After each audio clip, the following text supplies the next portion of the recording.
Well, hey, what is up, everybody? We are here at the Texas Star Party, even though it's virtual. Y'all all know why it's virtual, right? I think most of us can figure out why we're doing this instead of meeting out in the dark skies of West Texas. But alas, here we are.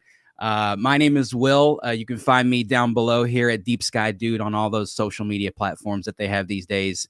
And check us out there. You can also see my friend, Mr. Joe Califf. He's right here. And you can find him at the Astro Joe. Joe, man, we're going to have some fun tonight. We got a lot of cool stuff coming up, man. Yeah, we sure do, man. I was looking around earlier because this looks nothing like the Prude Ranch in West Texas, right? But we are going to do the next best thing to actually being there. And we've got 3 awesome nights planned with some great speakers, some fun trivia, all kinds of cool things to hopefully bring as much of the TSP experience to everybody as we can. So I'm looking forward to it, Will. Yeah, this is going to be fun, man. We've got trivia. We've got t-shirt giveaways. If y'all want one of these awesome t-shirts, we're going to give one away in just a few minutes. And like everybody who's here that's commenting, you're going to be eligible to win. So get your fingers ready. Yes. I'm going to tell you how just yet, but we're going to get to that in a second. One thing I do want to mention, though, for those of y'all that might not know what the Texas Star Party is, it's a star party out in West Texas where the skies are very, very dark, and us amateur astronomer peoples can bring our telescopes out there and view objects that are way, way, way far away, right? It's dark sky fun. And of course, the last 2 years have been canceled due to COVID, which is an unfortunate thing. But we can announce this, I think, Joe, right? We have the Texas Star Party date for 2022. 2022. The cat is out of the bag, everybody. Go ahead, Will.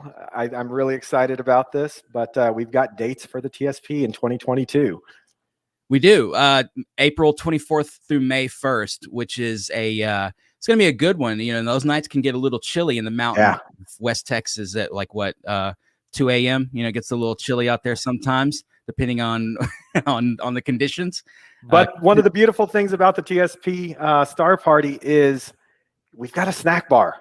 So at 2 a.m. when you're chilly, there's nothing better than walking down to the snack bar, getting you a Frito pie. And if you're not from Texas, you haven't had a Frito pie. Those things are absolutely delicious and the right thing that you need at 2 o'clock in the morning. No, that's absolutely true. That is absolutely true. We got so many people from all over the world watching tonight with us. I mean, we've got comments coming in from southeastern Idaho. What's up, Steven? We've got Mr. Carl Baltz himself. There Carl. And from Bay City, Texas. Nobody knows where that is, though. Nobody knows where that is.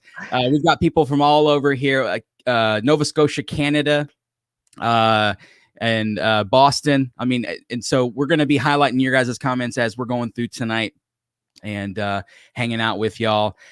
And so, you know, I feel like we should introduce some of our sponsors and stuff. Of course, we're here on Sky and Telescope. We're on Explore Scientific. We're on my platform. We're on Joe's platform, Houston Astronomical Society. So many platforms we're broadcasting right now.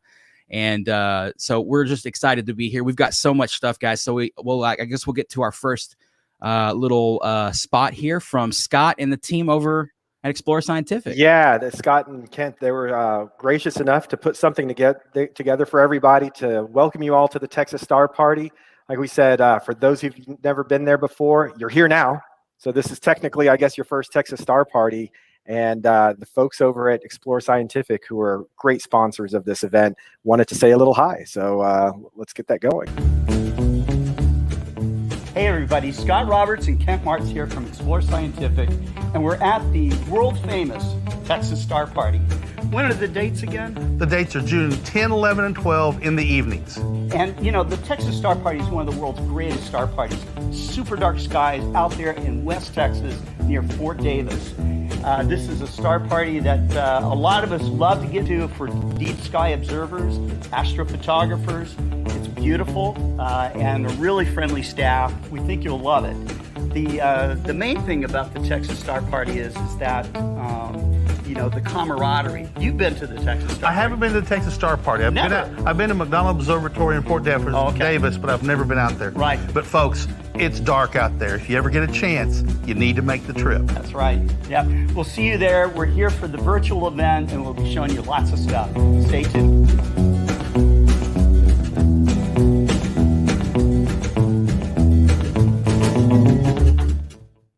And such a cool little video that Scott and the team made over there. Thanks, Scott and Kent, for that. That was so cool. It just gets us in the vibe of it, right? I'm jealous. Where do I get a hat like that? I guess we've got to talk to those guys and see if we can get some Explore Scientific branded hats for us, right? maybe maybe that's in the cards for us. Maybe one of you viewers can let us know or something. I don't know. Absolutely. But yeah, Scott and team there have been absolutely fantastic. We appreciate everything they've done to help us put this together. And speaking of schedule, Will, what's on the schedule for tonight? Well, we have a fine evening of lots of astronomy goodness, actually. And one of the main things about Texas Star Party, the thing that I always look forward to is one of the main talks for me is Larry Mitchell's.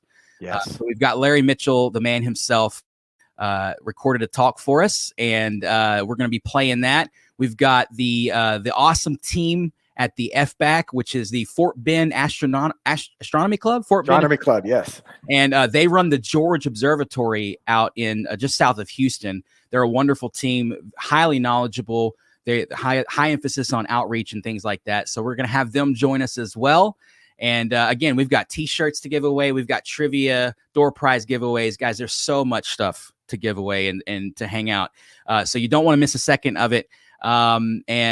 Basically, I guess we're going to, lead into the next thing, which is, where is the Texas Star Party, right? We talked about West Texas. What's down there in West Texas, maybe around that Bend area, Joe? What is that? Yeah, I don't know, but I'm sure given the size of Texas, it's huge. Just a Big Bend. Wait. Yeah, actually, it is Big Bend. Yeah. And, people always say, what is it about West Texas and Big Bend specifically that's so magical about, observing and all these other things? And I say, if you're going there just for the night skies, that's half the party, right? There's so much more that you can do out there. And it's really a magical place, an area that, like we said, gives you some of the darkest skies, night skies that you could find in the continental U.S., but at the same time, there's just a ton of things to do during the day. So we really wanted to kind of let people know where we go and then focus in on, the Prude Ranch itself. So we figured we'd share with everybody a little bit of the goodness of Big Bend if you've never been there before.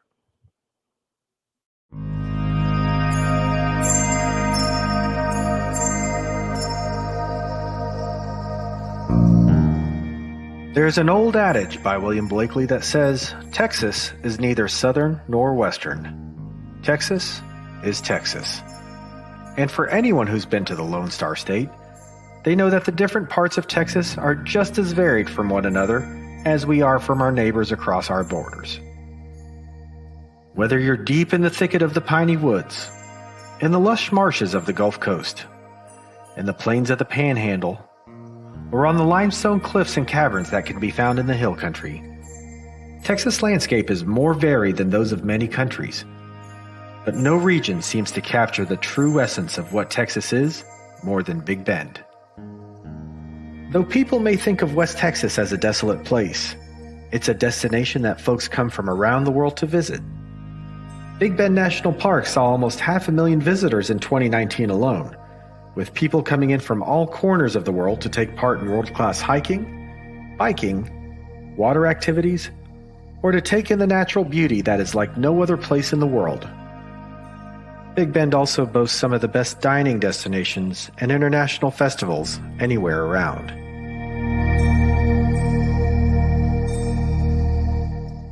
But for astronomers, the Big Bend region is unique and unlike any other in the United States. When the sun goes down, this landscape is transformed into something that cannot be described until you've looked up into the Big Bend night sky and gotten lost in the heavens above. Very few places boast skies as dark as they are here, and on a cloudless, moonless night, the Milky Way can shine bright and stretch from horizon to horizon.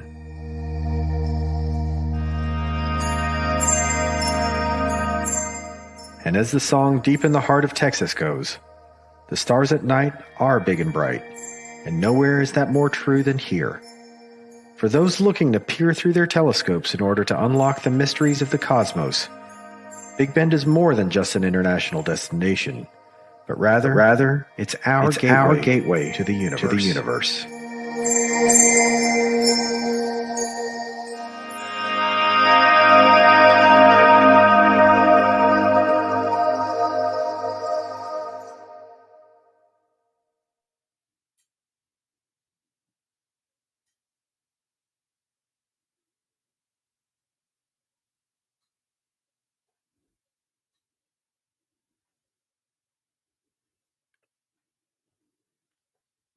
That was awesome, Joe. You did a great job on that piece, man. Appreciate that, buddy.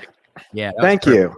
Yeah. So, yeah, I mean, you and I have been there. I know several people watching have been.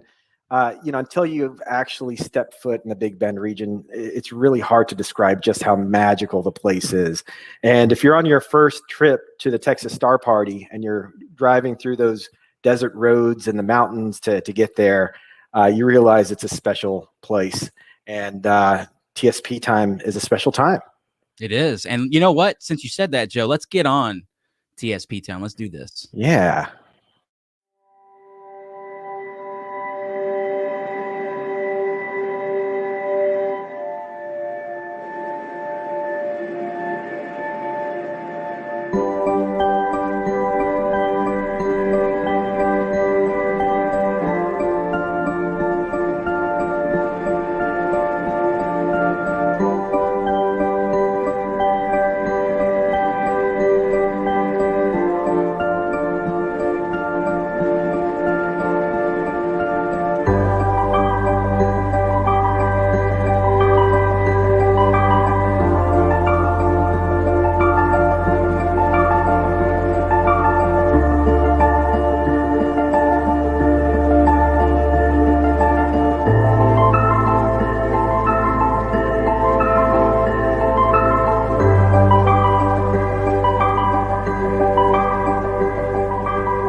I guess now we really are on TSP time, right, Joe? I feel well, hey, the Star Party has officially started, right? So everybody's queued up, gone through registration, and the Star Party is on. So it's an awesome feeling when you're waiting for that registration gate to open. Drive through the gates there and get set up on the field. You know that you're on TSP time. So yeah, awesome. Good job with that video, Will. That was fantastic. Thank you, brother. I wanted to convey, that's the whole thing about this thing is Joe and I and Don, our friend Don Sully, who's in the background. You can't see him. He's back there. I promise y'all. But we all got together and we just wanted to convey our love of this Star Party to you guys and gals out there who may have not have been, or maybe you have been and you haven't been in a while, or you went the last few years and you were sad about the cancellations. But we've got a lot of cool stuff coming up, so we don't need to talk about how much we love TSP just yet. We've got all night to do that. But we're going to first, I think what we should do now, Joe, is probably show people the trivia stuff that you've gotten together for us, that you and Don have curated in the background. We've got a test trivia question so that we can get everybody kind of in the same place, right? That's right. We want to get, and I'm trying to get my best Bob Barker voice going, but I can't quite get it, right? Get your animals spayed and neutered. But one of the things that we really wanted to do with the Star Party is get everybody involved. And one of the ways that we thought we would do that is to have trivia quizzes. It gives you an opportunity to participate regardless of where you are in the world. All you need is a phone or some other device in which you can participate. And it's a lot of fun. So, Will, we're going to have our first practice quiz. Okay. I'm ready. This doesn't count for anything. This is purely just for practice, so people get used to how we do these quizzes here, and we want everybody to follow along. However, there are a couple of rules that we want everybody to kind of follow along with, right? So here are the rules. When you go to the link up at the top, menti.com, and use that code, it's going to prompt you to log in. Please log in with your real name because it'll give you just a random name like Metal or Giraffe or something like that. And look, I'm sorry, if Giraffe ends up winning this thing, we don't know who Giraffe is. Right? And for the real Giraffe out there, I apologize if you do win. So yeah. But yeah, please use your real name. Don't use a nickname. That way we can find you and get you the prizes that you've earned. For every question that pops up, you've got 15 seconds to answer the questions, okay? So during that time, they're all multiple choice questions. Select the right question and you're good, okay? You do get points for answering the right question. You get no points for getting it incorrect. However, there's a time thing to this too, right? So the faster that you answer these questions, the more points you'll actually get. So this makes it really close. And I've seen people kind of come from behind a lot of times at the end of these things to actually overtake the leader. So don't give up if you think you're behind there. So faster correct answers get you more points. If you miss a question, you don't get any points there. So it's going to be a lot of fun. So if you've got a smartphone or anything else like that, get your phone ready, go to menti.com, type in that code 3906-0165, or you can scan that QR code there down below, and that'll take you there as well. And when you scan it, you'll see the QR code, meaning that you're ready. So we're going to give everybody a second or two to go ahead and get that done. We see people are jumping in right now. Yeah, we got people all over the world watching with us tonight, Joe. We got Guatemala. Yeah, look at that. Tourists in the house, all the way from Arcturus. Yeah, absolutely. So to Arcturus, and look at Arcturus. That's it. So we just followed the handle of the all the way there, and then spike to Spica. You know what I mean? All right, guys. So we're letting a few more folks come in here, and this is why you want to have your phones ready to go once we get to the actual quiz later on today. So we're again, this is just for practice, so you get used to it. And I see an alien in there and everything else. So we are going to start the quiz now. That's our okay. Remember, answer fast to get more points. All right. Easy question. What state is the Texas Star Party held in? This is a hard one for me. I can't figure it out. Hawaii. Yeah. So go ahead and answer there. You got 5 seconds left to answer this question. You can tell what animal Joe goes to see at the zoo. There we go. There we go. 26. Oh, we had one Hawaii. Come on.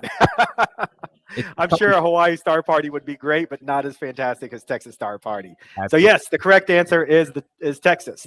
Texas Star Party is held in Texas. Again, this is just to give you guys a chance to play around with the system and get used to it.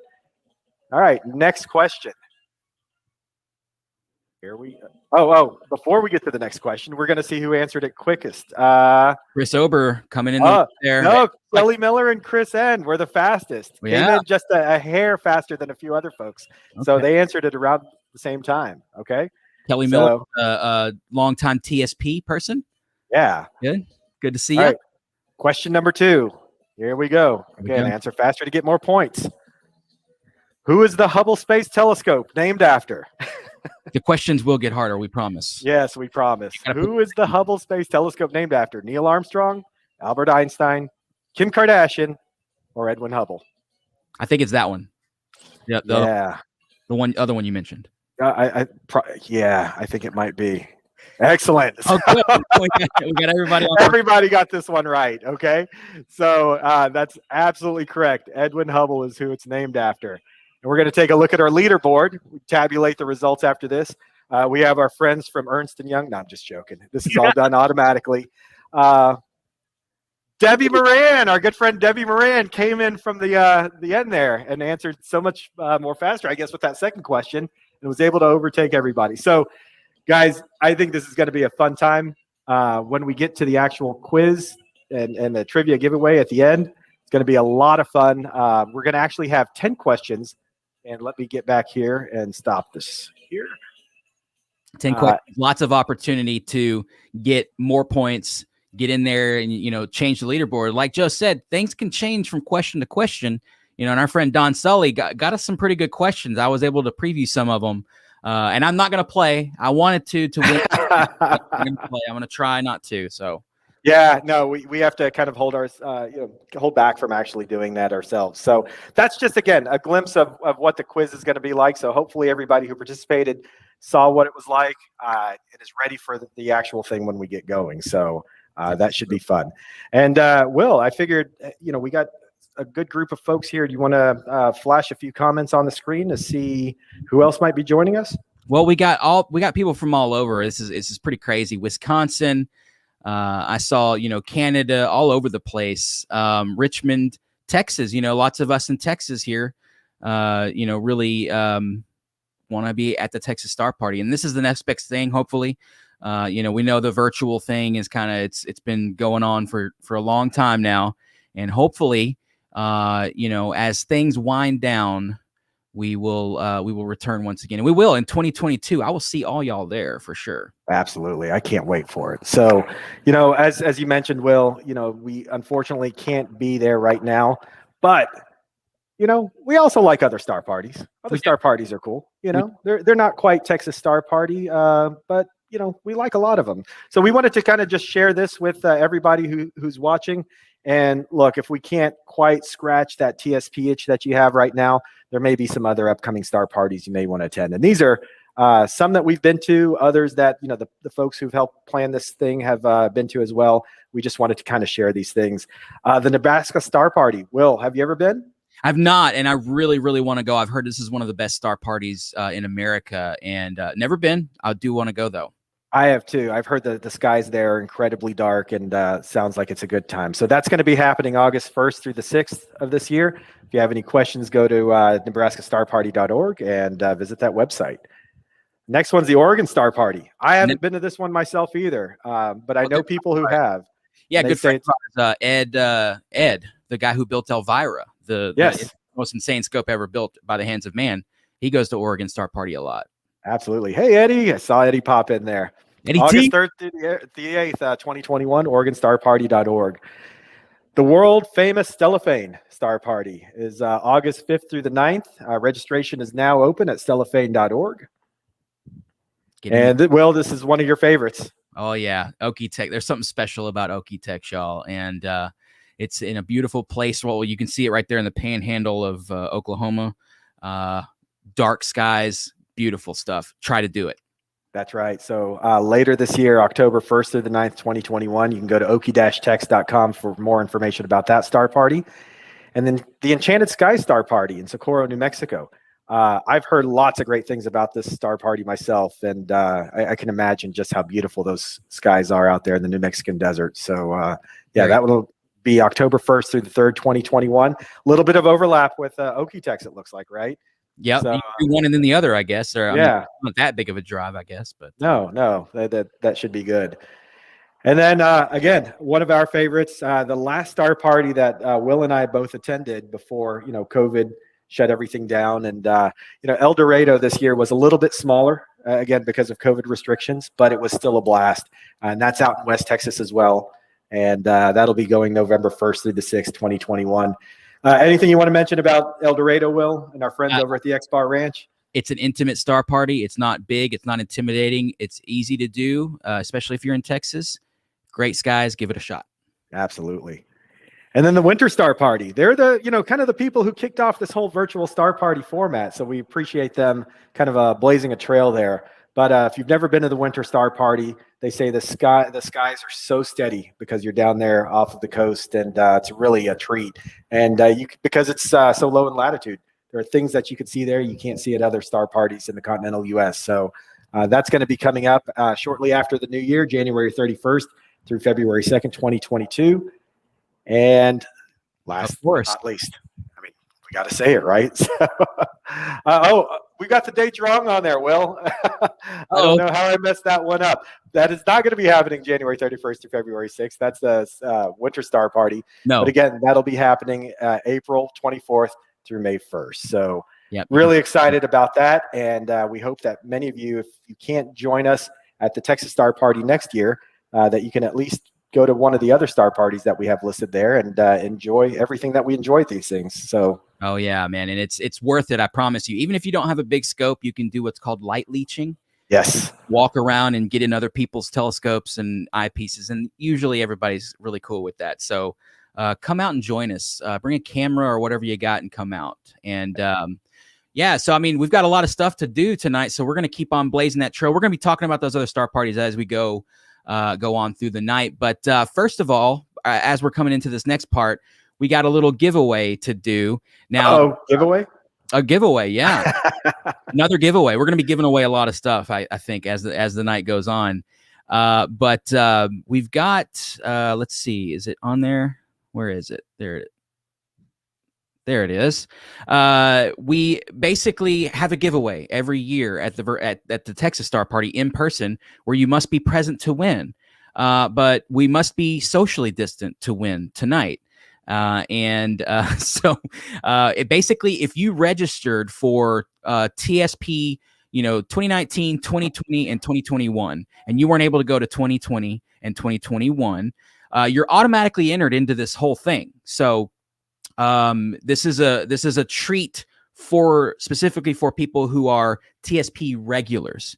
And so we're gonna, I guess, announce the first three winners of the grand prizes and what they won, which is some awesome prizes from our from our advertisers and friends at, all the different places. So Joe, what do we have there? Yeah. So you kind of alluded to something there, Will. The must be present to win is kind of a common theme at the Texas Star Party. You could spend the entire week there, but if you're not there in the hall when they're giving away these giveaways and whatnot, you don't get it. But because of the circumstances, if you've been at any of the, if you were there in 2019, registered in 2020, 2021, as you mentioned, you can win one of these prizes. So things that we wanted to mention before we start the giveaway, I believe this was a double blind random drawing. So all of that was done using a computer system on the back end.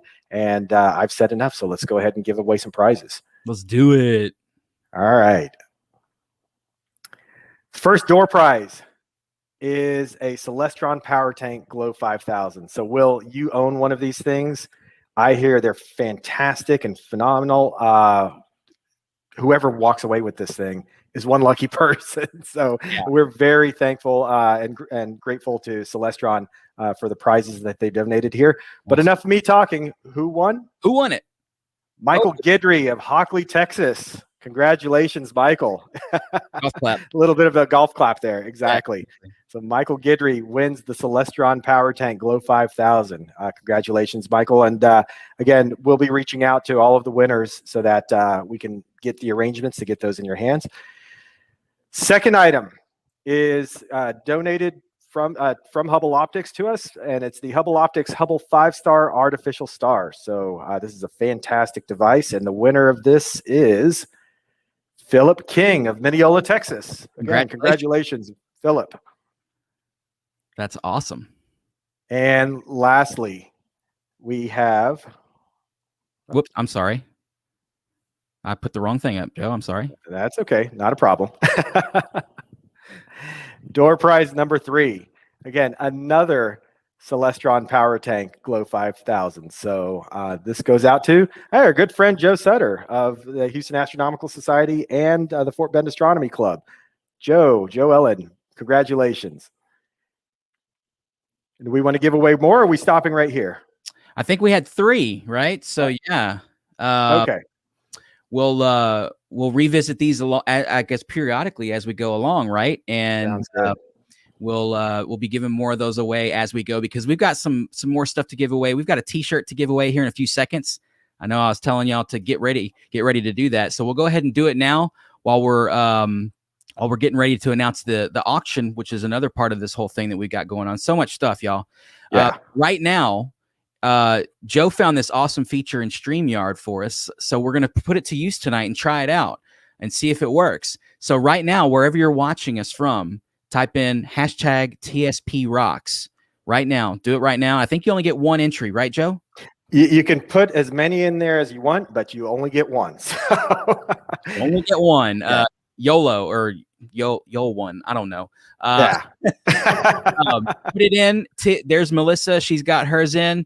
Let's see a couple more maybe coming in here. Get those in now, because while we're talking about the auction, you're going to have a few minutes here to get the TSP rocks in, and you'll be eligible for one of these awesome fine cotton Texas Star Party T-shirts. That's it. These things were fresh off the runways in Milan and Paris. All of the fashion shows that have been going on. We have our hands on them here. Our top-notch fashion designers put these together. No, in all seriousness, we had a great group of folks who helped come up with the design this year. Mm-hmm. It is a little bit of a COVID theme, right? So you have Texas and the mask on top of it, and give me some space below there. So we'll show a picture of that as well a little later on. But they're awesome, and anybody who goes to the Texas Star Party love collecting these things, and we're going to be giving one away here soon. So we are. And again, I see a lot of TSP rocks coming in. Yes. So this is awesome. You can see those comments flooding in as we're doing this. Why does it keep switching to me like that? I don't know. I don't know why. And while we're waiting for those to come in, we've got some auction items as well that people can actually bid on. And there it is. Yeah, absolutely. Look at that. So the VTSP auction. And now there's 2 packages here. You can bid on the X-Bar RAM. We'll go ahead and click on that one first and show you guys what that is. It's a premium cabin stay at the X-Bar Ranch, y'all. And right now the bidding is started at $50. And we have that link somewhere, Joe. I don't know if you can put it up while I'm showing this, but the link to these auctions will be coming soon, and you guys can throw your name in the hat for this. You could get a great deal, depending. And you only got 2 days here. So if staying at the X-Bar Ranch in a premium cabin is something you're interested in for 3 days, 2 nights, right here, go in and bid and get that going. And then, of course, we have another one for the Prude Ranch, which is where the Texas Star Party is held. And it's 3 days, 2 nights there, Joe. Yeah, that's absolutely awesome. You and I were just at the X-Bar Ranch last month, and I think we might have kicked off all of the bad weather we've had here in Texas, right? Yeah. It was such an awesome time for us there. The Prude Ranch is fantastic as always. That's kind of what makes the Texas Star Party, and it's certainly kind of interwoven in the DNA of the party there. But both of these auction prizes are fantastic. Starting bids there are $50. Go ahead and go to that URL down below, texasstarparty.betterworld.org/auctions/VTSP-auction, and get your bids in. These things, like I said, were graciously donated to us by the Prude and the X-Bar, and we want somebody to walk away with each one of these and spend some time under beautiful dark skies there. So check that out, and those are going to be fun items for whoever wins those. That's right. So I guess, and we'll be talking about those more as we go along. I guess, though, it's time to throw one of these shirts into a virtual crowd. Yeah, it's if we should have designed this virtual like a t-shirt cannon or something like that to shoot this out there. Yeah. Of course. But yeah, let's switch back over here and pick a winner for this thing. So we're going to go ahead and do the drawing. We're going through all the folks who entered the hashtag there, and the winner of the t-shirt is Julie Fowler. Woohoo! Congratulations, right, Julie.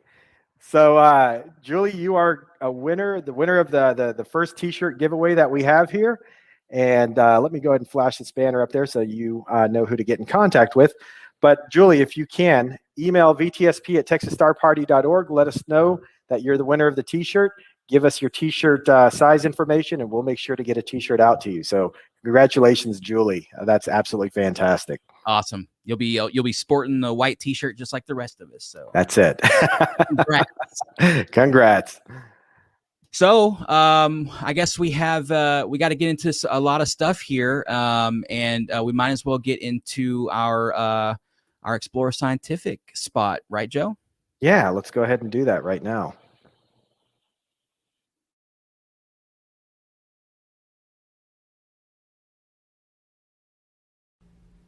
Did you know that Takahashi America is part of Land, Sea, and Sky, located in Houston, Texas? Takahashi designs and creates optical tube assemblies, mounts, eyepieces, and accessories for both visual astronomical observing and astrophotography. Land, Sea, and Sky is the distributor for all Takahashi equipment made in Japan and destined for North and South America. You can learn more about Takahashi by visiting us online at takahashiamerica.com.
Oh,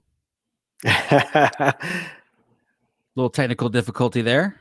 That's okay. But we also wanted to share Hi, a word everybody. from our In this friends at segment, we're going to Explore. talk about the Explore Scientific Doublet Series of telescopes, the AR series. Each telescope has 2 pieces of glass in the front lens cell, rather than 3 that is in the front cell of the high-end telescopes. These telescopes have chromatic aberration, which means when you look at bright objects, there's going to be a purple or a blue fringe and a red fringe. However, visually, it doesn't affect visual use at all. And amazingly, if you try and do astrophotography, these telescopes are great for it. We have some pictures that we'll show you that show exactly how pretty these can be. These pictures are achieved by using narrowband filters, generally H-alpha, triple ionized oxygen, and double ionized sulfur. By taking those 3 wavelengths of light, the photographer can merge them together and create a full color image, as you can see by the pictures we're showing you now. I have behind me the Explore Scientific 102 doublet telescope, and the really big brother, the 152 millimeter doublet telescope. In between, we also have an AR series 127 telescope. The focal length ranges from 663 millimeters with this telescope up to 988 millimeters for the 152. These are great, inexpensive telescopes that can be used for do some really high-end work. Check them out on our website.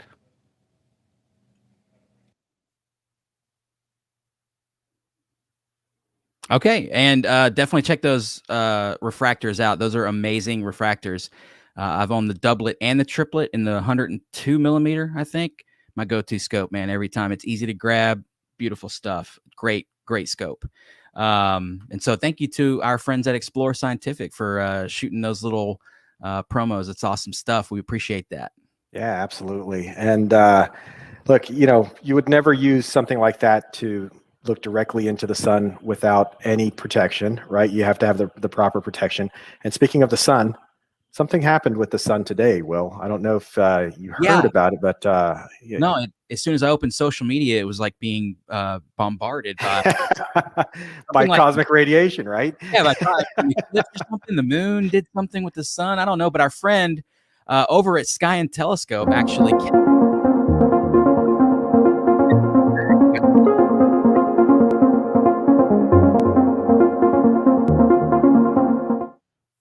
Welcome, everybody. We're here with Kelly Beatty, who is a senior editor with Sky and Telescope and the man who puts together all of the Sky and Telescope tours. Kelly, how are you? Hey, it's great. Great to be with you. Wonderful. We're glad to have you with us. Hey, we've heard a lot about the Sky and Telescope tours. Can you tell us a little bit about what these tours are and what goes into creating a tour? Sure. And I'll use the one that's coming up in just on Thursday as an example. It's an annular eclipse of the sun, but the path starts in Canada and heads off, over the North Pole to Siberia. Not a lot of people are going to see it. In the Northeast, it'll be a deep partial eclipse. 2 years ago, I started planning to fly a plane into the path of the annularity so that a few dozen people with us on the plane could see it. And it's taken a long time, a lot of work, but it's coming to fruition. And we're going to be leaving from Minneapolis before dawn, fly over southern Canada, see the annular eclipse, and then set back down in Minneapolis after a flight of about 3 hours. That flight has been 2 years in the making, and that's kind of the cadence that we work on in planning the tours at Sky and Telescope. Now, there are some tours that we are doing every year, like we do an annual tour to Iceland. And in fact, the picture that you see behind me is my background. I took that picture in 2019. We had an exceptional year of auroras that year. And as you might know, we're coming up on solar maximum in just 3 or 4 years. So it should get pretty good. That's a tour that's pretty easy to set up because it's kind of plug and play. But this eclipse flight or taking people to to the Yucatan Peninsula for an eclipse, or Easter Island, all of those are coming up. Those take a lot of careful coordination. We have a couple of companies that we work with that we really trust and are happy with, that provide the very best accommodations. And it's a lot of work, but it's very fulfilling. Absolutely. Now with the pandemic, obviously having hit the entire world, and people staying away for travel for quite some time now. And thankfully, it looks like we're starting to emerge from that a little bit. What's the demand look like for astronomy-based or space-based type of travel? Well, like a lot of travel, I think there's plenty of pent-up demand, not only because people are tired of being locked up and they really do want to travel again, but also because a lot of people had trips planned that they ended up not going on. They didn't spend that money. And a lot of people we find on our tours are sort of, baby boomers who have lots of free time. They're still adventurous. They have a lot of disposable income. And so they're willing to go on interesting trips. And you mentioned the pandemic. Were it not for that, I would just be coming back from a 10-day tour of Italy, where we go to Galileo's birthplace and go visit the meteorite collection at the Vatican Observatory, and that's been rolled over to next year. So it's true, the pandemic really hit us hard, especially like the total solar eclipse last year in December. It's painful to even think about. Right. There'll be more eclipses, right? And there are more opportunities. And so we're actually kind of front loading our tour inventory, if you will, with lots of places to go, not just for eclipses. We have tours planned for Botswana and Hawaii and Australia and Italy, I mentioned, all of which are not connected to any particular event at all. They're just wonderful places to go. Wonderful. And for somebody who's looking to do one of these tours for the first time, what's the best bit of advice you can give to one of those first timers as they embark on one of these tours? What we try to do, there's always an astronomical component to the tours, be it an eclipse or like the Vatican Observatory, but we're not like, it's not like a march from observatory to observatory to see everything we possibly can. People go to see eclipses often because they're in a place where they've always wanted to go. Chile in South America, or Hawaii, or there's an eclipse coming up on Easter Island, and who hasn't wanted to go to Easter Island, right? And it provides a convenient opportunity to make that dream come true. So we make it a well-rounded set of activities, not only for the diehard stargazer in the family, but maybe the spouse who may or may not be as interested, or whoever is coming along.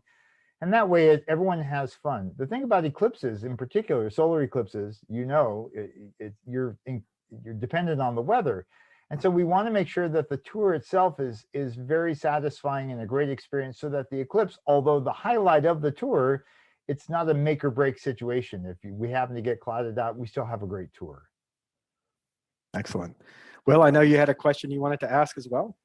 Yeah, you've been to a couple of Texas Star parties, I think, right? And I was wondering, because I seem to be the guy that asks this question of all of our guests, but I'm interested in this sort of direction of thing. Like, what is one thing you took away from the Texas Star Party? I know you called it the land of large dobs. The land of the giant dobs. Yeah. I mean, and why not, right? You're going to take advantage of the clarity and the utter darkness of that location. You might as well bring as much glass as you possibly can to see all the things that you've read in books, like the Herschel 500 list and things that you've never been able to see from your home because of light pollution or lack of aperture or whatever it might be.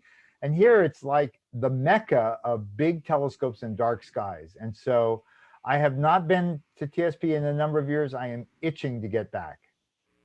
We hope that there soon, man. We're hoping to all go back too.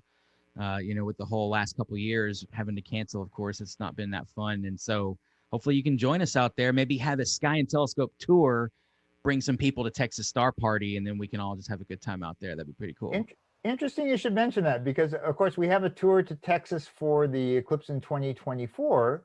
And we thought about making our way out to McDonald Observatory in Fort Davis, and we're still working on that possibility. We'll be there and you won't, because you'll be in the path of the eclipse somewhere. Yep. Excellent. Last question I've got for you, Kelly. You've obviously traveled the world to observe a lot of these wonderful astronomical phenomena, and had an opportunity to see a lot of the sites and whatnot. Is there something that's still on your bucket list that you would like to do that you haven't done yet? in terms of visiting places in the world and with an astronomy band. Yes. It's coming up this December. Sky and Telescope has a tour to see a total solar eclipse. The only places you can see it are Antarctica. Wow. It's too cold, I'm sorry. And out in the middle of the ocean. And so I'm going to be on a cruise ship that, as you know, it's summer in the Southern Hemisphere, December is. And so there are a lot of cruise ships, and this particular cruise, as many will get to set foot on Antarctica. I get to play with the penguins, and that is definitely on my bucket list and my wife. She would not be denied. She is definitely coming along, and we're really looking forward to that one. Cool. Wow. Excellent. All right. And for anybody who wants to get more information about these tours, where can they go? Just our Sky and Telescope website, skyandtelescope.org. And there's a nav button on the homepage, big one that says tours, and just click. We've got 10 active tours right now with 2 more that I'm about to load that I can't tell you about. But okay, it's a great selection, and I encourage people to have a look. And if they have questions, fire off a message to me, kbeatty@skyandtelescope.org, and I will happily get back to you. Excellent. And they can follow you online. You've got a podcast as well that people can subscribe to. I do. It's a once a month podcast, basically for beginners, for people who are just getting an understanding of the sky. It's like 12 minutes long, no equipment required. Just, as I say, just bring your curiosity at my podcast, and I'll show you the night sky.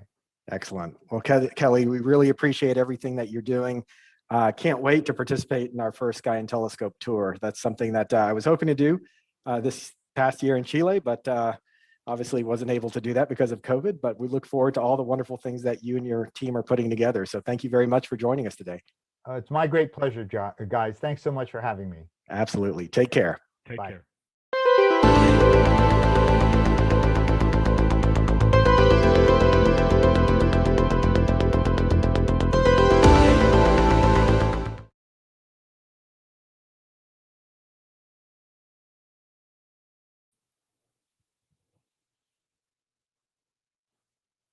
Hey, that was Kelly Beatty. Really appreciate his time and taking us through the Sky and Telescope tours. That was my first time getting a chance to speak with Kelly. He's a fantastic guy.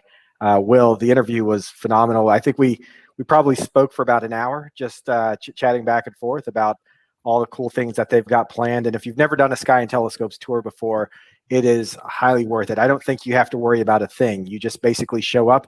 They've got everything taken care for you, and it seems like a fun time. So looking forward to, as we start to turn the corner on COVID, being able to go back to some of these things. So absolutely. Yeah. And today that what they did was so cool. They were in an airplane checking out the annular eclipse. Yeah. So could you imagine? You really can't. Pretty cool stuff. So the Sky and Telescope tours were something I've always wanted to do. Scheduling and all that just never has worked. But having talked with Kelly that day, it's definitely something that I'm putting on the list to do for something soon for sure. Absolutely. So, yeah. So if you go to skyandtelescope.org, take a look at their tours there, see what they've got planned. I know they had a trip to Botswana coming up as well. And that's the home of Stephen J. O'Meara, who is going to be our speaker one of these nights. And he's got some interesting things to share about the night sky there. That looks to be absolutely interesting. Lots of cool things going on there. So give that a look. If you've got some time, go to the URL and take a look at the tours they have. And the other thing I wanted to do is Kelly kind of plugged his podcast. You see how just how engaging Kelly is. So give that podcast a follow. You'll learn a thing or two about astronomy. He's been around astronomy a little while, has a lot to share. So I thought that was a fantastic interview, Will. He does. Yeah, it was great to talk to him. He's a musician. So, you might be able to know him. So we sat there and talked about that for way too long. We couldn't air that because, it was just music, not Texas Star Party. So, but Kelly's a great guy. Sky and Telescope, man.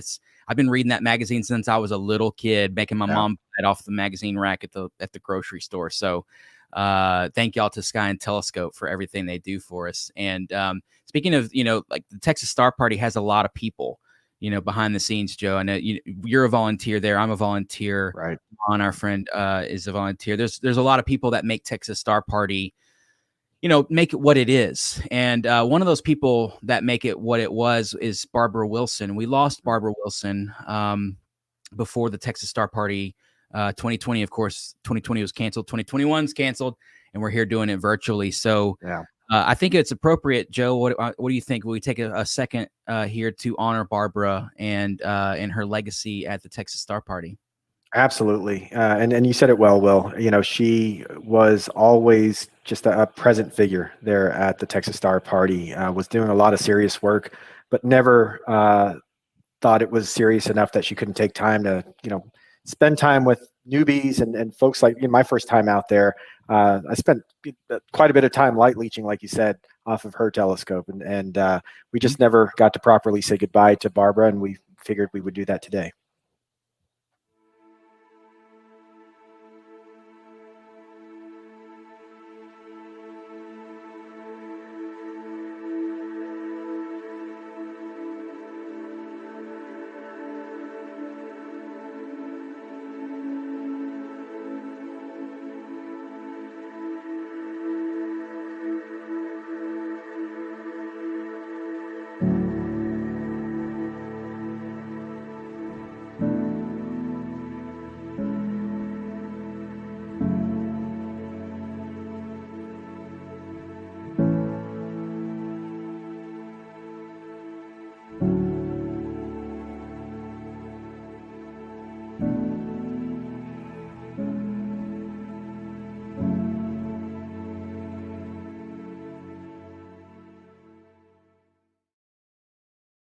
And Barbara, this one's for you.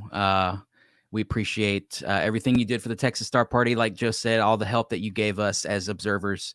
And one of Barbara's friends, Joe, one of her best friends was Mr. Larry Mitchell, none other than the legend himself, right? Yeah, absolutely. And it's, he had such a, soft spot in his heart for Barbara. He always called her his best observing buddy. But Larry is, you can't miss Larry when you're at the Texas Star Party, right? You go up to the upper field, you'll see all these giant Dobbs, but none of them are bigger than Larry's 36-inch telescope, and it's a beast. But again, Larry is always happy to let you climb up that tall ladder to take a look at whatever it is he's looking at. And for those who don't know Larry, he's also the man who puts together the advanced observing list at Texas Star Party. So every year you have a general observing list that you can tackle, and there's also an advanced observing list, and a lot of planning goes into those observing lists that Larry puts together. And we got a chance to catch up with Larry and talk to him about how he goes about and puts these things together, kind of a review of all of the programs that he's done over the last 20 years. And we figured we'd share the first part of that tonight. Then we'd get into some of the Star Party aspects with the Fort Bend Astronomy Club, and we'll wrap the night with the rest of Larry's talk. So let's go right into Larry's first part of the Texas Advanced Observing Program.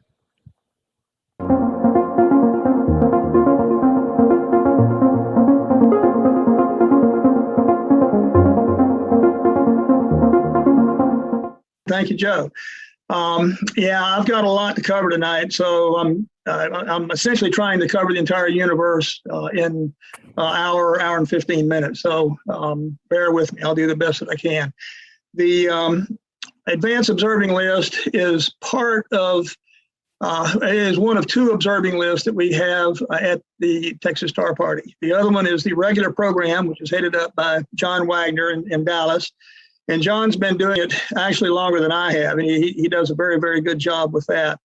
The advanced list I started in the year 2000 with mainly two goals in mind. Number one, to get people to be better technicians with their telescope, to go out and try to find objects that they might not think they could otherwise see, that have weird sounding names. Most people are comfortable with NGC objects or Messier objects, but when you tell them Arachelian something or Yule-Budagian something, they panic. And they tend to think they cannot see those objects when, if they try, they can. So we try to get people to look at more exotic, unusual objects, number one. And then number two is to educate. I want people to understand what they're looking at, why it's there, what it's doing. Because if you look at a telescope field and you see some faint fuzzy object, and that's all you see, that's all you know about that object. But if you know that it's a galaxy 150 million light years away and it has a supermassive black hole in the center and it's blowing out relativistic jets 100,000 light years in length, that gives it meaning. That makes it an interesting object to look at, and it certainly makes it more interesting than some little fuzzy thing that you know nothing about in a telescope field. So those are the two main goals, to look at some more exotic objects in the universe, and also to learn about what you're looking at and learn about the universe. I'm going to cover a lot of territory tonight. I've got my email at the end on the last slide. This is a review, so I'm barely going to scrape the surface of each of the objects that I'm going to be talking about. So anyway, with that, we'll get started. This is the upper field at the Texas Star Party. It's one of 3 observing fields. And the night sky in West Texas, which is held in Fort Davis every year, and the night sky is phenomenal. It's among the darkest skies in the entire United States, and it's also one of the driest skies. It's not unusual to have humidity of 15%. So you're not looking through an ocean of water when you're looking at something in the night sky, and we're at an elevation of about 5,000 feet. So that certainly helps as well. A lot of star parties have wonderful skies, dark skies, and things of that nature. But a lot of star parties don't have what TSP has, which is accommodations. We've got rooms, we've got bunk houses, family cabins. We have enough places for 600 or 700 people to stay. This photograph was taken from the front porch of my cabin. So that is very nice. And we also have food at the Texas Star Party. So you don't have to go into town, although there is food in town. But you can eat right there on the ranch. It's the Prude Ranch, and it's in Fort Davis, Texas. And it makes life easy. You can stay up all night and sleep all day, and it's just very, very nice. Plus, we get to make a lot of lifelong friendships. People from all over the world come to the Texas Star Party. My first time there was in 1987, and I looked up at the sky and I couldn't believe it. I thought I knew the sky, but I couldn't even find the constellation Virgo because there were so many stars in the sky. So that's why all of us come to West Texas, for those pristine skies, and it really is fantastic.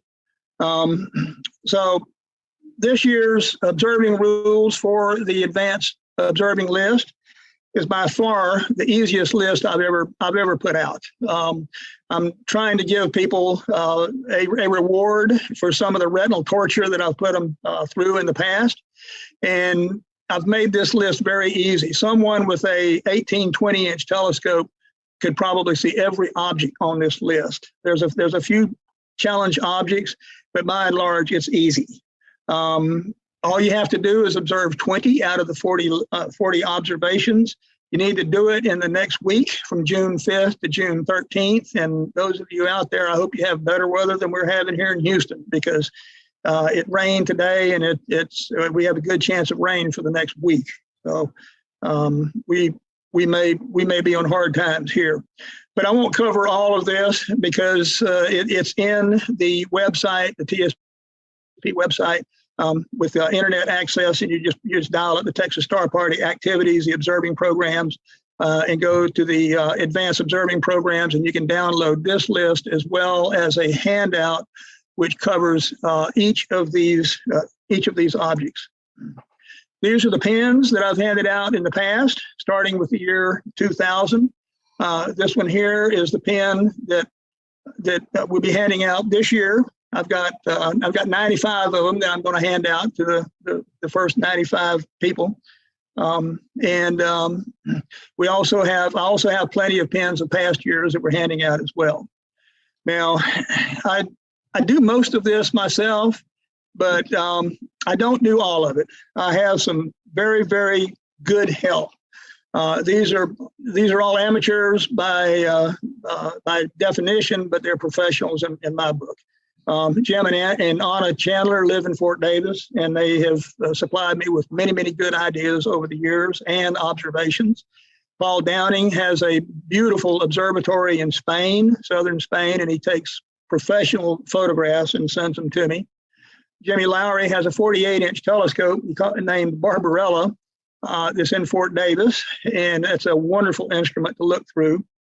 Jose Sancho has observed with me for many, many years, and he keeps me honest with some of the observations that I think you can see in a 36-inch telescope, but you may not be able to see in his 18-inch telescope. And he has his world-famous Sancho-Succo scale, which he keeps throwing up at me. But that's the kind of information that I need because I'm trying to tailor-make this to 15, 16-inch telescopes. Amelia and Steve Goldberg, their input is just invaluable. They are my observing buddies at our site in Columbus. They are constantly giving me ideas of things to do, things to look at. They critique my writing, and which they always find something wrong with it, usually by the second or third sentence. So they're, and I'm over at their house right now. So I can't thank those guys enough, really. And then Keith Rivich, we know him as K2, is probably one of the finest observers in the entire world. Keith is an amazing, amazing observer, and he and I have spent many, many hours sharing eyepieces together. So a huge thank you to these people, because without their help, the advanced observing program would not be what it is, probably wouldn't even exist. So thank you, guys. All right, I talk about star hopping. I promote star hopping. A lot of people have their computers and their go-to systems and all that, and that's fine. And that's acceptable for the program if that's what you're going to do. But if you learn how to find things without a computer in the sky, you can find it with anybody's telescope on any night. And if you do it 3 or 4 times and you want to go back to it, you can memorize it. Then you don't need a computer. You can find it on your own. I can find most of these objects, like the 2 that I'm going to show you here, in about 5 seconds. When you can do that without a computer, it gets to be really fun. The first thing you do is you find a naked eye star and hop off from that. Some people will tail a rad and go to the general area and try to wander around until they find an asterism or something they recognize. But if you start off with a bright naked eye star, you can't go wrong. And the first thing you do from that is you determine if you're going to go north, south, east, or west from that star. If you're going to go directly to the target, or if you're going to an asterism. And on star charts, if you go to the left of your bright star, if you go to the left, you're going east. If you go to the right, you're going west. If you go up, you're going north, and down is south.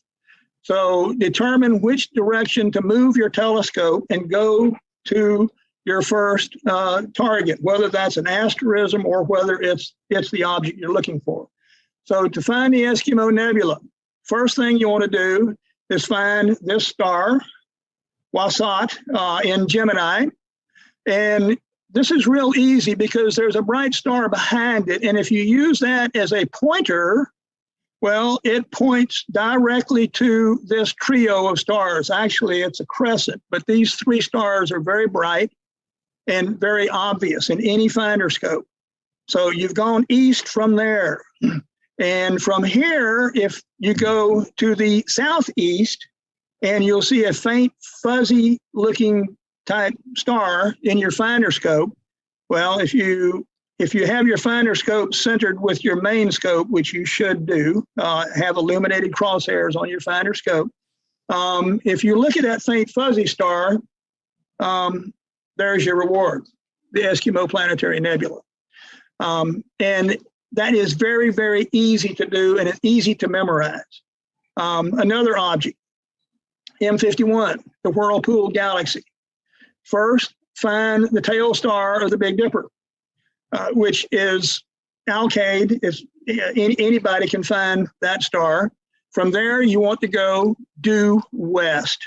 You go due west, you will find this asterism of 4 stars. It's kind of a crooked rectangle of sorts. It's very obvious in any finder scope, easily seen.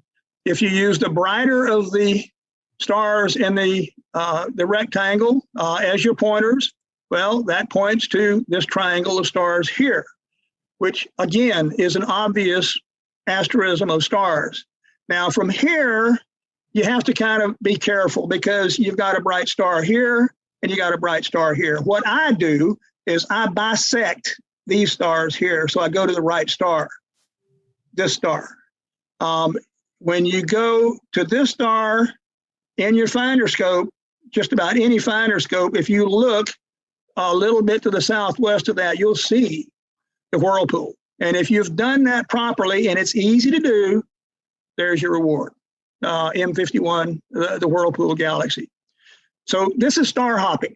And people get all concerned about holding charts upside down and doing all this other kind of stuff. Just pay attention to which direction you need to go, north, south, east, or west. If you go in the proper direction, you've got to go to the asterism. And then if you use that, you've got to go to your next one. And it makes it easy. And believe me, this is so much more fun than using a computer. With a computer, all you know is what you're looking at is somewhere up there, but you have no idea where.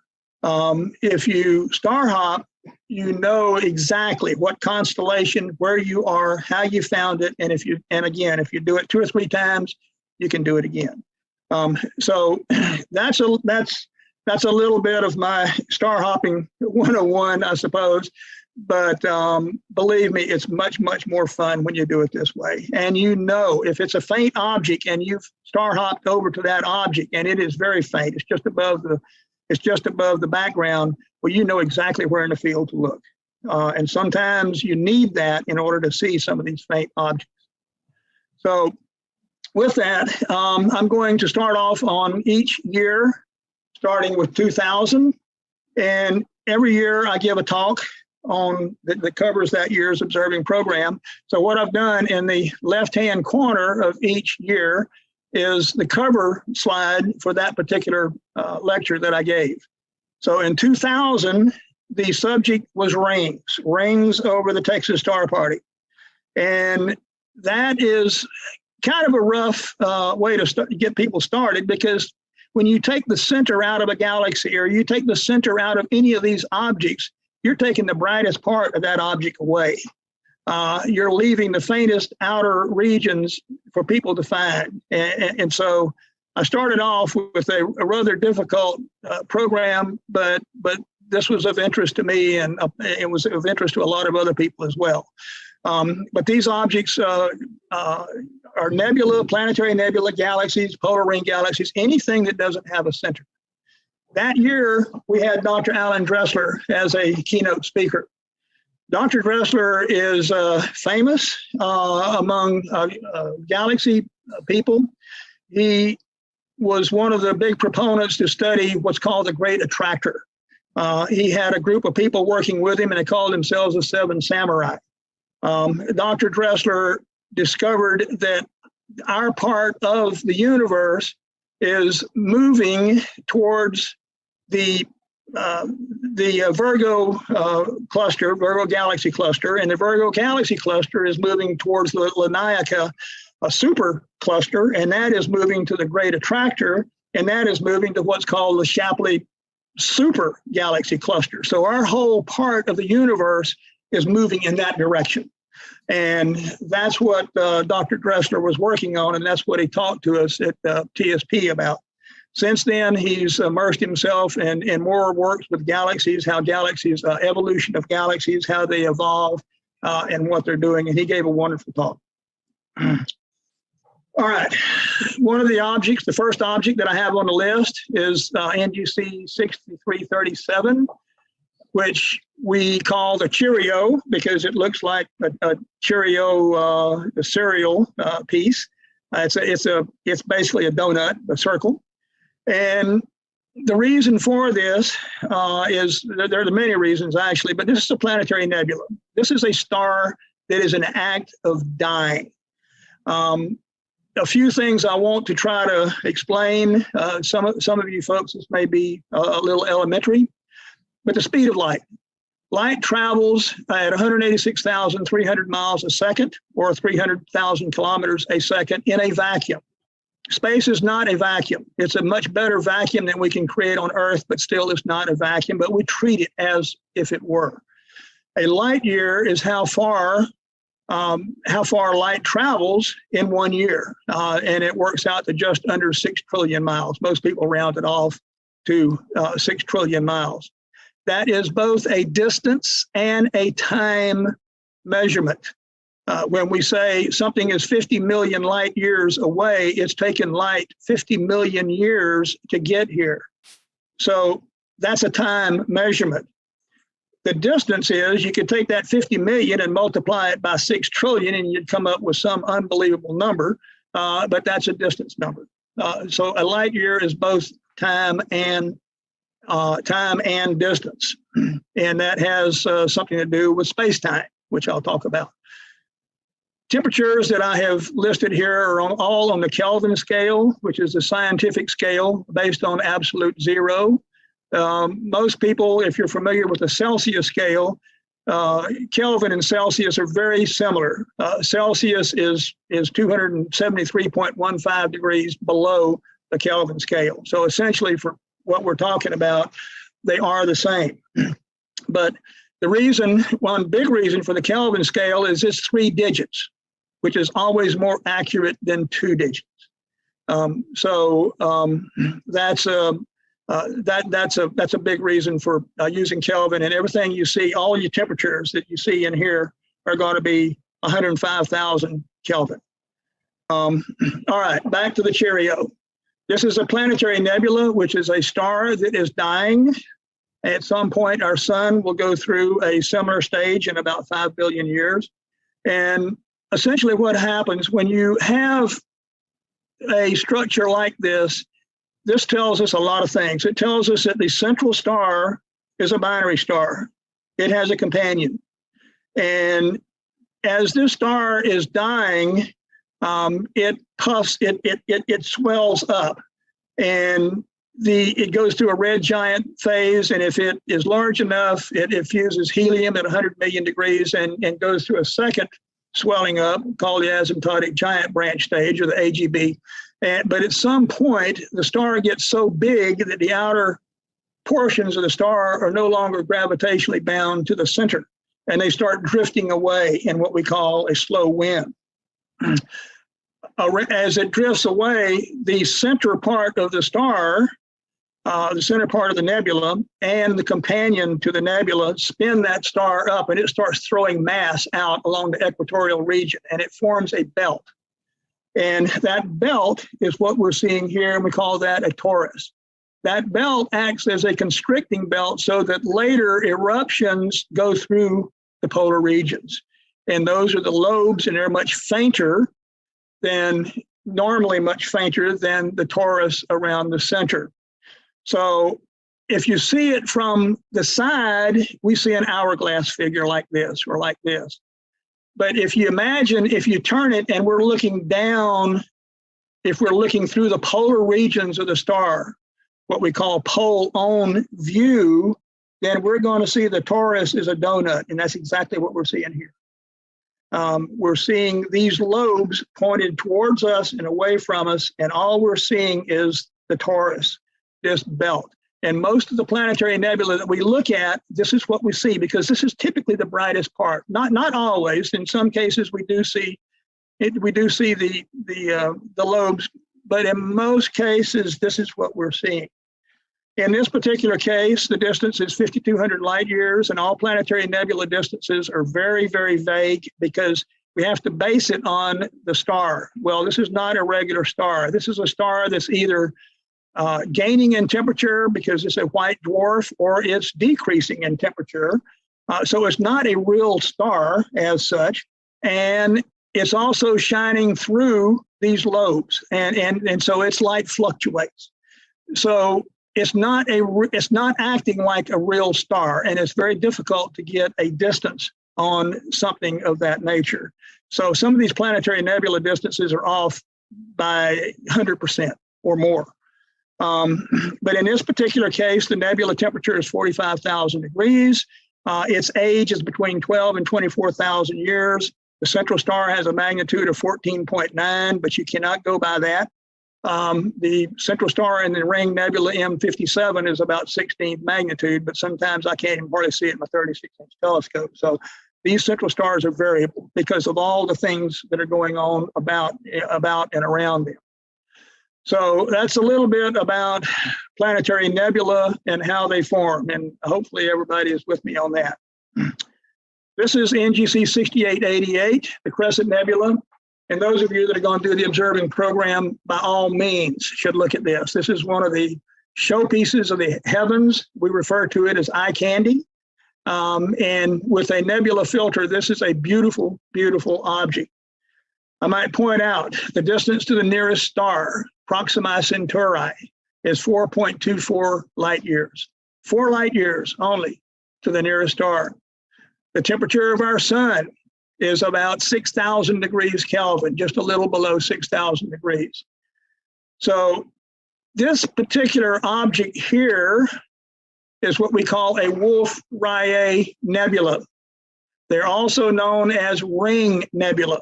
We're seeing this object from the side. If we could tilt it from the pole-on view, it would be a ring. It would look very similar to this. But we're seeing this from the side. And Wolf-Rayet stars are very, very massive, very large stars, 25 to 50 times our solar mass. They're huge. And they, being very large, they have a very short lifetime. Our sun has a life expectancy, a lifetime of about 10 billion years. A Wolf-Rayet star may only last 2 or 3 million years because it is so massive. It burns through all of its resources in a very short amount of time. This object, the Crescent Nebula, has had 3 major mass loss episodes: the main sequence, the red giant branch, and the Wolf-Rayet sequence. When it goes through the Wolf-Rayet sequence, that is very rapid. It loses a tremendous amount of mass in a very short amount of time, usually on an average of something like 1 solar mass every 100,000 years.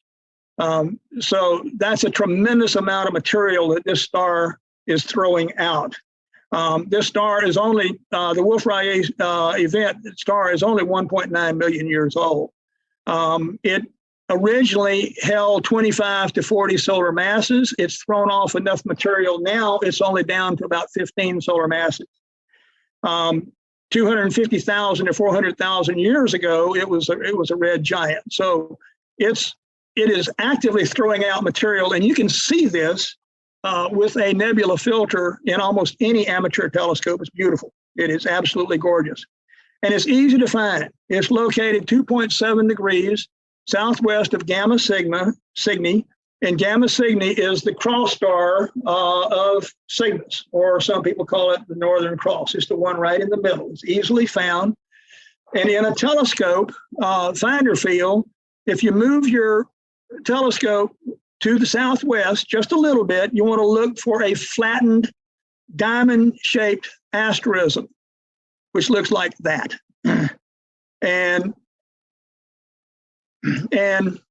the southern star of that asterism is the Wolf-Rayet star.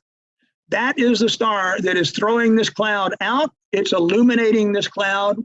And as the slower winds slap into the faster, or the faster winds slap into the slower moving winds, that is also ionizing it. So this is easily found. Just find the flat diamond and go to the southern star. You can't miss it. All right, 2001, advanced observing. We had explosions over TSP as a topic. And we had some more very, very excellent speakers. Timothy Ferris, who is a noted author, has written several books on astronomy. If you ever get in the car with Timothy, be prepared for a ride because he likes to go about 100 miles an hour. You know, But he gave a very, very good talk at our 2001 TSP. Paul Hickson, this was his second visit to TSP. Paul is noted for his Hickson 100 compact galaxy clusters. He's also noted for inventing a spinning Mercury telescope, which he had up in British Columbia, BC, which is where he still is. And we very much enjoyed Paul being there and would like to get him back again. On the right-hand side is Steve O'Meara. Steve, there for a while, was a fixture at TSP. Steve's a good friend of mine. The picture down below is a talk that he gave of a trip that he and me and his wife went with the National Geographic crew to a volcano in the middle of the Mediterranean Ocean called Stromboli. And we were there for 2 weeks, and they made a TV movie about this. And Steve gave a talk on our escapades at the volcano. And this is the outfit that we had to wear when we were on top of the mountain, because it was throwing lava bombs at us right and left. And it was a very, very interesting 2 weeks. And of course, this is how Steve looks without the gear. But Steve has been to numerous TSPs, and those of you that know Steve, he's got incredible eyesight. He calls himself a visual athlete. He works at it. I've spent many hours observing with Steve, and he's as good as you think he is. But he's also giving a talk next week on Botswana, observing in Botswana land, which is where he's living now. All right, I'm going to spend some time on this.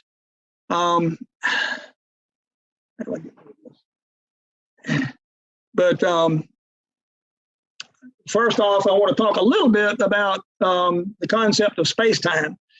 The space-time is something a lot of people don't, a lot of amateurs aren't really familiar with, but space is three-dimensional, as we know. But time is also entered into it.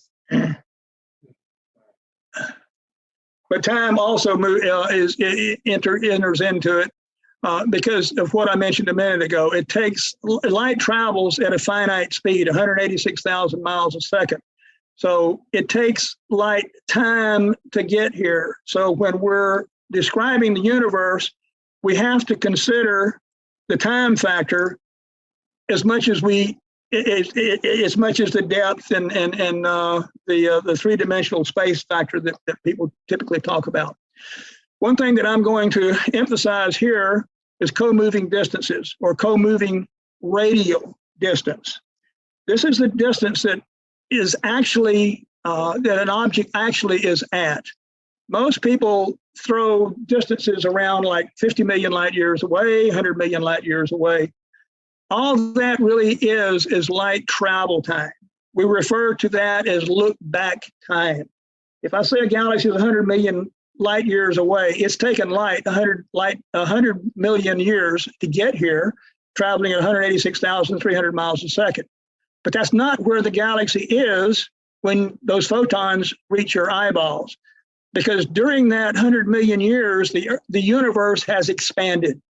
So it's much further away than 100 million years. So we call that co-moving distances. You have light coming at you, but it's moving away from us at the same time. The universe was formed 13.8 billion years ago. And originally that was an inflationary period where the universe expanded faster than the speed of light, but then it settled down. And in our part of the universe, it's expanding at something called Hubble's constant. And Hubble's constant is numbers all over the place, but it seems to be settling out around 70 kilometers per second per megaparsec, and a megaparsec being 3.26 million light years. So that's how space in our part of the world is expanding. However, and next Friday, Dr. Gebhardt is going to talk about dark energy, which is a talk I'm really looking forward to, because somewhere around 4.5 to 5 billion light years out, the universe suddenly starts speeding up in its expansion. There's some negative gravitational effect called dark energy that we don't understand what is causing that, but nevertheless, the universe is speeding up as we go further out from the universe. In general, for objects from us, 1 billion light years out, 1.5 billion light years out, the cosmological redshift, which is what we call the expansion of the universe, the cosmological redshift and the look back time are pretty much the same. And this only applies to quasars and very distant objects. But once we get beyond a couple of billion light years, it does make a difference. So these two objects here, well, for instance, I made a sample. If we have a redshift of 6, a Z factor of 6, it took 12.8 billion years for that light to get here. That's how long it took that light to reach our telescopes. But during this 12.8 billion years, this object moved away. So its real distance is 27.5 billion light years away, not 12 billion light years. The universe, as we know it, is about 95 billion light years in diameter, which means we can see out about 43 billion light years in any one direction. At some point, the universe expansion exceeds the speed of light, and beyond that, we won't be able to see anything because those objects will never be able to get here because it's expanding faster than the object is moving this way. So hopefully that's not confusing too much for everybody, but it's a lot to throw at people. A 6 billion light year object, for instance, is 7.6 billion light years in real distance. If we had an object, if we could see an object 13.8 billion light years away, its distance would really be 46 billion light years. There is a database on the internet. It's a Ned Wright database for those of you that would like to look at this further. It's very interesting. It's got a calculator there where you can calculate all this out yourselves.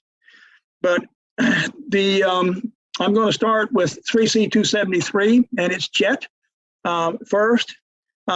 This was the first optical quasar, along with 3C48, that was discovered.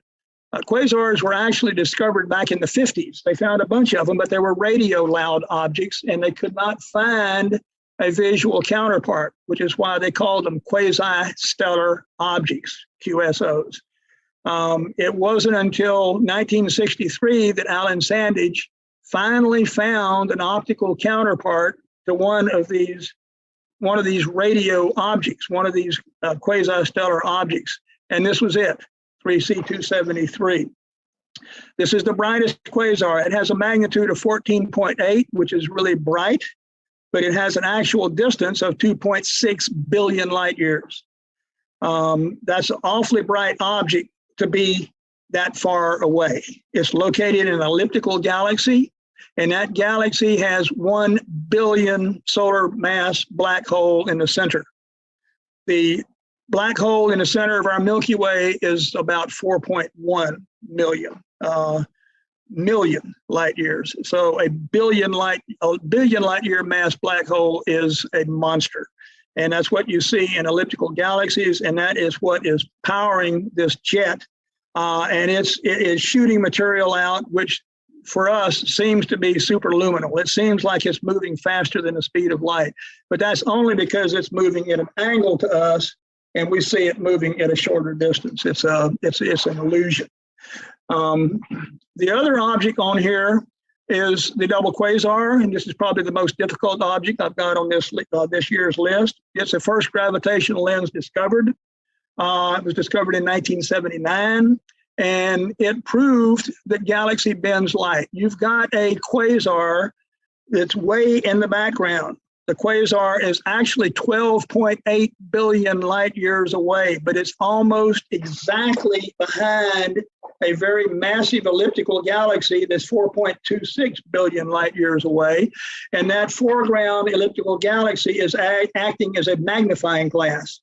and it's magnifying that quasar in the background, but it's also splitting the images up into two separate images, which are separated by about 6 arc seconds. And you can see them here. You can also, with the Hubble Space Telescope, see the galaxy. This is the illuminating galaxy that's in the foreground that's causing this mirage. And this backed up Einstein's theory that yes, gravity does bend light. His theory of general relativity, part of it was proved by this. There's also a time delay between the two objects, and we use this to determine how fast our part of the universe is expanding. And in these two, one has 64 and one has 72. And I said a minute ago, I've rounded all of my distances off to 70 kilometers per second per megaparsec. So all of these distances that you see that I'm talking about here are based on 70 and not some other factor. All right, active galactic nuclei, NGC 4151. This is the standard of the Seyfert 1 type galaxies. Seyfert 1 galaxies are the most active galaxies. They act like quasars. They're shooting a jet out at relativistic speeds, which is almost the speed of light. I mentioned a minute ago, our Milky Way galaxy has a black hole, Sagittarius A star, with 4.1 million solar masses. That black hole is roughly the diameter of our solar system, about the distance from sun out to Uranus. The black hole in the middle of this one is 46 million solar masses, and it's throwing jets of material out at a high speed. And there's a second black hole of 10 million solar masses, which they think orbits in about 15.8 years. Anytime you look at one of these Seyfert galaxies, you see a bright stellar-like nucleus. And this one is very bright. Through a telescope, you see a faint outer halo. You see some of the spiral arms, which are very, very faint, but the center is very bright.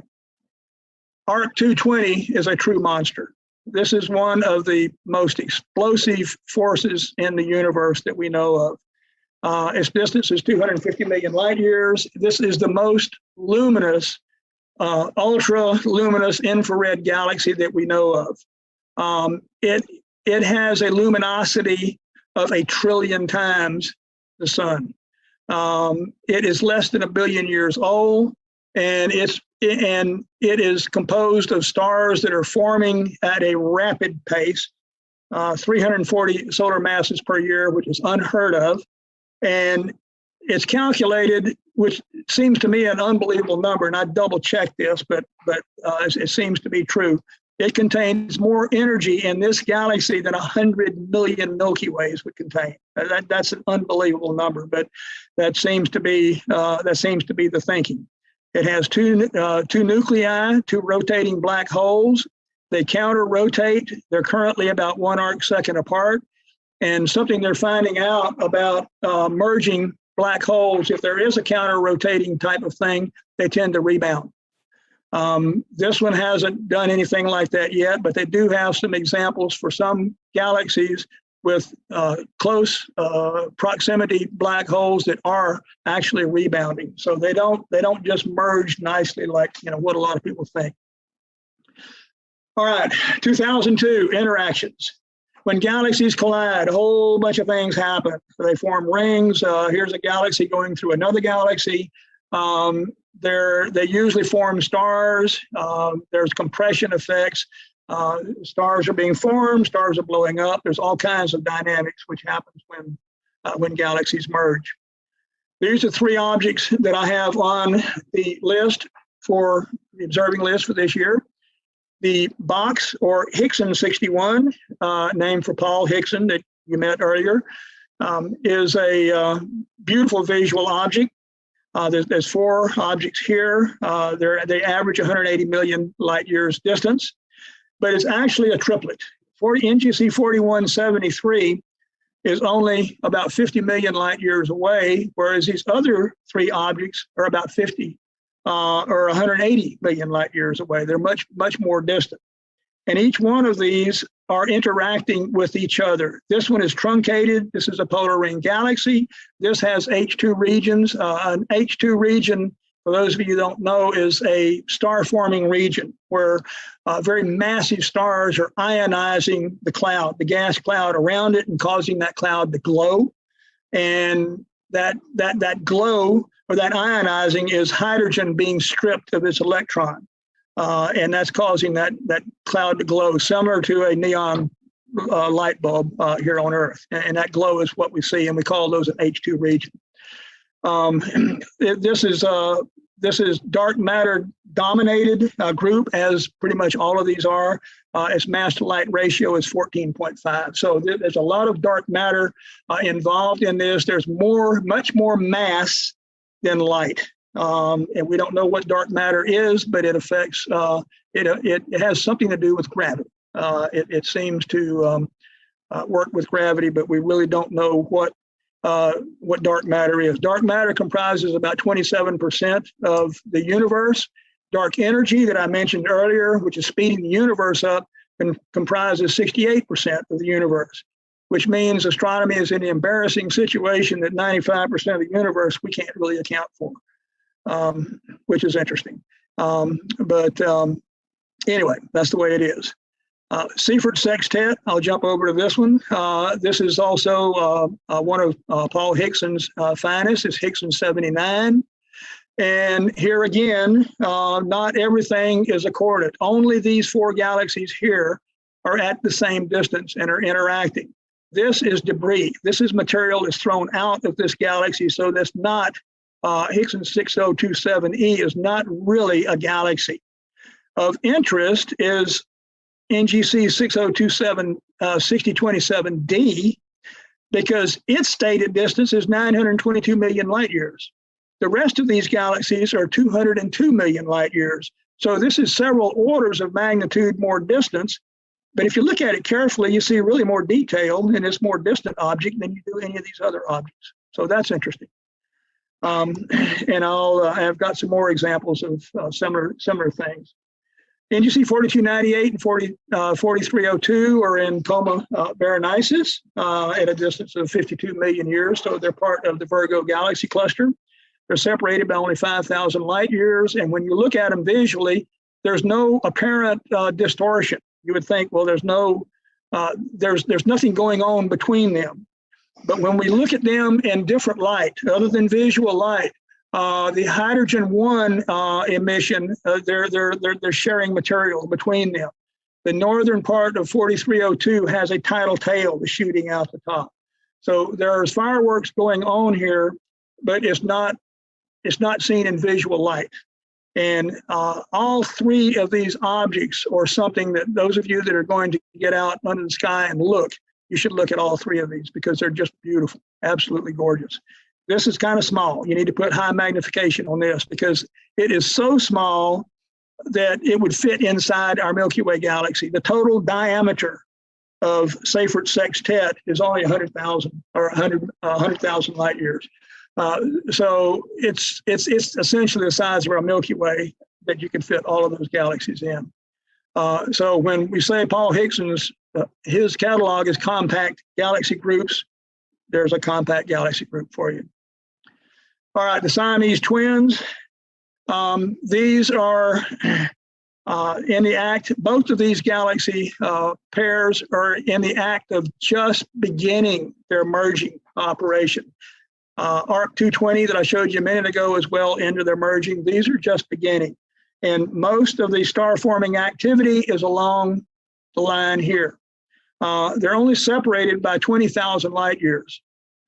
We're separated by 2.5 million light years from the Andromeda M31 galaxy. So these are very close to each other, but there's very little distortion.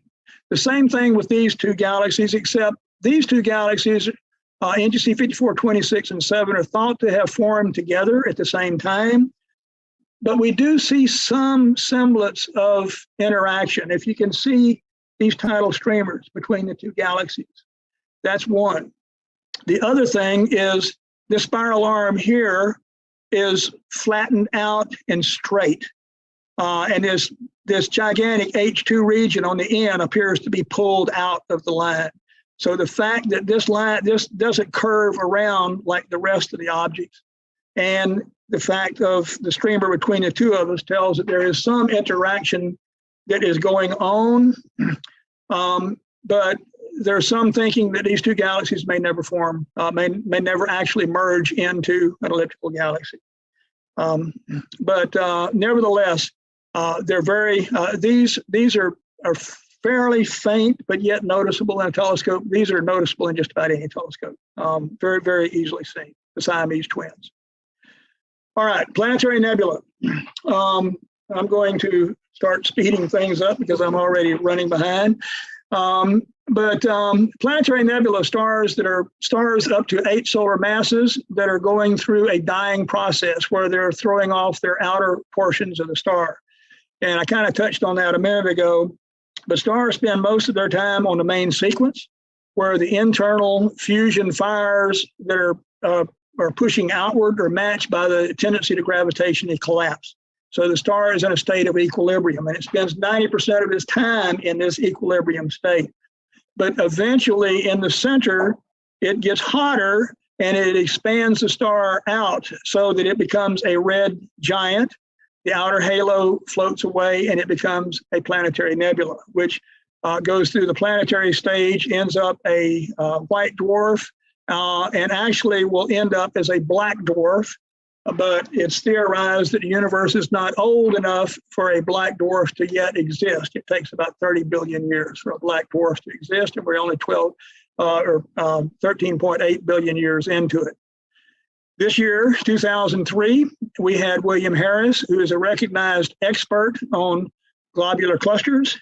Almost every paper that was written, he had something to do with, so we were lucky to have him. Sun Kwok is the reigning authority on planetary nebula. He was there that year. He has written 7 books pertaining to planetary nebula. I used his books as my source for my lecture that I gave on planetary nebula.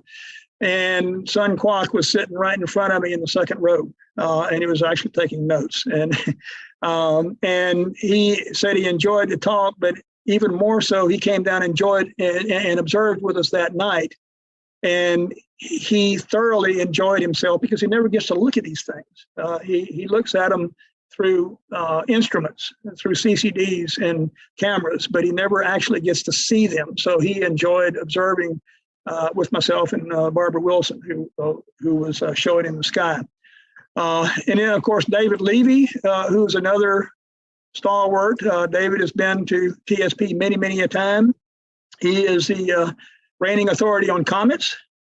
David has discovered 22 comets, and I think he's written 33 or 34 books, something like this. So David has done a lot of work in the realm of amateur astronomy. This is a blow up of an alien that somebody hung from the ceiling, and it had Larry Mitchell across the front of it. Somebody undoubtedly enjoying my planetary nebula list. But these were the speakers that we had that year, and they were very excellent, each one of them. All right, planetary nebula come in all shapes and sizes. This is orientation, which I talked about a minute ago, so I won't go into, but if we see it from the side, we see we see this configuration. If we see it at an angle, we see a truncated type object. If we see it pole on, we see a ring. These are just a bunch of different planetaries that come in all shapes, sizes, orientations, and ages, and they're very nice to look at. And I love them myself. Spherical planetary are usually from single stars, not a binary star, but a single star, usually that are rotating slowly, that have a low metallicity, and they're extremely, some of them can be extremely hot. You need a nebula filter because a lot of times they're real faint.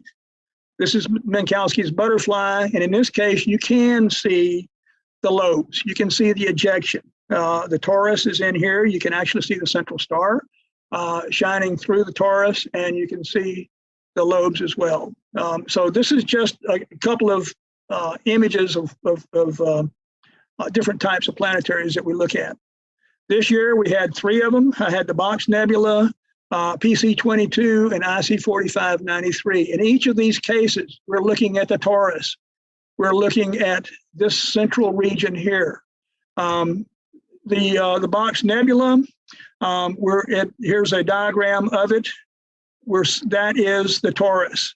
You can faintly see the lobes out the end. I have never seen them myself visually, but you can capture them in photographs. And this has multiple, what we call quadrupolar lobes. In other words, not one lobe, but you got 2 lobes on each end. And that's because the star is wobbling. As it rotates, the star is wobbling, and it throws lobes out in different directions. PC22 is called a starfish planetary because if you look at it, it's a mess. It's a very young planetary nebula, and that star is really spinning and is throwing material out through the polar regions in all shapes, forms, and fashions.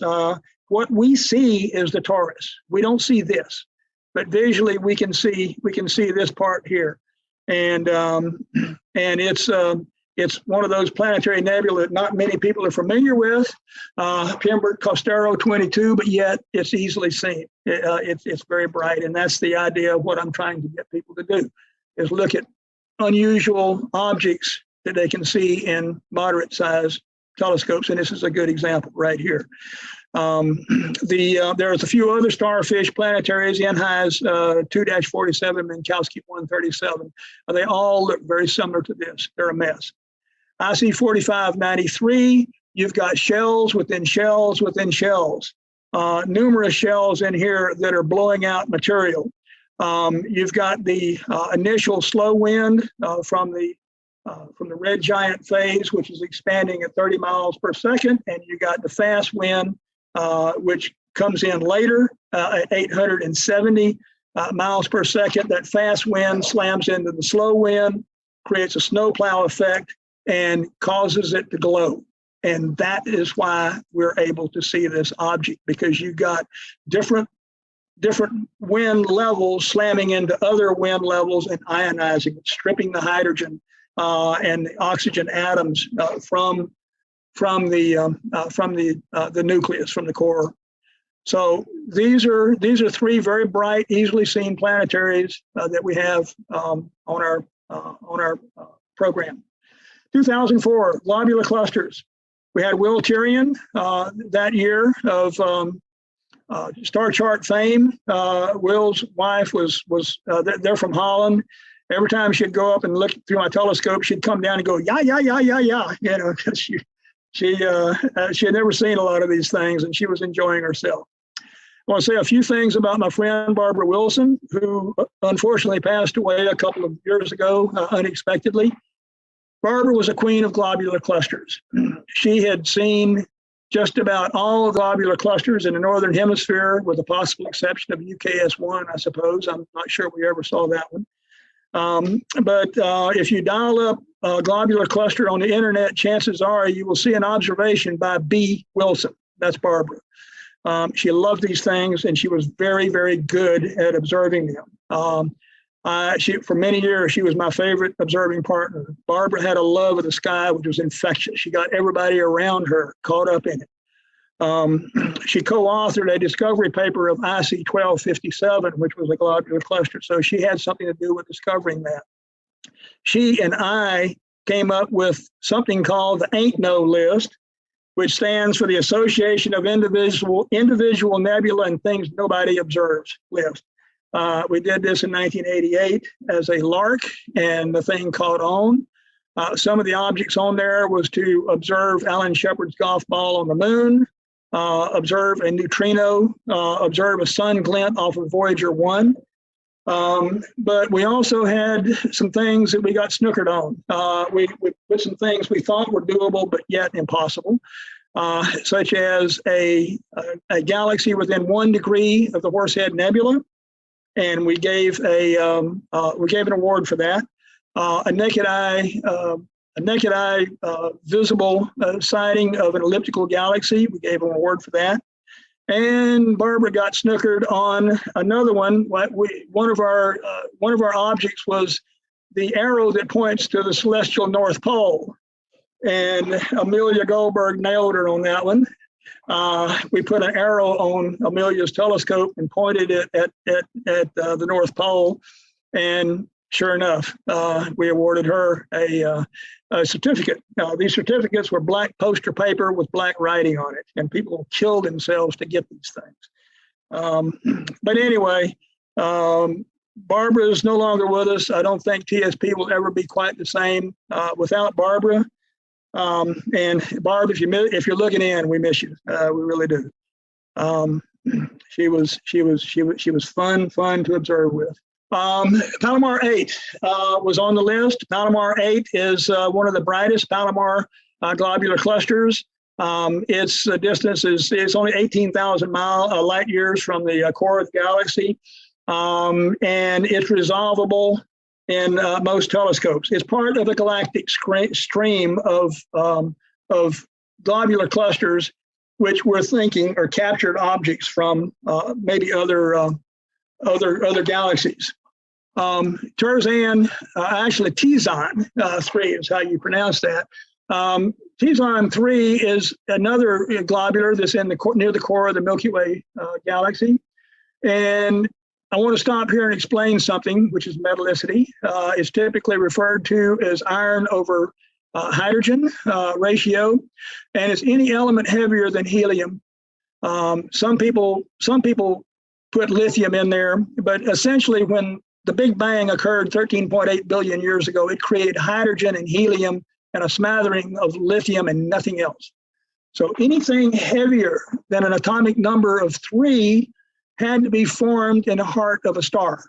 And we can use the metallicity content to determine the age of that particular object, because it takes so many millions or billions of years for certain metals to form. So that is a very, very good age candle, and it's what astronomers use. So Tizon 3 is a very metal-rich globular cluster. Most globular clusters are metal poor because they're old. Globular clusters are the debris of the galaxy. As planets were debris of our sun. Our sun formed out of a gas cloud, and what didn't form into the sun formed planets. Milky Way galaxy, our spiral Milky Way galaxy, when it formed, the debris that did not form into the Milky Way galaxy formed globular clusters. So Tizon 3 is a little bit different, because those globulars that formed with the Milky Way are all on the order of 11, 12, 13 billion years old. They're very old because our Milky Way is very old. So when we see a globular like Tizon 3 that is metal rich, which is minus 0.73, it's very close to the sun, we automatically think it came from somewhere else. It's not part of our Milky Way galaxy. And in this particular case, it's part of a galactic stream of other globular clusters. And they have found so far 5 of these events, 5 of these streams. So they think in the past, 5 galaxies have merged with our Milky Way, and possibly 3 smaller galaxies have merged with our Milky Way. And they can determine that by these galactic streams of rich metallicity globular clusters like Tizon 3. The youngest globular cluster is Tizon 9, and it's Tizon 7, and it's only 9 billion years old. So that is very much younger, and this obviously came from somewhere else, not from our Milky Way. Ago Tizon dismissed all these Tizon globulars as being totally impossible to see visually. Me, Barbara, and probably quite a few other people have seen all of them. So don't let the experts tell you can't see something until you try. And that's the whole premise behind this advanced observing list.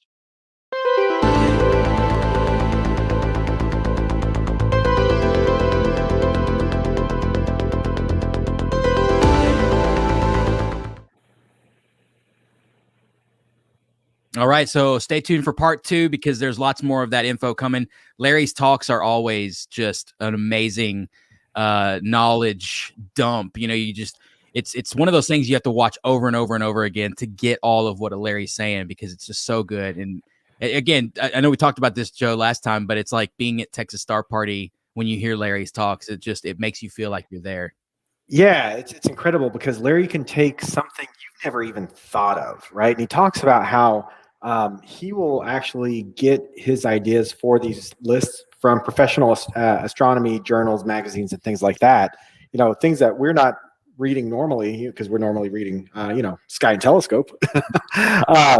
But he spends a lot of time sifting through a lot of professional data to come up with these lists, and he just retains it all. And every time I listen to Larry, I learn a lot, and I'm looking forward to the second part of that presentation there. Absolutely. We got lots of other stuff coming too, guys. More t-shirt giveaways, more all kinds of other giveaways. But I guess now we should do the Great Texas You Must Not Be Present to Win giveaway part 2, right? I think that's a fantastic idea, Will. And we gave away 3 prizes earlier, and we're going to jump into the next 3 door prizes. So any objections to that? I second the motion, Joe. All right. I don't hear any. So door prize number 4 is a Caldwell card from Sky and Telescope, graciously donated as a door prize from Sky and Telescope, one of our distribution partners, or I shouldn't say distribution, our broadcast partners here tonight. They've been very gracious with all of the door prizes and allowing us to stream through their platform. But the winner of tonight's Caldwell card from Sky and Telescope is Victoria Catlett from Allen, Texas. Victoria, congratulations on winning that card. I have something similar. I actually have the Sky and Telescope Messier card like that, and it's fantastic. I use it out in the field all the time. It's a wonderful, wonderful piece of equipment to have in your arsenal there. Absolutely. All right. Our good friends over at Vixen Optics, the Star Guy in Berlenbach, have donated a Poro Prism binocular, 7x50 binoculars here. Really good pair of binoculars here. And the winner of those binoculars is Tong Liu from Dallas, Texas. All right. Congratulations, Tong. Nice. You're going to get, the thing is you can take those binoculars out to TSP and we talked about the large Dobsonians, things like that. You don't even need those. You could spend the entire time out there with these binoculars and never get bored. Absolutely. Yeah. And the 6th door prize here tonight is looks like a Pluto globe from Sky and Telescope themselves. So I don't have the Pluto one, but I have a moon globe from Sky and Tel. And these things are fantastic. Lots of detail. Lots of markings. You could spend hours literally looking at this thing. It's just fantastic and a great way to kind of reimagine the planet in 3 dimensions there. And the winner of this is Jay Barney from Houston, Texas. Congratulations, Jay. So for each one of these winners, we'll contact you offline. Just confirm your contact information, where to ship these things, and have them sent over to you. So thank you all. Appreciate everybody who signed up in the past and is eligible for these prizes. So, absolutely. Yeah. Congrats. And again, for those of y'all watching live tonight, keep watching. We're going to give away stuff to y'all, and there's a trivia contest coming. So if you think you've got the brain power, we want to see your skills. Absolutely. For those of y'all wondering, you may be wondering, where can I get one of these cool TSP t-shirts that Joe and Will are wearing? You can find them here at texasstarparty.org. And if there's a banner at the top, if you go to the second banner at the top, you'll see the shirt. You'll see this exact shirt. You'll want to click on that, and then you can fill out the little form here. And you put your name, address, all that fun stuff, what kind of size shirt you want, and get your payment stuff in there. And it's a beautiful t-shirt. It's actually really nice. It's a good quality. It's not those thin, weird t-shirts you get sometimes, It seems like it's a good quality t-shirt. I'm just scared I'm going to stain it because I know how I drink coffee. It's all over me. It's going to be ruined in no time. So I'm probably going to have to end up picking up another one. But yeah, always have the second one there. Like I said, these are fresh from the runways of Milan and Paris. So get them while they're hot. They're part of the summer 2021 collection, and it's a great T-shirt. So yeah, you can order those there at the TexasStarParty.org website. Absolutely, get on there and get those done, and get your piece of history, because this is the first ever virtual Texas Star Party, and so you can own a little piece of that. And I guess, Joe, it's time to move on to our next segment, which is the wonderful folks at the Fort Bend Astronomy Club. They're going to show us how they do what they do. And the man of the hour, there he is, Tony, is the president of the Fort Bend Astronomy Club. Tony, how you doing, man? We're good to see you. I'm doing great. Can you hear me okay? We certainly can. We got you. Super. Awesome. I just wanted to let folks know the original plan was to have our club members out at the East Dome, which is ours out at the George Observatory, along with the 3 to 5 deck scopes. But as of last Friday morning, we had to make a judgment call whether that was going to be possible. And when you're looking at 7 days of thunderstorms in a row and potential Brazos Bend River flooding, we had to make a judgment call, and we called off doing it live. So what we've done is taken data that we've acquired from doing what we call EAA at the George, and we're working with that this evening. The Fort Bend Astronomy Club, I'm president of the Fort Bend Astronomy Club. We've been around since 1984, and our volunteers have provided the majority of the George Observatory volunteers since 1989 when it opened. It is located out in the middle of Brazos Bend State Park, which is about 30 miles to the southwest of downtown Houston. And the George has 3 observatory domes, the East Dome, the Research Dome, and the West Dome. And our club owns the East Dome. I should mention that the George Observatory is owned by the Houston Museum of Natural Science. And pre-pandemic, that is before March 2020, the George was open every Saturday evening for public viewing through telescope eyepieces.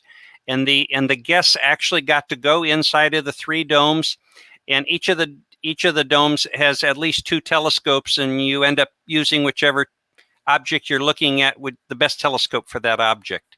What I'd like to do is share my screen here. All righty. And I'm going to shut this off real quick. I'm going to share my screen. Share screen. Share screen. And I'm going to go to this one. Can you see my aerial photograph? We can. We certainly can. Oh, I'm sorry. I'm going to back up once. Stop sharing. This is one of those technical glitches. Oh, it's always fun, right? Trying to figure out online. And the cool thing about this is we may not have to worry about this too much longer. We may be able to just meet in person eventually, right? I mean, yeah. That's open. One of these days. Yeah, and for those who live in the Southeast Texas area, the George Observatory is also the home of the Astronomy Day event that, weather permitting, we put on annually there, and it's a fantastic place for that type of event. Go ahead, Joe. It's you, Tony. This actually was your segue to the Astronomy Day. This was an aerial photograph that one of our club members took of the George Observatory getting set up before an Astronomy Day. And right here we have the East Dome.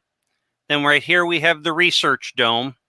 And then right here we have the West Dome. And you can see we have this huge deck area that goes around it. And so it affords visitors out there pre-pandemic a lot of opportunity. What we've done from the since COVID, and when we reopened in March of 19th of 2021, we put the guests are no longer allowed inside the observatory. We've got monitors outside of each observatory, one here, one there, one here. And then we've got 3 deck scopes that also have monitors over here on the deck. That way we can adhere to proper social distancing and so forth. I'm going to stop sharing real quick here because I'm going to try to play this video and see if we can get that to go. Share screen.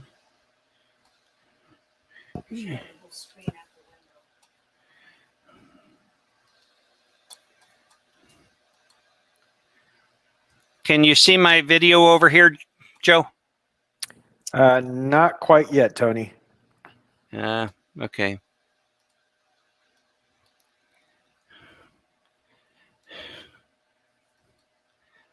I'm going to stop sharing. Screen 1, screen 2, cancel. It's one of the joys of technology, right? Yeah. I'll just let that. I'll let that go. EAA at the George. When we were talking with the George about reopening, we needed to come up with something to adhere to the social distancing and the attendance limits. And so what we developed, FBAC developed and implemented, is EAA at the George, electronically assisted astronomy, for remote viewing outside the domes. And we use ZWO cameras attached to whichever telescope we're using. We use the SharpCap software to do the stacking of the images. Most of the images we're doing to where they're about 10 second per image. And then we're using maybe 50 images. And then we stack them and display them on a 32-inch high-definition monitor outside the dome. Because of the social distance and the attendance limits, we had to come up with stations so that we could spread people across the deck, and it's worked really, really well. The interesting thing is we can, if it's cloudy, we still have stuff to show the guests when they come out. And like I said, unfortunately, we've been experiencing thunderstorms and cloudy weather the last 6 weeks. So that actually kept us from capturing current sky views, et cetera, and doing our live demonstration as it was originally planned. We're going to talk tonight about EAA at the George. Then we're also going to talk about the differences in field of view of telescopes and cameras in different setups. It's amazing how different the telescope views can give you. And then the interesting wrinkle is all of a sudden when you put a camera on there, the cameras also create different views. So we're going to talk about that. And then we're also, quite a number of our club members are very deeply into astrophotography, and we're going to show some images, but we're also going to show some comparisons between EAA images and astrophotography images. And by the way, I should clarify that EAA images are typically, you're really not manipulating the image at all. There's really, other than stacking, you're really not doing much of any processing. And with that, our first presentation is going to be by Jeff Lepp, who is co-chairman of the East Dome and a very exceptional astrophotographer. And Jeff is going to talk about the East Dome and more in depth about EAA at the George. So I'll turn it over to Jeff. Appreciate that, Tony. Thank you. Thank Hi, you. Jeff. How are you? Oh, doing great. Thank you very much. Thanks, Tony. I am Jeff Lepp, co-chairman of the East Dome, as Tony said, and we are responsible for the operation and the maintenance of the East Dome at the George Observatory. It is basically an 18-inch f4.5 Newtonian telescope on an equatorial fork mount, which is nice because we don't have to worry about meridian flips with a German equatorial mount. And you have to flip it to the other side once you reach the meridian, which is an imaginary line between the north and south. The scope has been in use since 1994 and has been credited for over 300 asteroid discoveries by our A team. So that was back in the heyday. Nowadays, they have these massive surveys that find asteroids, and they changed the rules on granting discovery rights. So we don't do much of that anymore. But we do use the East Dome for public viewings, as Tony mentioned, most Saturday nights when the weather's nice, and when it's not, we have our playback that we're going to do. And then for special events like meteor showers and spring break, we're also open. So the Fort Bend Astronomy Club is not only just responsible for staffing the East Dome, which is ours, but as well as the other dome and deck scopes as well. Before COVID, on a typical night, it was not uncommon for us to have 200 or 250 folks coming through the East Dome. So we'd have to march them in and up the ladder and look through the eyepiece. And so that was quite a busy night. But with the advent of COVID, we've had to retool and retrain, as Tony mentioned, due to having to keep social distancing. So what we did basically is we acquired some camera equipment, a ZWO 294 camera that we use as the imaging camera, which is a 4/3 size chip, so it's not extremely large, and it gives us a field of view of approximately 1/2 degree by 1/3 of a degree. So we got a pretty small field of view. And then we also have a guide scope, which is just a 4-inch Orion refractor doublet that we use a QHY3 178 guide camera on it, because the mount is old and requires a little bit of help keeping on target. Even though we're doing short exposures. And then we have a Botnoff mask that was actually laser cut by a gentleman by the name of Roland Fields from the Houston Community College. That is really great because it helps us focus really quickly. Otherwise, we'd have to fumble around getting the focus, and the Botnoff mask just makes it so much easier. So you can see the Botnoff mask here to the lower left.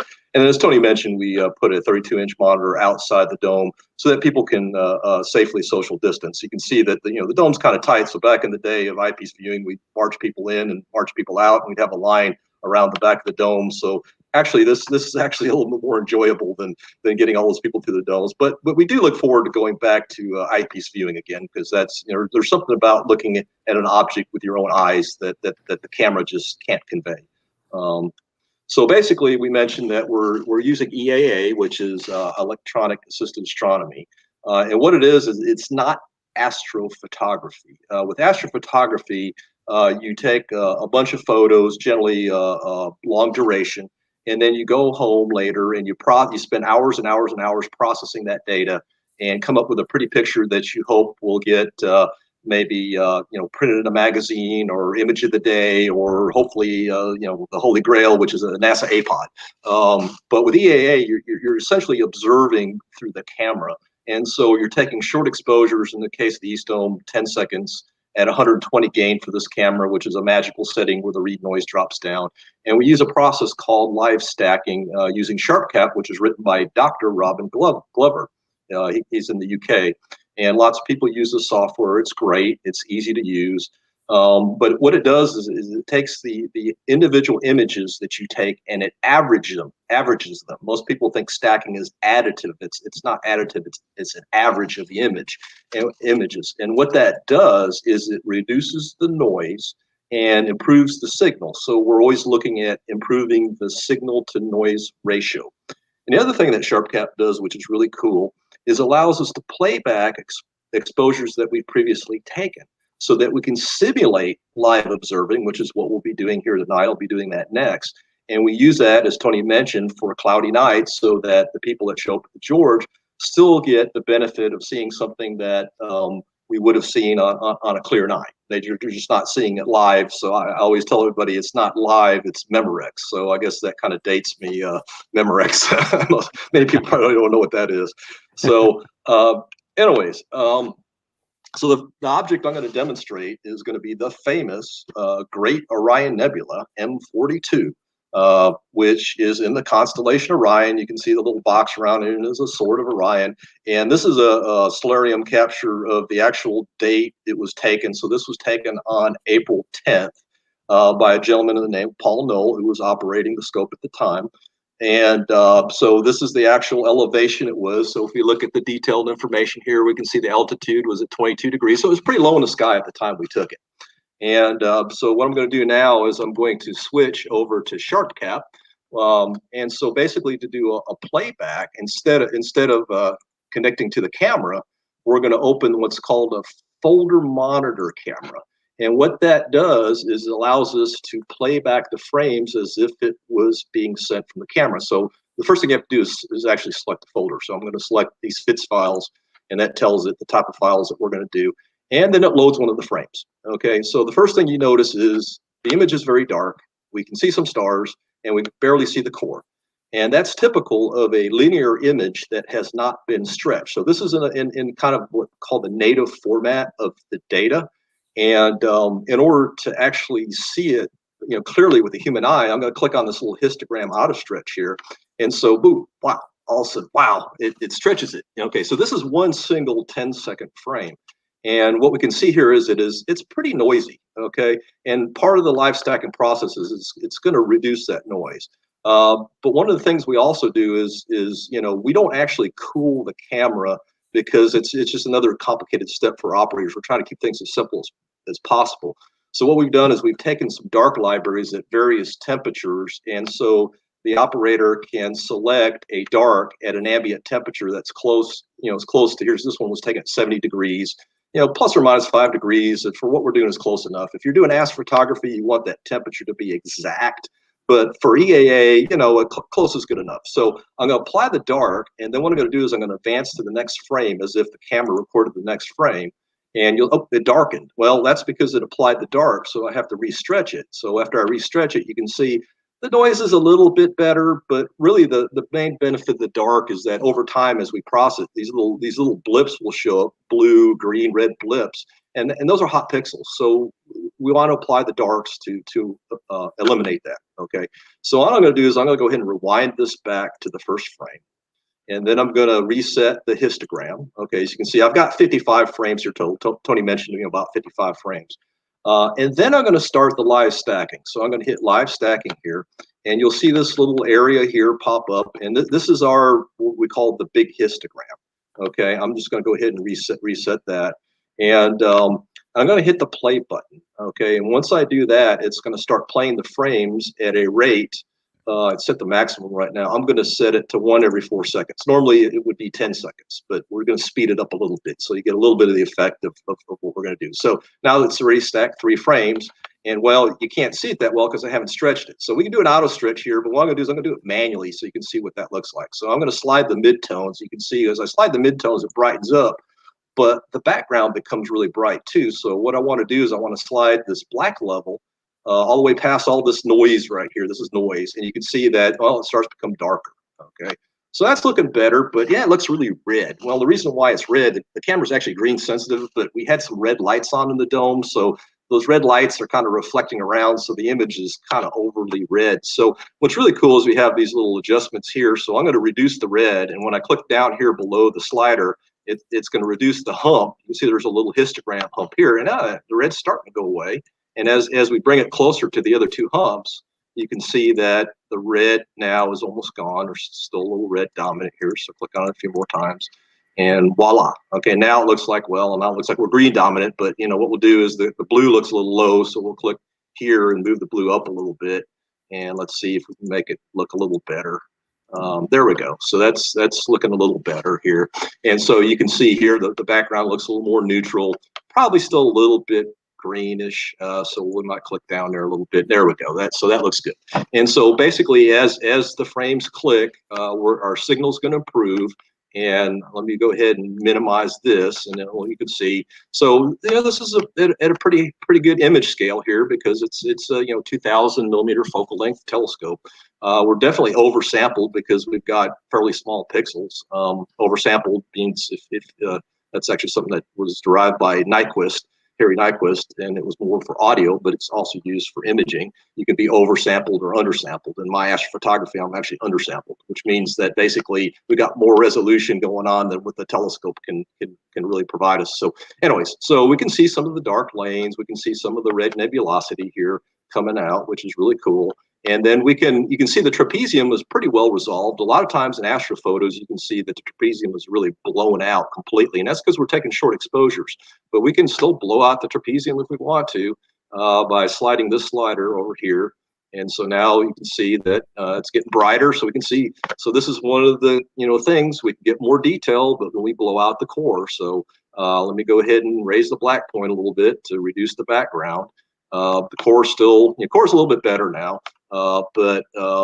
But again, it's kind of a trade-off. It's how much do you want to blow out the core to how much you want detail you want to provide. So during the public viewing, this is what we show the public, and we have somebody outside explain to the public, okay, this is the Great Orion Nebula. It's a star nursery. It's the brightest nebula in the northern hemisphere, and it's 1,400 light years away from us. And we explain, the differences in the colors here, the The reds are the hydrogen alpha areas, which is the emission nebula, which is it's absorbing the energy from the hot bright stars and it's re-emitting it. And the blues that you see here, that's the reflection nebula, which is similar to what the sky does. It scatters the light and becomes blue.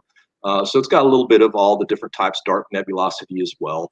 And there's various things we can do with this. We click over here in enhancement. We can do some additional sharpening here, so we can sharpen a little bit. It just tweaks it just a tad.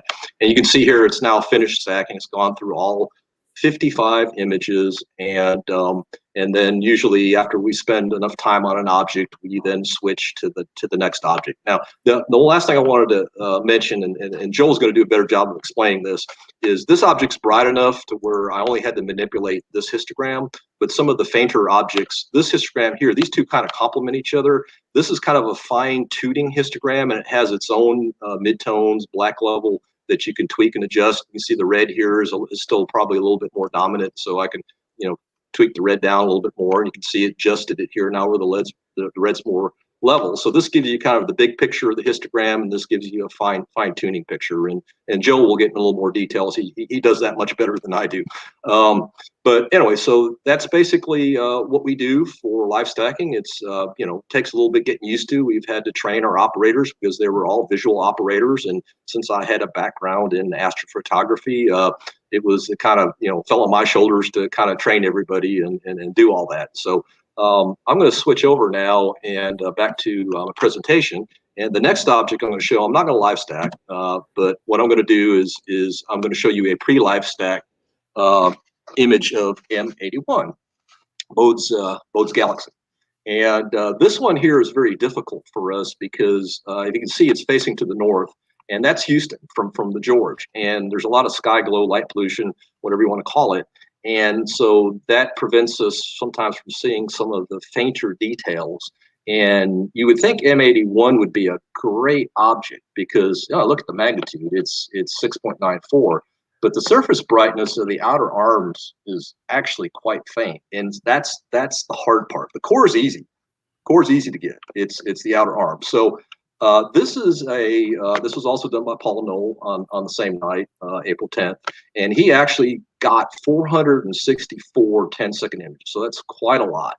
But the core is well defined, but the outer arms is extremely faint, and so it was very difficult. And we had to manipulate the secondary histogram in order to get that to show up. Okay. And so at a darker location, it would have showed up much better. The George is about a Bortle 5, maybe 5.5, so it's not the darkest. But to the north, it's even worse because, again, that's where the Houston sky glow is. So what I wanted to show you is when you take the data, and again, as you capture this data, you save it to FIT files, and you can actually take it and process it as an astrophoto, which is what I did. So the tool I use is PixInsight, which is a professional processing tool that I've spent many years learning how to use. And so what would it look like if I took the same data just with the darks? We don't take flats because it's difficult to take flats with the East Dome, so we get a little bit of vignetting. But as an astrophoto, that's what it looks like. So much more. So this is a dramatic difference. You can see the difference between if you take it and spend hours processing afterwards or do it a live stack. You can get much more detail. We can see also the star spikes starting to show up here. The outer arms show up much better. You can see some detail here in the outer arms. The core even looks better. You can see the dark lanes showing up better. So that let me flip back again and show you the difference. So this is what you get with EAA, which is great and impresses the public. Okay, you can still see it. It's like, oh, this is a galaxy, so many million light years away, and then this is the astrophotography version of it. So that basically concludes my part of this presentation, and I believe Joel Brewer's up next, and he will tell you about EAA that he does in his own personal observatory. Thank you very much. Fantastic, Jeff. Thank you for that little presentation. I mean, it's different to know that there's a difference between the EAA and astrophotography, but it's really cool how you guys are implementing that. You adapted, you overcame, and that's why we love the George. That's why we love FBAC. So thank you, Jeff. Absolutely. Yeah, you're welcome. Yeah, it was a huge effort to do that, and a lot of people put in a lot of time. in it, and it was actually quite a short notice, and we actually got it up in our first night at the George that we opened up. It was a beautiful, clear night sky, and it was a resounding success. Awesome. That's what we'd love to hear. Thank you. And so next, it looks like we have Mr. Joel. How you doing, Joel? I'm doing fine. Hopefully my internet stays up, and you'll be glad to know that when I looked outside, I could see Venus, and it's almost perfectly clear. Wow. Yes. The first time in I don't know how many weeks. I've lost track. And I'm sure the mosquitoes are that thing. I'm sure they are. Yeah.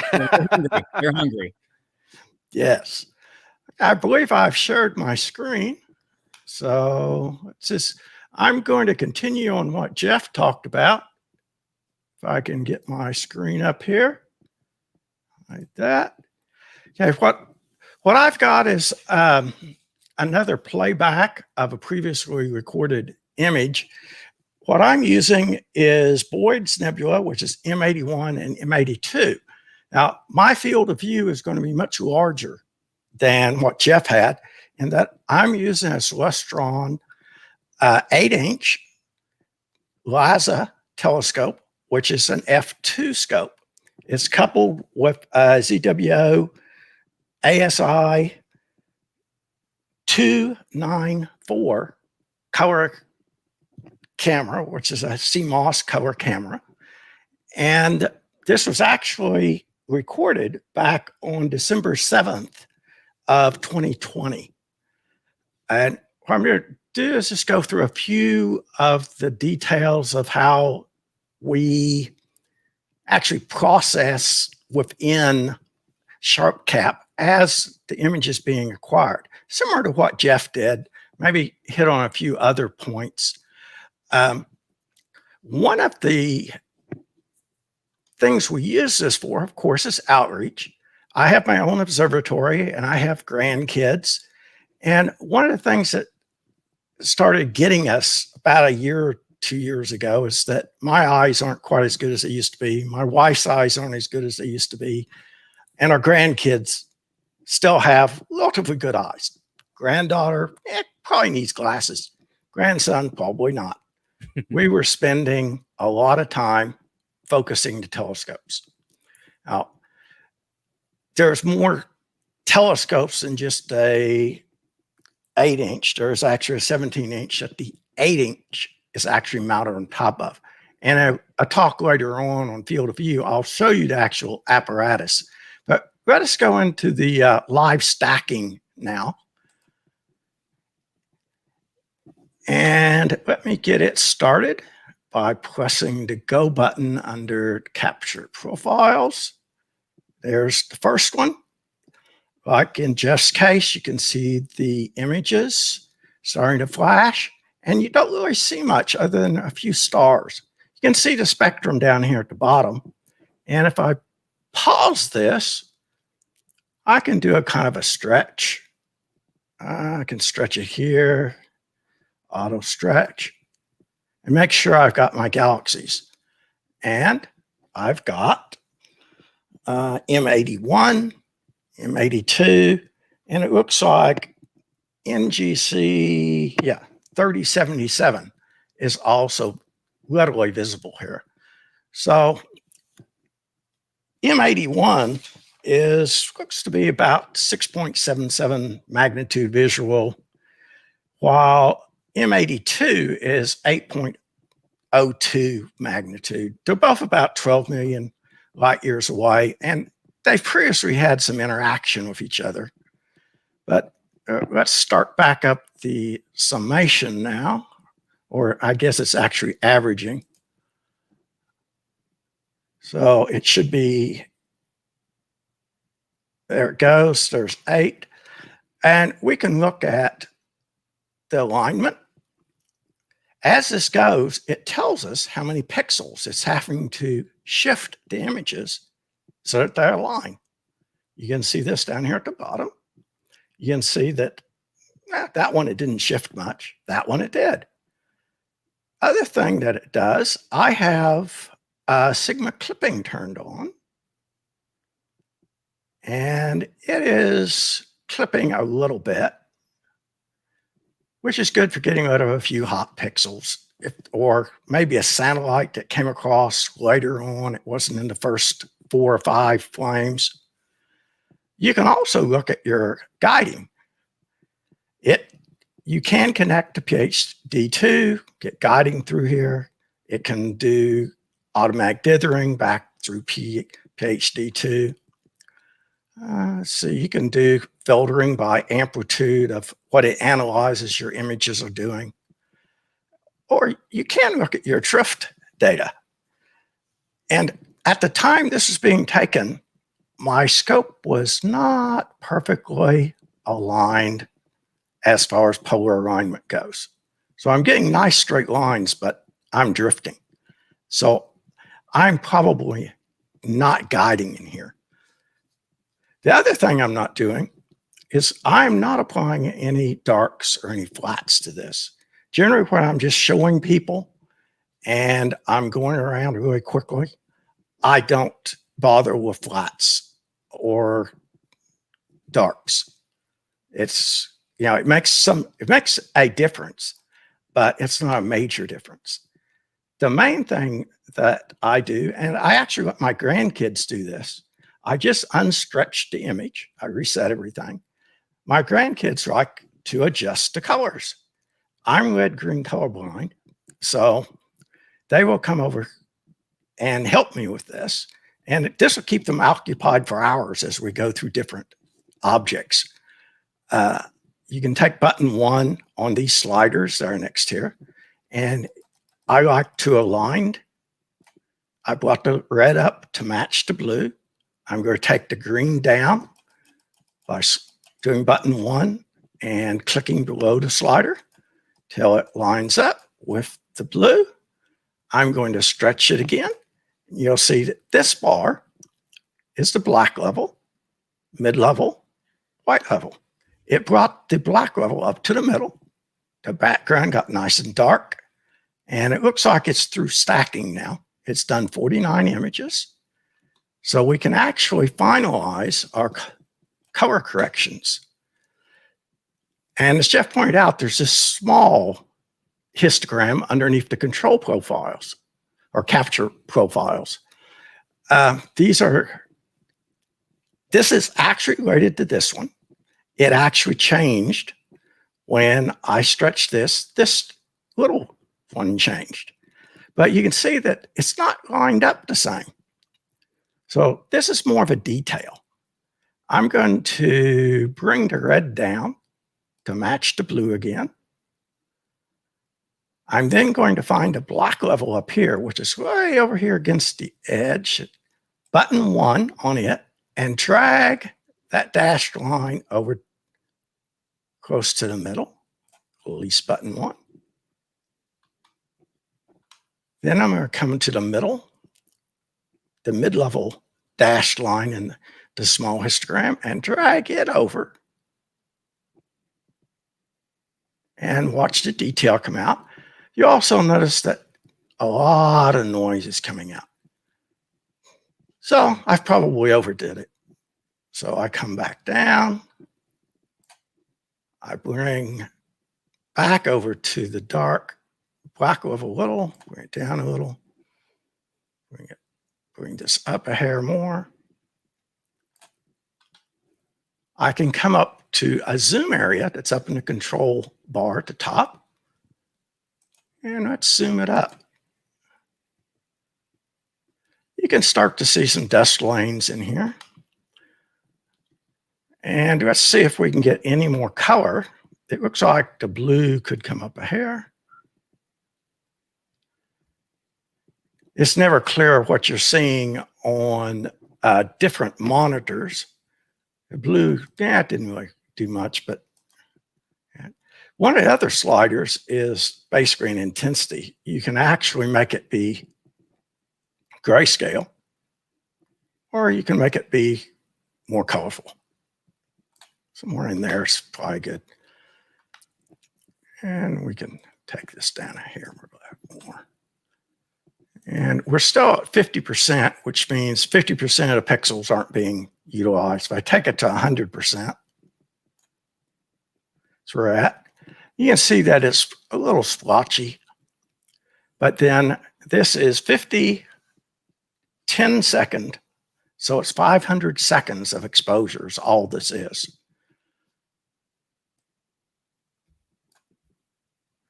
Okay. And again, my grandkids like to sit here and play with these colors, change them around, make them what they want. And then we generally come down and under save, you can save various things like 16-bit stack of it, or you can save exactly as you see it, which, except for the zoom, is all the color corrections you've made, all the adjustments to the back level, movements of the spectrums. And generally, the way I have it set up, I save a PNG as exactly as I've seen, and then I save a 16-bit bits file so I can play with it later in Pixel Inside or something like that if I wish. Now, other things you can actually do with the program, you can set it up to interact with your telescope mount. As long as it's ASCOM, it will go for most. I use it with a Swestron and an astrophysics mounts. You can also make it work with different types of focusers. I make it, it does a good job of utilizing, I can't remember who makes this one. The Lynx is by Optech. And it, you know, it's the same type of a setup using a USB 3 or USB 2 or wireless connections back to the computers. Beyond that, that's about what I've got for this point in time. It does, like I think was touched on, you can control the temperature of the camera, and it will show you all of that at the bottom. It'll show you the temperature of your camera. It'll show you what frame you're on. It'll show you how many frames you've dropped. All types of information comes through. And if you wish, you can save all of the frames that it captures, so you can process them later. So that, I believe, I will turn it back over to you, and we'll talk more about all this in a field of view talk later on. Yeah. Thank you. Thank you. And Paul is actually saying, great job, Joel. So Thank you. I have to agree with him. Great job. I think it was a fantastic job. Yeah. Good stuff there, Joel. Thank you. Yeah. And to continue the conversation, we've got another member of the FBAC group here, Sonny Manley. Sonny, can you hear us okay? I can. Can you hear me? We certainly can. How are you? I'm doing great. How are y'all? Doing well. Thank you. Been enjoying the presentation so far. Yeah, it really is fantastic. And look, you know, the Fort Bend Astronomy Club was a recipient of the Omega Centauri Award for all the outreach efforts that you guys have done. And you guys certainly had a good system in place prior to the COVID pandemic. And it looks like you guys have just, you know, modified what you're doing and are continuing to chug along. So we certainly see why you guys are renowned for your outreach efforts. Absolutely. So Sonny's going to share his screen, it looks like. There it is. Or yeah, there it is. All right. Okay. Well, my name is Sonny Manley. I'm a member of the Fort Bend Astronomy Club as well as the Houston Astronomical Society. I'm also a volunteer at the Houston Museum of Natural Science at the Georgia Observatory. Things get caught up here. Which, as Tony said, is located in Brazos Bend State Park, about 30 miles outside of Houston. So tonight I'd like to continue the EAA discussion and show a few more examples of what's possible with EAA. But as Jeff and Joel have already shown you examples of the live stack, I'm just going to show you the final images and talk a little bit about the power of image stacking.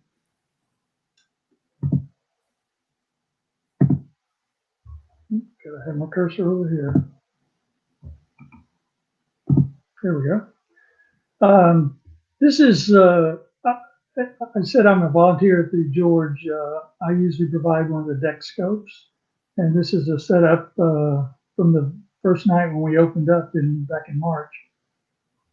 And complying with the COVID-19 guidelines, I sit back here. The table here has my laptop. It's connected to the telescope, which in this case is my 80 millimeter refractor. I have the ASI 294 color camera attached to the telescope, and running SharpCap on my laptop, and then displaying the image on the 32-inch monitor, and the guests can sit out here and safely watch what we're showing. My first image is going to be one that we've seen tonight earlier that Jeff showed, M42. But as Joel was mentioning, you get different views with different telescopes. And so Jeff showed the 18-inch telescope, which had a 2,000 millimeter focal length, and my telescope has a 560 millimeters. So I'm showing quite a wider field of view than was available to the 18-inch. And this is just a single 10-minute sub, and it looks like, hey, we're starting to see some data. I'm not using any darks or flats or uncooled. So after a minute, so we've taken 6 10-minute subs, adjusting the histogram, as Joel and Jeff were showing. We're really starting to see the Orion Nebula and the nearby so-called Running Man Nebula. But we got a satellite trail that came through sometime during those first 6 exposures.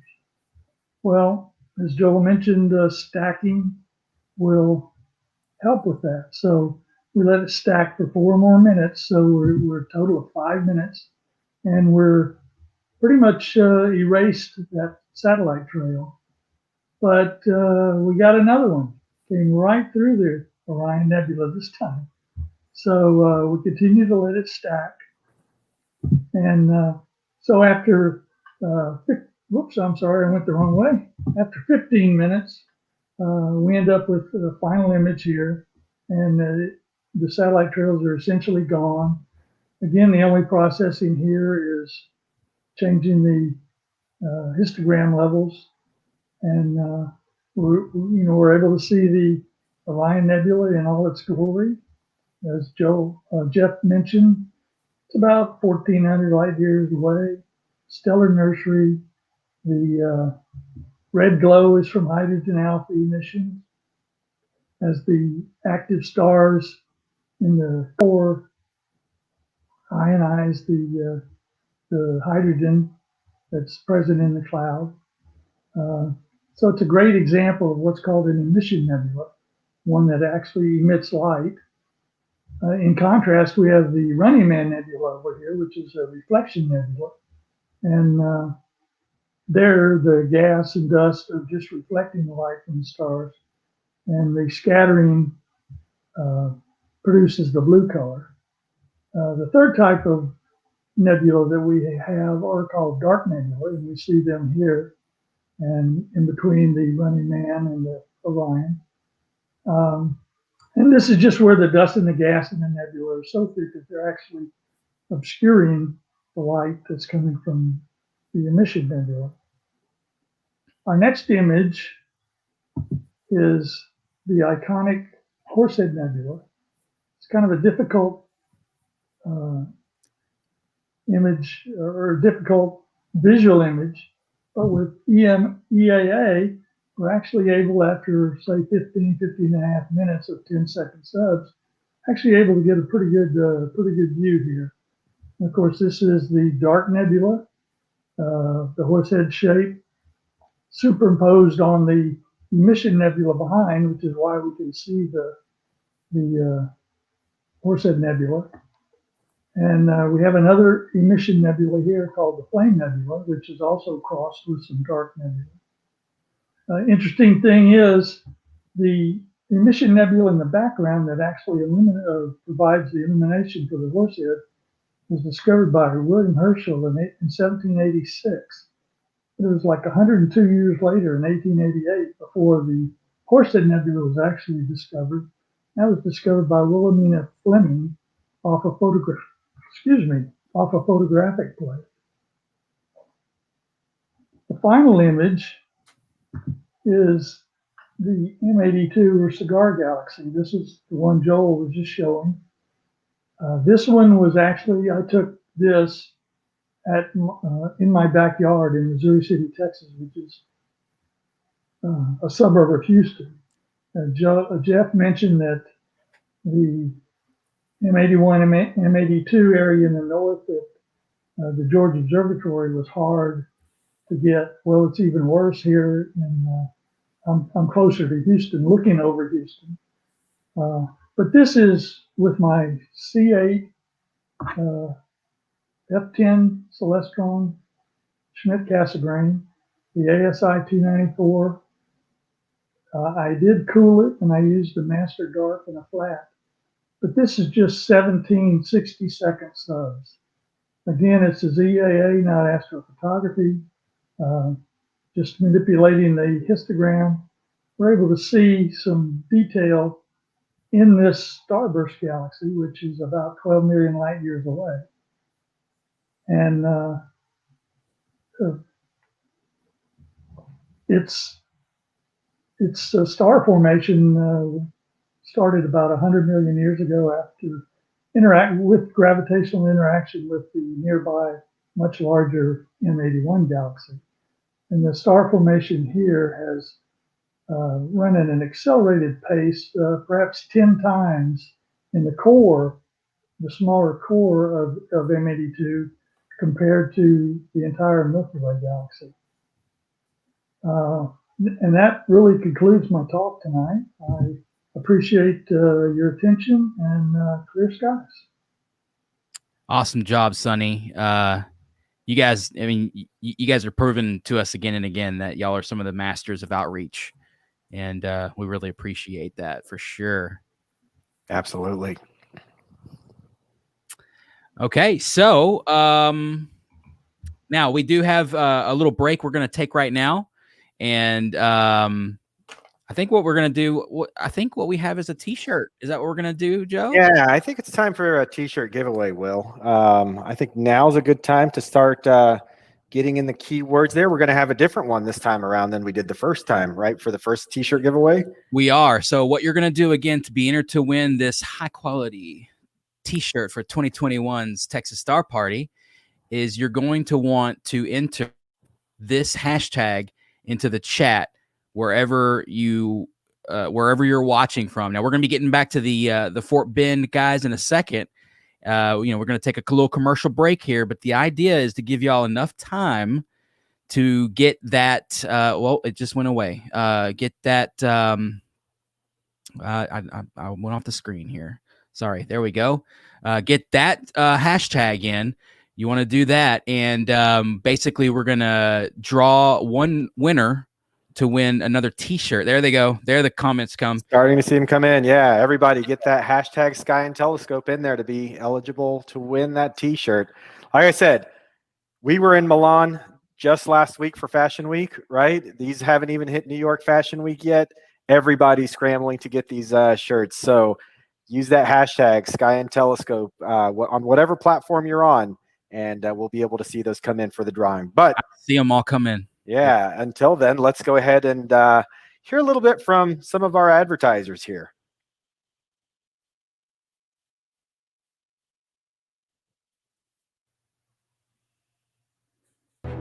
Ready for a new kind of telescope experience? Unlock the power of your smartphone to help you navigate the night sky.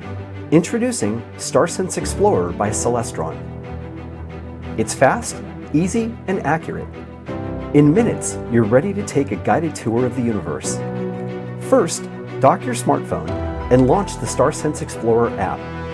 Unlike other astronomy apps, StarSense Explorer aligns precisely with your telescope and uses sky recognition technology to pinpoint its exact position in the night sky. Follow the simple instructions, and in seconds, the app generates a list of all the best objects currently visible in the night sky.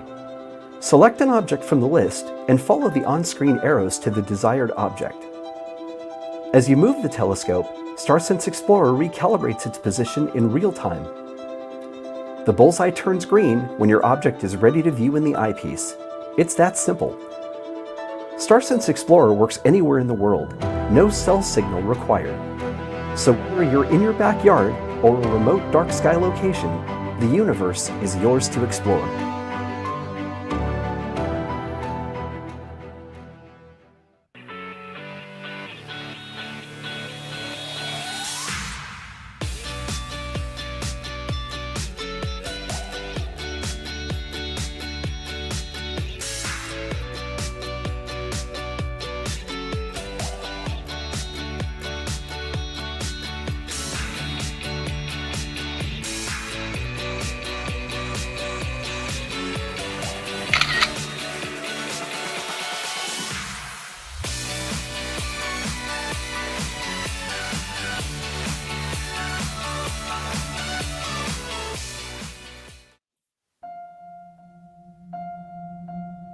From the time it took Voyager to leave the Earth and reach the edge of the solar system, I went from being a baby to a high schooler to a university graduate to a worker to a business owner, and now I'm a husband, a father, a postgrad student, a science communicator, a musician, a YouTuber, and a backyard astronomer.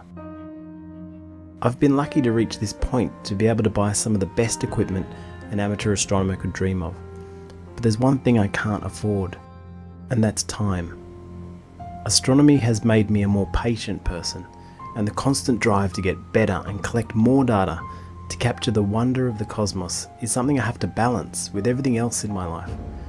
So when I see a telescope with a lower F number, I know that its value to me is far greater than money alone. A telescope's value is not just the sum of its parts. It comes from how much you can get it outside and how much you can get out of it.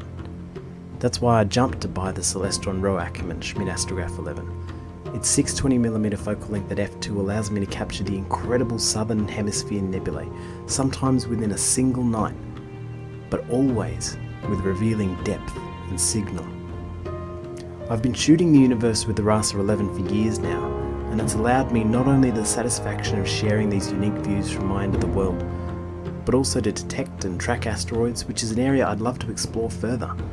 The RASA 11 easily crosses that divide between a consumer scope and a scientific research-grade observational telescope for discovery and analysis. The real limit for the RASA 11 is really how far I'm willing to take it, and it's nice to have a telescope that I won't outgrow for a long time, because time is the only thing we don't get more of.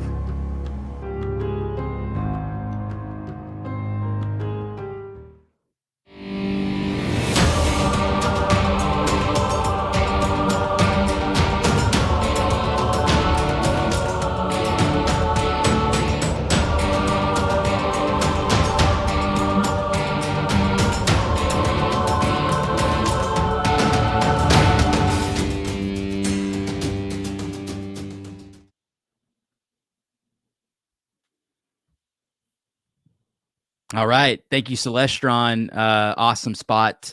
And we're going to just keep going and jump into our next spot, right, Joe? Yeah, absolutely. One thing I wanted to say, I'm seeing a lot of people coming in with the hashtag Sky and Telescope hashtag on whatever platform they're on in order to get in on the t-shirts. I've seen a few people put Sky AND. You want to make sure to type it in exactly as you see it down there at the bottom. Sky and the ampersand, telescope, Sky ampersand telescope, Sky and telescope there, so that you get entered into the drawing. So if you haven't had a chance yet, go ahead and put that in and get entered for that drawing, because we're going to give that away when, Will? Right after this ad, right? Just a few more seconds. That's right. There we go. So be sure to be doing that.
That's awesome stuff there. And Will, not sure if you're on mute, but I'm always on mute, it seems. Yeah. One of those buttons you have to push, isn't it?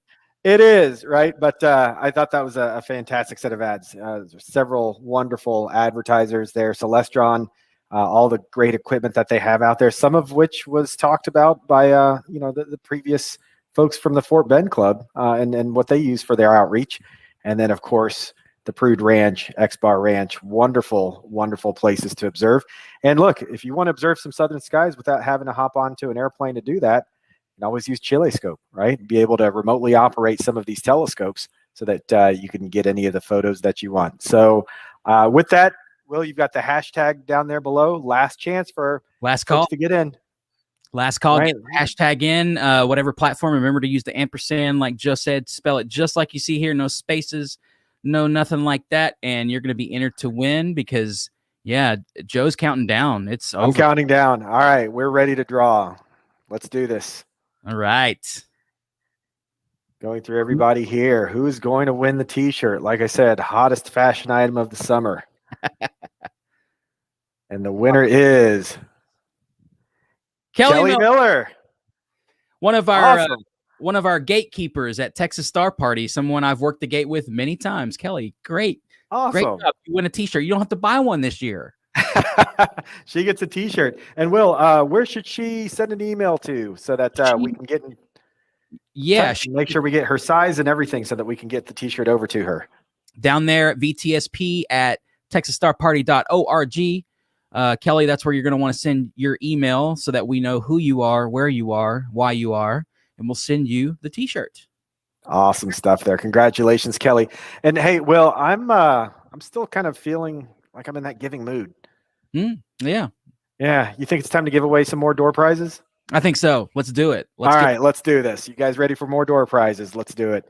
All right. So for another pair of Poro Prism binoculars, some 7x50s here from our friends over at Vixen Optics, the Star Guy and Berlbach.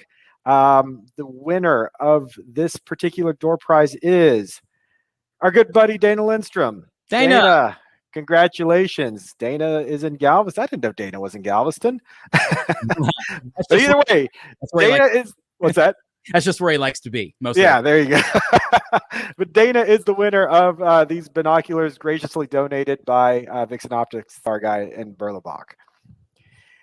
Okay, next we've got a $50 AstroZapped e-gift certificate. So anybody who's got a telescope needs accessories, and AstroZapp makes some of the best accessories out there.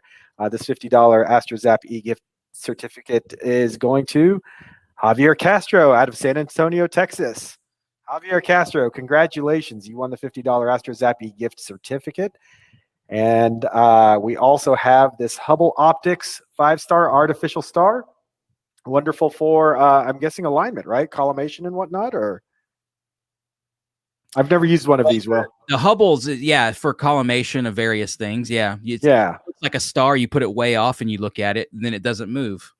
Wonderful. So you always need one of these in your toolkit. Always. And the winner is Keith I hope I'm pronouncing this right. Venables from Cambridge, United Kingdom. We've got a shipment going overseas, so congratulations, Keith. That's absolutely fantastic. Keith was in the chat not long ago. I know it was 1 a.m. when we started, so it's probably close. That's right. Now, so absolutely. So I think we're going to keep going. We have a few more door prizes to give away here. The last two door prizes of the night. Another set of Poro Prism binoculars from Vixen Optics, Star Guy, and Berlbach. The winner of these binoculars is Megan Weesey from New York, New York. Again, hope I'm pronouncing that correctly. I know a few Weeseys as well. But Megan is the winner here. And the last door prize of the night, again, another set of Poro Prism binoculars. Vixen Optics was very generous in donating a number of items here. And the winner is Dean Solomon from Tucson, Arizona. So congratulations to everybody who won a door prize tonight. We've got more to come tomorrow night, plenty more door prizes. So be sure to tune in for your chance to win those door prizes. Absolutely. Got a lot of cool stuff coming, guys. A lot of cool prizes donated to us by our advertisers and friends. So congrats to all the winners. Absolutely. Let me go ahead and get us off of this. And Will, I know, I think somebody had mentioned there was some difficulty in getting to the auction site earlier. Yeah, and I just pulled up the wrong window, I think. The auction has been fixed. Let me remove this screen and share the right tab. But the auction has been fixed. We're not exactly auctioneers. We didn't want to sit up here and like 22.95, 92, 92, 94, so we didn't want to do that. So what we did is we set up this auction, which is basically, if I can share it here, maybe to overview, auctions and view. And now they are public. So again, X-Bar Ranch, a 3-day, 2-night stay at a premium cabin. I think I'm going to bid on this myself, actually. Yeah, I was thinking about the same thing. Well, it's not quite showing that other screen. It shows the... is it still showing the wrong one? Yeah, you may want to reshare that. Well, I don't know why I did that. That's odd. Okay, well, at any rate... Yeah, that thing is open now, and we do have a link that we can flash on screen, maybe that will show us. I guess it just didn't change at all, did it? Wow, that's very strange. I'm going to stop it then. Yeah, and, there's a link below. So texasstarparty.betterworld.org/auctions/VTSP auction, VTSP-auction. That'll take you right to those. Because of the glitch, nobody has bid yet. We'd like to see a lot of people starting to bid in. Starting bid for both of these packages is $50. These two-night stays are worth a lot more than that, and it's a great opportunity to get in, help the Texas Star Party, but also get some dark sky opportunities as well, right? Yeah, and that's the thing is X-Bar and Prude Ranch both known for their dark skies. So if you're into astronomy, or you just want to get away to a dude ranch, go ahead, horses and whatever else is out there in the wild, you'll want to do that as well. So, okay. So I guess, Joe, we move here and we go into our trivia contest, which is something I'm excited to see. Yes. Don and Joe have done a great job with this trivia contest. So I'm excited to see. I can't play. I wish I could, but I can't play.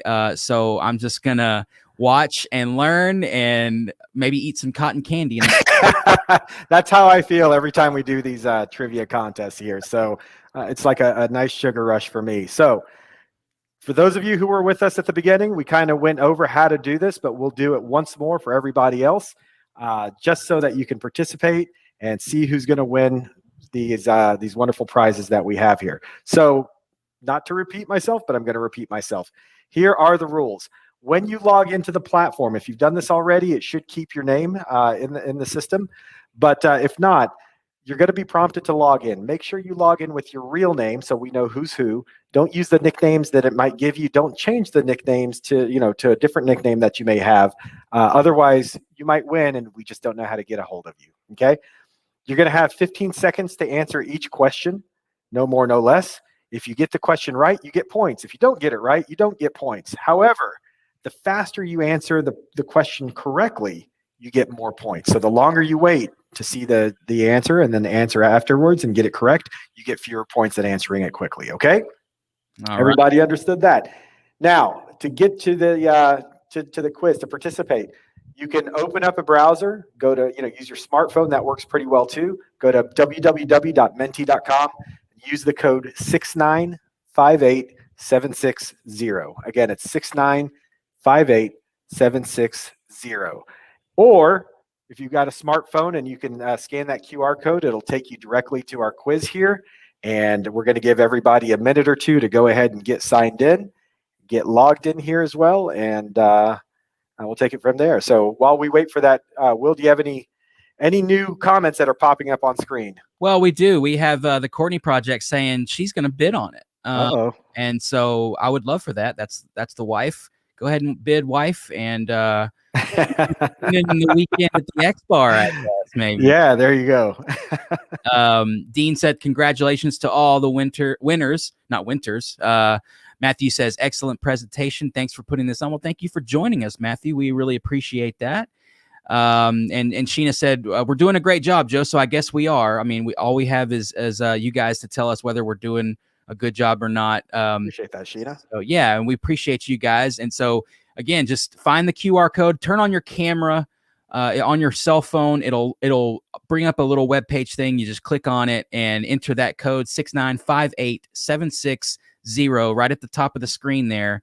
And that's going to put you in for the trivia contest. And 10 questions, Joe. Yeah. And again, more points for fast, less points for slow. And there you go. Let's get at it then. Hopefully everybody's had a chance to get in who wants to get in. If not, there's still a little bit of time to jump in here. So we'll go ahead and start with the quiz. All right. Question 1 of 10. I see all the participants in there. Again, last minute to get in. Menti.com. Use the code 6958760. And now we're going to start. Lots of fun emojis popping in. That's right. I'm seeing more and more people join. All right. On December 1st, 2020, the iconic Arecibo radio telescope collapsed. It was featured in several movies. Which movie was Arecibo not seen in? Alien in 1979, GoldenEye 1995, Contact 1997. 3 seconds left, folks. Get your answers in. Time's up. And the correct answer was Alien. So most people selected that one. And congratulations for answering correctly there. If you didn't answer correctly, like I said, don't quit, because it's amazing how quickly you can go from the bottom back to the top here. Yeah.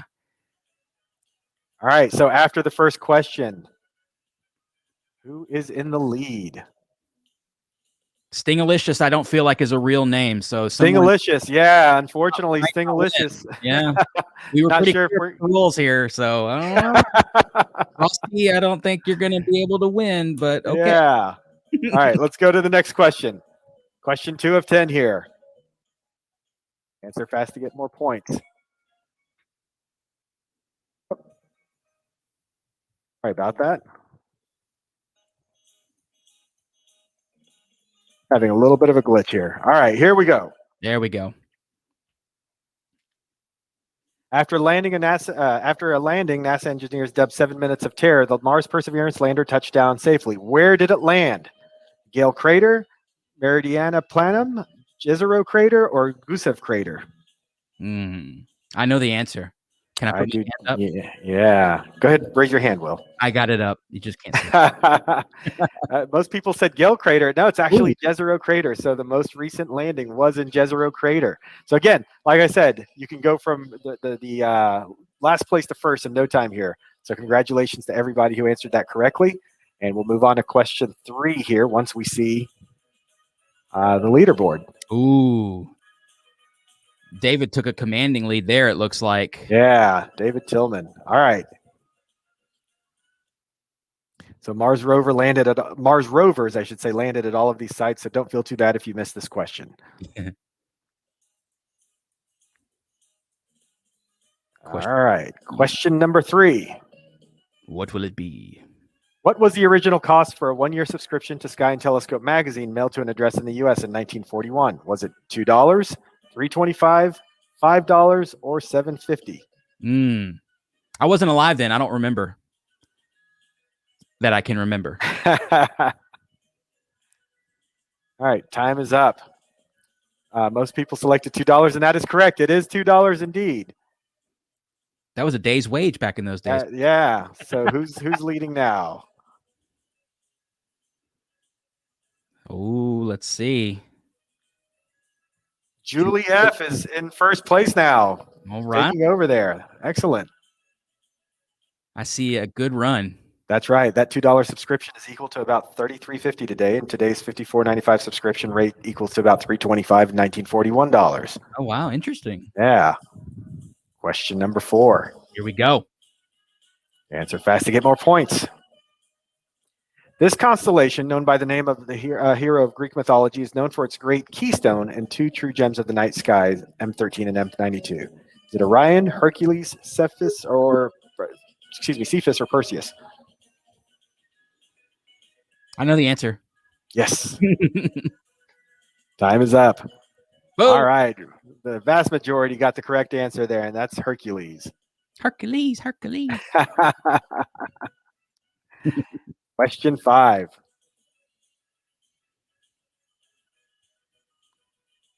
I discovered the period luminosity relationship of Cepheid variables, now stars now used to measure distances to far-off galaxies. Who am I? Carolyn Herschel, Henrietta Leavitt, Vera Rubin, or Annie Jump Cannon? This is a tough one. That is a tough one. I have a thought, but I don't know. Let's see. There we go. People said B, and they're absolutely correct. It is Henrietta Leavitt. Made tremendous contributions to astronomy that are still pertinent today. Absolutely. All right. Question number 6. Charles Messier led off his famous list with a very interesting object. The common name of M1 is the Crab Nebula. What type of celestial object is this? Is it a supernova remnant, a reflection nebula, or planetary nebula? 3 seconds to get your answers in. Yeah, most people got this. It's a supernova remnant that was actually visible about 1,000 years ago or so, and was documented by the Chinese. So congratulations to everybody who got that question correctly. Question 7. In August 1977, a volunteer at Ohio State University's radio telescope found a possible signal from ET. Still a mystery today. What's the name of the signal? Is it the X signal, the WOW signal, the cosmic ringtone, or contact 1? I like the sound of cosmic ringtone. Yeah.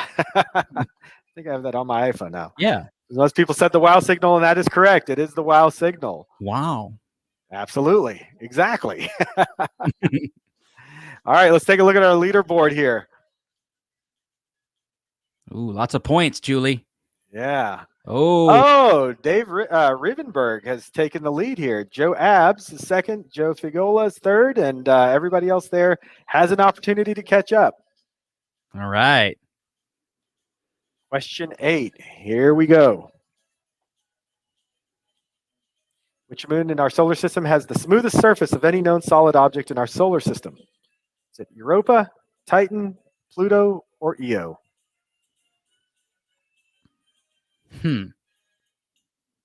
Which one is it? And the answer is not my head, by the way. I was about to say that exact thing. Dang. Most people chimed in with Europa, and they are correct. It is indeed Europa. All right, question 9. 2 more. Galaxy M64 is a single galaxy located in the constellation Copa Berenices. What is its nickname? The Egg Galaxy, the Box Galaxy, the Silver Needle, or the Black Eye Galaxy? I know this one. Yeah, beautiful object to look at in the telescope. Yeah, definitely. Most people said the Black Eye Galaxy, and those people are correct indeed. All right. Lastly, congratulations, Courtney. Yeah, 1 out of 10 ain't bad. The last question. This is your chance to come back. What is the term used when 2 astronomical objects simultaneously have about the same right ascension or about the same ecliptic longitude? Is it solstice, conjunction, or syzygy? Syzygy, right. There you go. Thank you. 5 seconds left, folks. This is a tough one. This sounds like an FAA question. Time is up. Most people came up with conjunction. Ooh. And yes, it is indeed conjunction. Conjunction. That is number 10. And you know what? We're going to keep people hanging on. Ooh. We're not going to reveal who the winner is quite yet. You've got to stick with us and get a bit more astronomical education and everything else. And afterwards, we'll go ahead and share who the top 3 winners there and what the prizes that they won are. That's right. And that was fun. That was a lot of fun. I wish I could have played along because I think I'd have done pretty well. I don't know. Maybe. Yeah. And again, Jason, part 2 of Larry's talk is coming up soon. You can watch the beginning of that later if you want. After this is all over, it's still always going to be archived online. And it's on the Houston Astronomical YouTube page as well. Houston Astronomical Society's YouTube page. You can watch it there if you want as well. Absolutely. All right. So we will share the results of the quiz after we're done here, but let's get back to our friends over at the Fort Bend Astronomy Club. and Joel Brewer. Or excuse me. Yeah, we were going to bring Joel back, correct? Or yeah, that's right. Yeah. So let's see where Joel is. I know he's out there somewhere. There he is. Joel, you're on mute just in case. You'll have to come off mute there. There we go. There we go. We went back to mute. It's good now. We're good now. Yeah. Okay. We're going to do a little talk about field of view. Vince, we've seen the scopes from the George Observatory, and I've shown a few, and others have shown a few images, and pairs that you get a different image out of everything. So let's talk about how that all works. So let me bring up a slideshow here. Slideshow. Okay, are you able to see it? We are. Certainly can, yeah. Miracle of modern technology. Internet hasn't crashed yet. That's right. Okay. So let's start this off. We've discussed what EAA is. So let's just look at a few other things here about it. We've talked about using subframes, and generally they're from 2.5 seconds up to 30 seconds. You generally do limited guiding. Integration time, which is actually averaging, is usually from 5 minutes to 30 minutes. For what I'm going to show, that's basically what we're going to be doing. The biggest thing we use EAA for at the moment is trying to keep people's attention, and we can't really have them touch the eyepiece. So this is the next best thing we can come up with, and it really does give good views of objects, but sometimes objects are small, sometimes objects are big. How do you determine what that all means? So I'm going to show you some comparisons between different telescopes and different cameras, and talk about how you compute the actual field of view for combinations. What I have is a 17-inch AG IDK telescope, which operates at f6.7. It is an astrograph. You can use it for optical with an eyepiece if you wish, and I used it for a long time that way. Mounted on top of it is a Celestron Raza 8-inch, which is an f2. These two scopes, the field of views are considerably different. The 17-inch with just a standard camera, which in my case, I've used a ZWO ASI 294, and I now have a ZWO ASI 2600 mounted on the Raza 8-inch. On the IDK 17-inch, I have a full frame camera, which basically means it's the size of an old 35 millimeter film. I've used a ZWO 094 and a ZWO 6200. In this list, you can see the pixel sizes, how many pixels there are, and the diagonal of these cameras. Two of them are for the 294 and the 2600. They're relatively the same. There's a few millimeters difference in the diagonal, quite a bit of difference in the number of pixels. And when you move to the 094 and the 6200, there's a lot of difference in the number of pixels. There's some difference in the size of the pixel, but the diagonal is the same. Now, like I said, these are both mounted together, and that the 8-inch is on top of the 17-inch, and all the scopes are mounted on Astrophysics 1600. Let's see. As far as the software, we're going to be using SERPCAP. In this particular case, I have to use the 64-bit version because the cameras put out quite a bit of information, the larger ones, the ZWO 094, and especially the ZWO 6200 is a very lot. It is a lot of megapixels on it. The 6200 actually is a 62 megapixel camera. So it's putting a lot of information out. For controlling everything where the scope actually points, I used Sky Safari 6 Pro planetarium software. Everything we're going to be talking about is computer control through a single computer back to a office. So in the observatory, like I said, we have the 2 telescopes. Here on the right, you can see the big scope, which is the black AG IDK 17-inch f6.7. Mounted on it is the Celestron LASA 8-inch f2. On the LASA telescope, the camera is at the front. It is only good for astrophotography. That's what it's designed for, and that's what it does very well.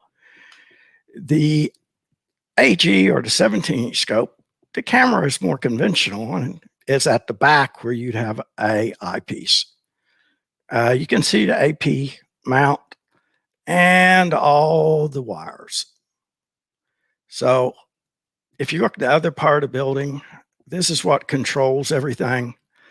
Obviously, if you're in here at night, your night vision is pretty well gone. This is designed for basically outreach, showing people all the images on the screens so you can have multiple people. Everything is controlled from the 2 4K monitors at the bottom. One of the monitors is then duplicated up to a TV so people can see. Then there's an Android pad down here on the table that is duplicated up to a 4K TV so that everyone can see the star charts.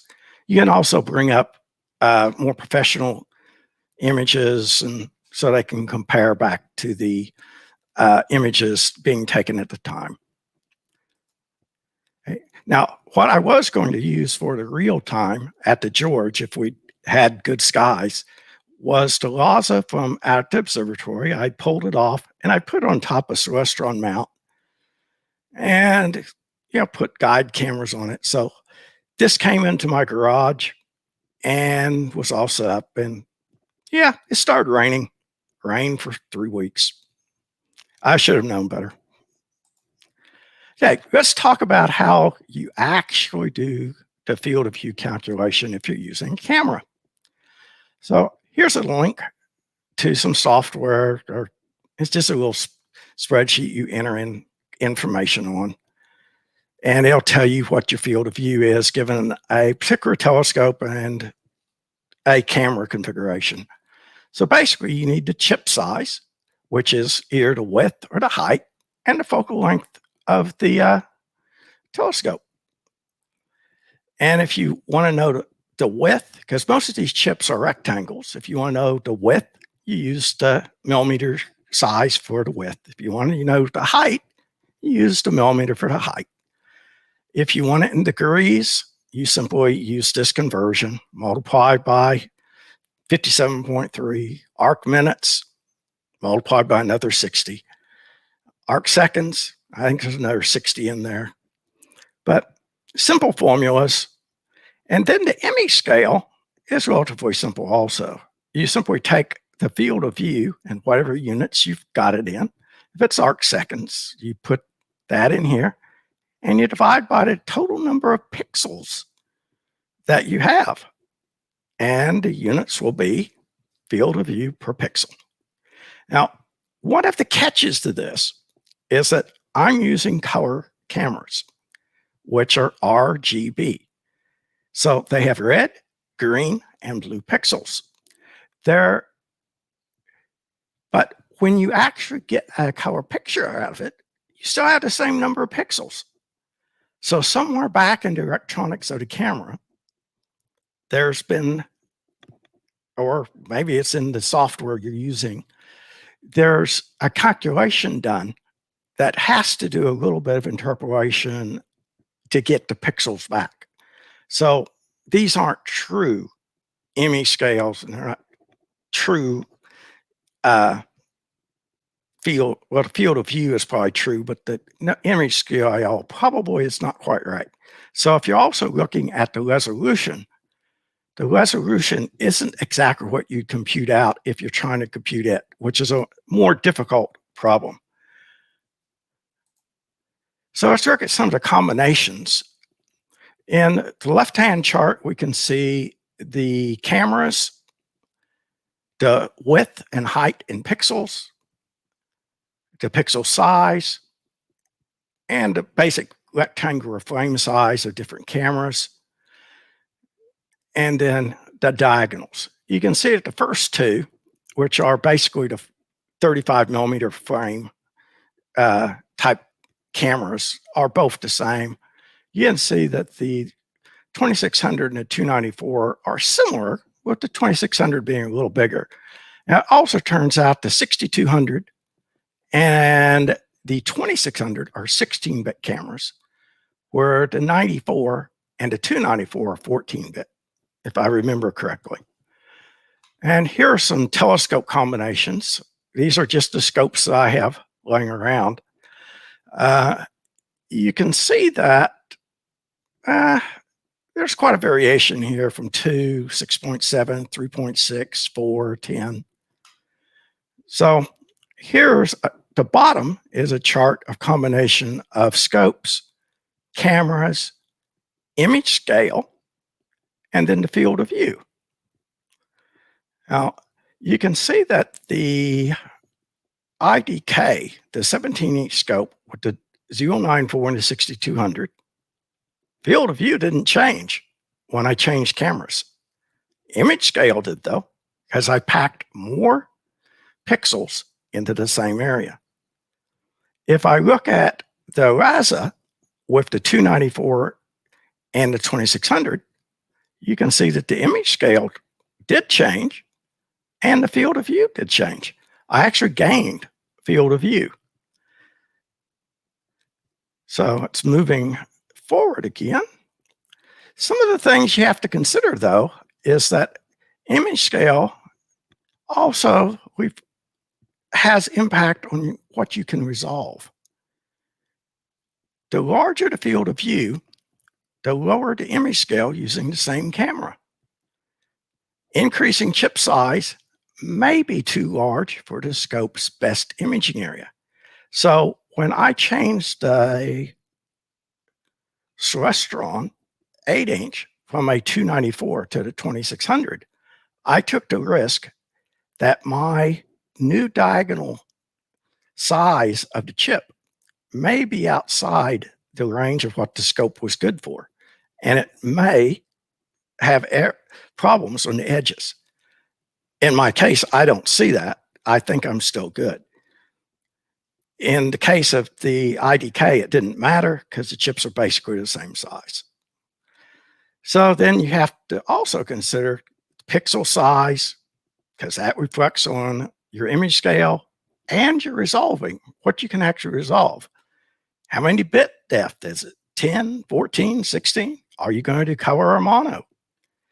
And then there's other things. Some of the newer cameras are now backlit instead of frontlit, which means where the actual wiring is at, and has to do with whether you get electronic noise.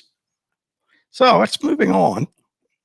Here's a comparison between the LASA with the 294 and the LASA with the 2600. There's significant difference in the exposure, which on the left is 61 subs at 10 seconds, so only 610 seconds. On the right, we have 189 subs, 10 seconds each, 1890.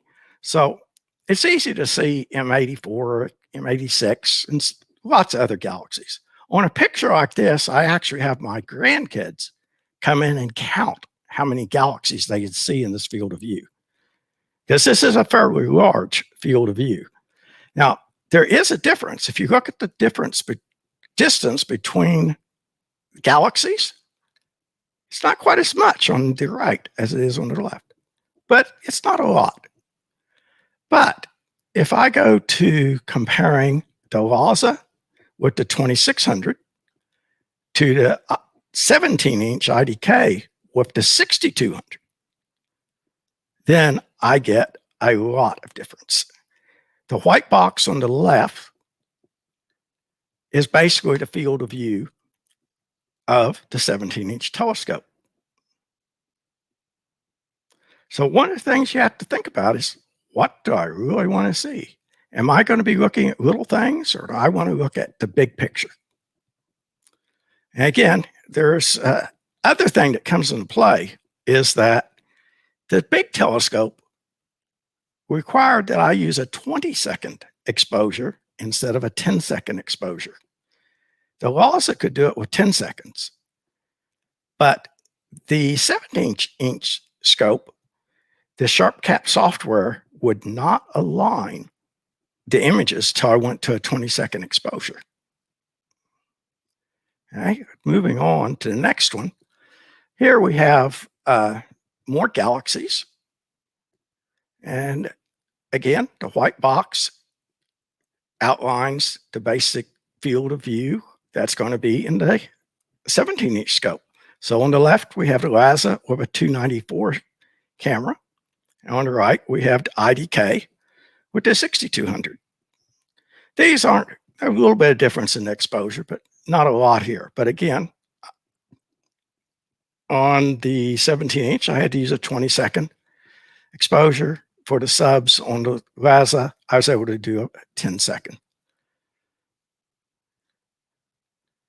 And again, it comes down, do I want to see this? Or do I want to be able to get all the galaxies? And if you actually had this on a screen, like I do in the observatory, you can zoom these up and you can see that these are galaxies and start to get more detail. But you get a lot more detail on the right. The colorations will be also different because every camera basically behaves slightly differently. Now, I am applying darks and flats here because I'm doing this in a more controlled environment because the scope and everything remains set up. So here's M5. And in this particular case, they're the same exposures. There's 15 subs of 10 seconds each. The software doesn't have any problem with this because it's a fairly bright object. But the detail on the right image is significantly more than on the left image from the LASA. But it's what you want to see. This is an object where you'd probably want to use a larger scope with higher F number so that you get a narrower field of view. You can actually tell that this star is a double star. Where on the left, even if I blow this up, all I can barely tell is that the star isn't quite round. I cannot really split it. Okay, here's an example of a galaxy. This is M81, which I think we've seen previously in other images or other talks. You can see here, again, white box goes to this in the 17-inch. You can see that the dust lanes are really visible here, where here, if I zoom this up, you could tell it's there, but you're still not getting the detail. But then again, I'm not going to get to see this, the M82 or this NGC object down here. And 10 to 1, there's more galaxies. So here's another one up here.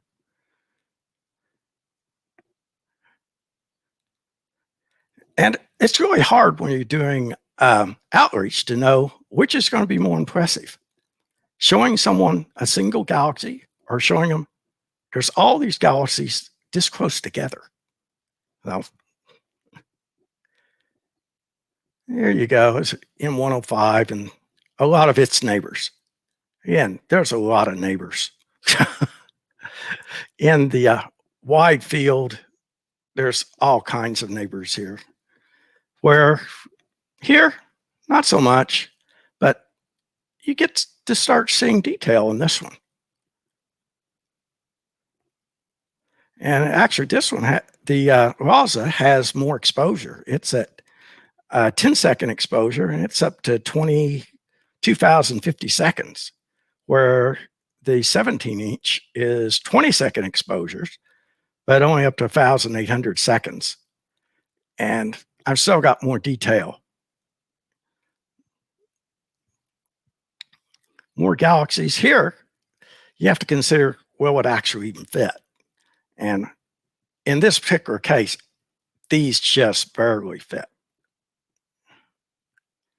Once again, I had to use, for the 17-inch, I had to use a 20-second exposure to get it to average the images together.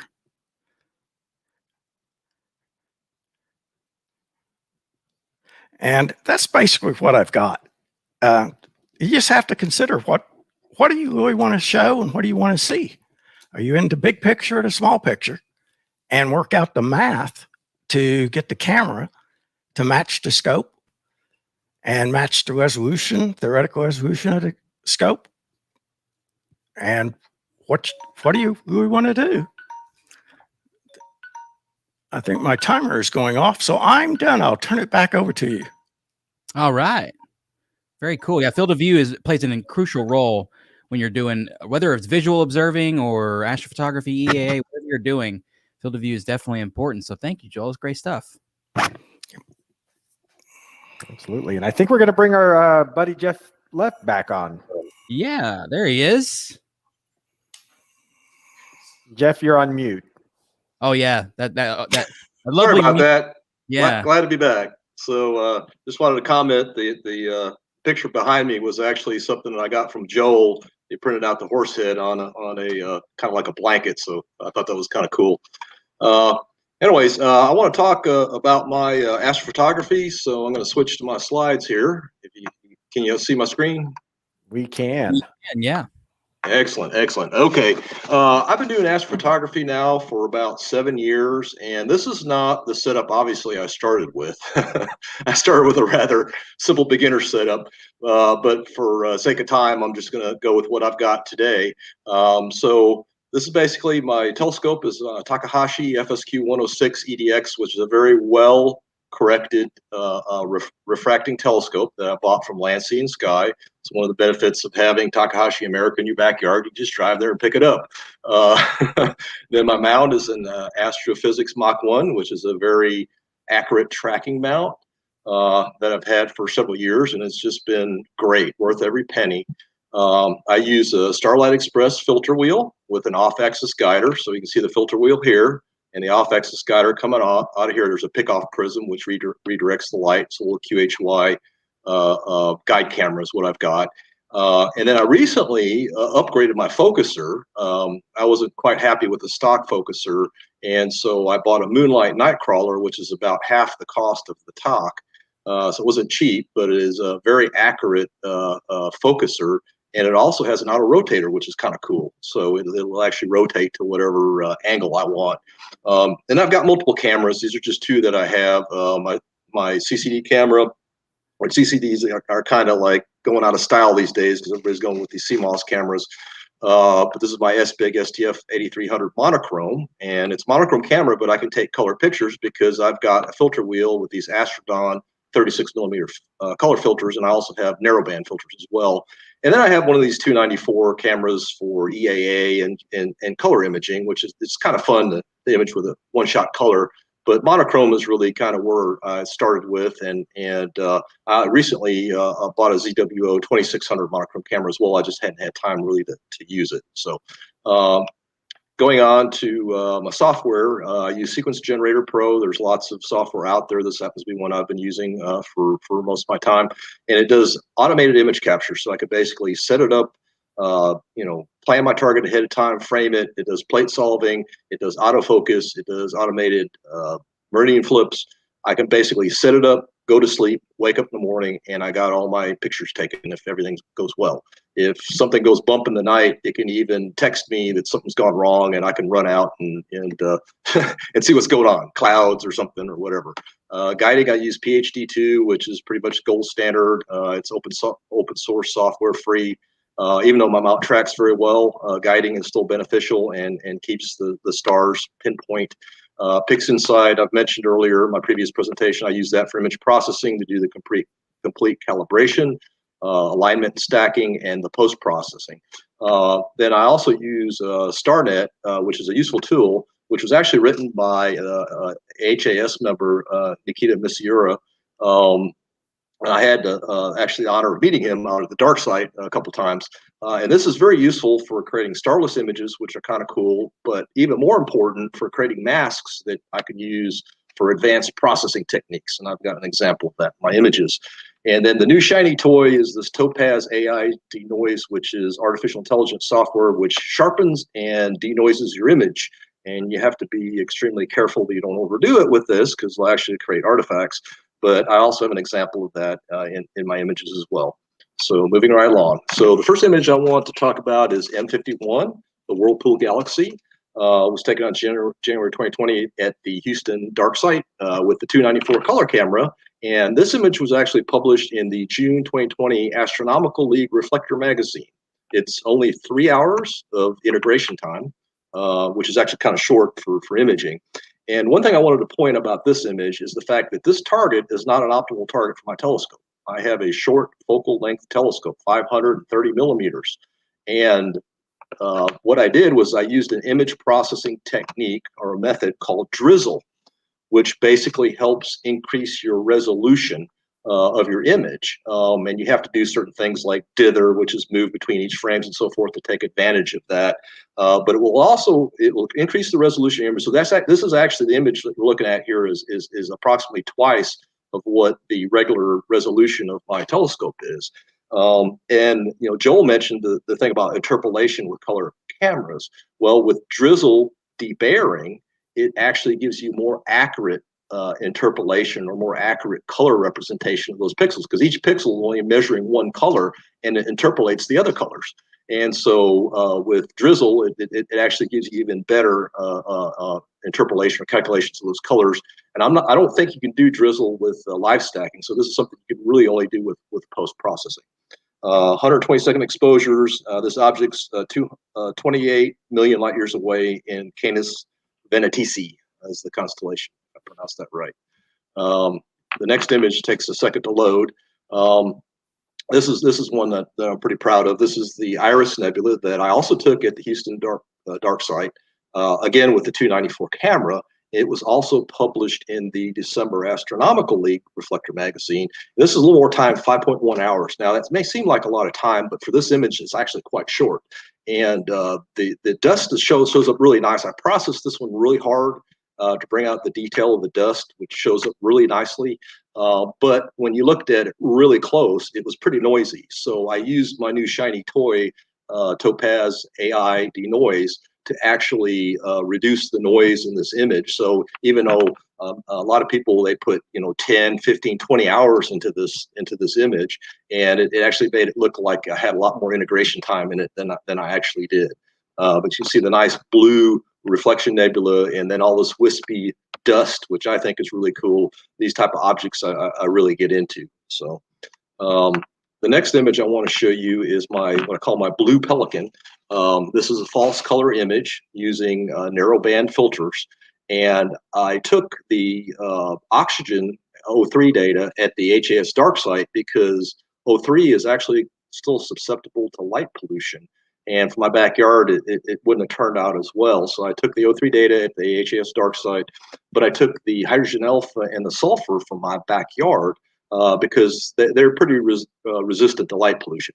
So took this with my CCD camera, so very long exposures, and to get the blue to come out more, because this is a Hubble palette, so I mapped the oxygen to the blue channel, the HA to the green, and the sulfur to the red channel, which is the Hubble palette. It's what's called the Hubble palette. And to get the blue to really come out, I took really long, with CCD cameras, you take really long exposures. With CMOS cameras, not so long. But with the O3 filter, I was taking 40-minute exposures, where I was taking, I believe, like 30-minute exposures with the HA filter. So there's a lot of integration time, over 20 hours of integration time in my Blue Pelican. The stars are actually RGB stars. I took that with my color filter, so I actually merged color stars in with my image. Normally with narrowband images, the stars are kind of magenta color, or they may be white. But I've recently started putting color stars in the images. So moving along to the next image. This one here is one of my favorite images, actually. This is the Cave Nebula that I took on a trip to a darker site. So the HAS dark site is what a Bortle 4. This was taken near Lost Maples State Park in Texas, in Vanderpool, Texas, at the Lost Maple River Lodge. And I was out there on vacation. I thought I'd take my telescope out, and I only had one clear night, but it was a glorious clear night. It was a wonderful clear night. The rest of the nights were all horrible. So I took this also with my CCD camera, 7.8 hours. This is an example where I set it up with my software. I let it run all night. I went to sleep. I woke up in the morning, and I had all my data there. And so it was pretty good. I like this picture because it's got the 3 types of nebulae. It's got the red emission nebula, and it's got the blue reflection nebula, and it also has the dark nebulas. It's the dark nebula that blocks the light. So it's really cool when you look at it when you zoom into this particular image. I also use some advanced processing techniques with this that I learned from Adam Block. I subscribe to Adam Block's studio, and he's got some advanced techniques that help keep control of the stars. One of the hardest things about astrophotography is the stars. Okay, you think it's simple. Stars are simple. They're just points of light. But what happens is when you process and you heavily stretch the data, the stars bloat. And that's one thing astrophotographers look at to see what is a good picture. How do the stars look like? So I used some advanced techniques, and I used Nikita's StarNet to do that. And so you have to mask out the stars and when you stretch it, and then put the stars back in, and that's where StarNet really shines, and what you really use for StarNet 4. And some people use it just to create starless images, which sometimes can look neat as well. So I learned a lot from Adam Block. My processing skills have definitely improved since subscribing to his site. And lastly, this was actually taken not with my equipment at all. It's been so cloudy lately and so kind of bummed out, and I always wanted to image some southern hemisphere objects. Now, this is barely visible to us at our latitude here, but it's very low in the sky. So what I did was I joined an amateur hosting facility, which happens to be in Chile. Observatorio El Sos, I don't know if I pronounce that right, is the actual observatory. Telescope Live is the vendor. And so I purchased some time on their telescope system, and it wasn't really a telescope really at all. It was a camera lens, an Nikon 200mm camera lens, because this object is extremely large. This is the Vela supernova remnant, which is a 12,000-year-old supernova that's 800 light years from us. And this is a bicolor image. It was only taken in hydrogen alpha and oxygen 3, and I did take RGB stars. And the essentially the red channel is where the hydrogen alpha is, and the green and the blue is where the oxygen was mixed into. And all this wispy detail here, this is the supernova remnant itself, and it's reminiscent of the Spaghetti Nebula. Some people mistake it for the Spaghetti Nebula, but this is actually much bigger than the Spaghetti. And these are some gum nebulae here as well. So this was taken with an extremely expensive Finger Lakes instrument CCD camera. They're like ridiculously expensive.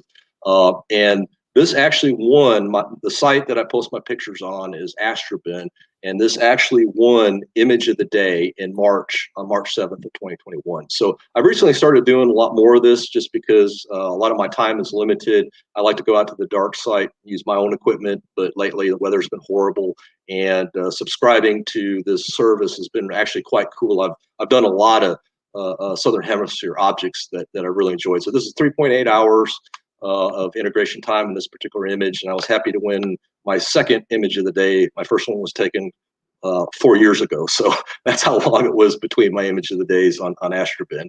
And to wrap things up, this is my site. It's on Astrobin, and it's /users Jeff 2011. 2011 is kind of when I got into astronomy. I bought my Orion XT8 from Land, Sea, and Sky in 2011, so that's what I used. And you can see my pictures here. Many of them have won top picks and top pick nominations. The most recent ones are from Chile or Australia. This is a large Magellanic Cloud that was taken in Australia, but some of these others were taken with my personal telescopes. You can go to the site. If you see the bronze astrolabe, that's my avatar, and you can click on any one of these images and you can see a bigger version of it and detailed information about number of exposures, the equipment used, and so forth. And that wraps up my talk. Thank you. Awesome stuff, Jeff. Wow. I wouldn't even be able to get close to that, so I don't even want to just download your image and say I did it. Exactly. We'll live vicariously through you, Jeff. Appreciate it. Thanks. Great stuff. Perfect. And we'll keep it rolling here. And there would be rounding applause, I'm sure, between each of these. It's great stuff. So Sonny, I think, is who we have on the agenda next here. All right. Glad to be back.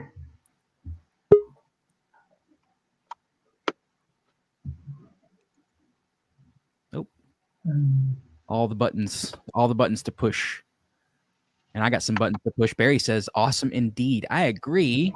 Courtney says, good job, Jeff. I also agree. Absolutely. So did my screen not share? Or? We're not seeing it. Oh, actually, it's.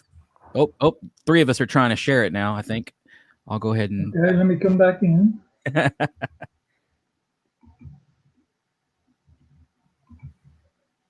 There it is. One of us will grab it there. Go for it, Will. I didn't do it. That was Don.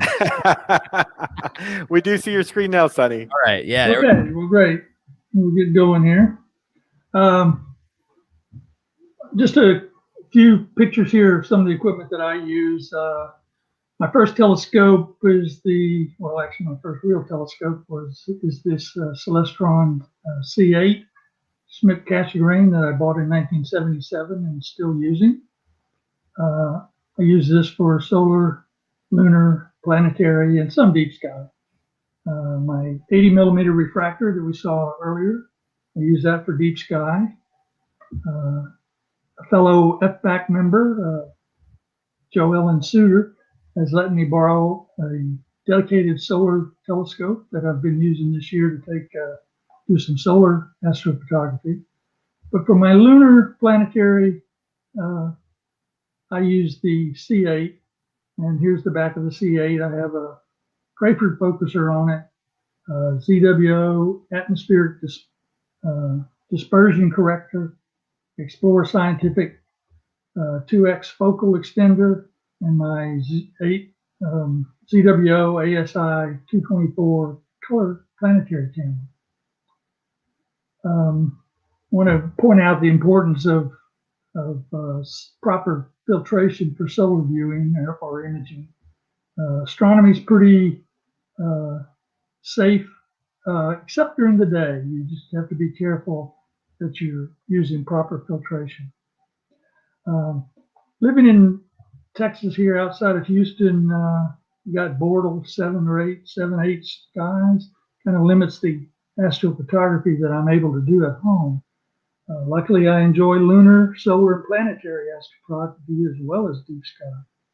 So bright objects like the moon, Jupiter, Saturn, Mars lend themselves to astrophotography and light pollution.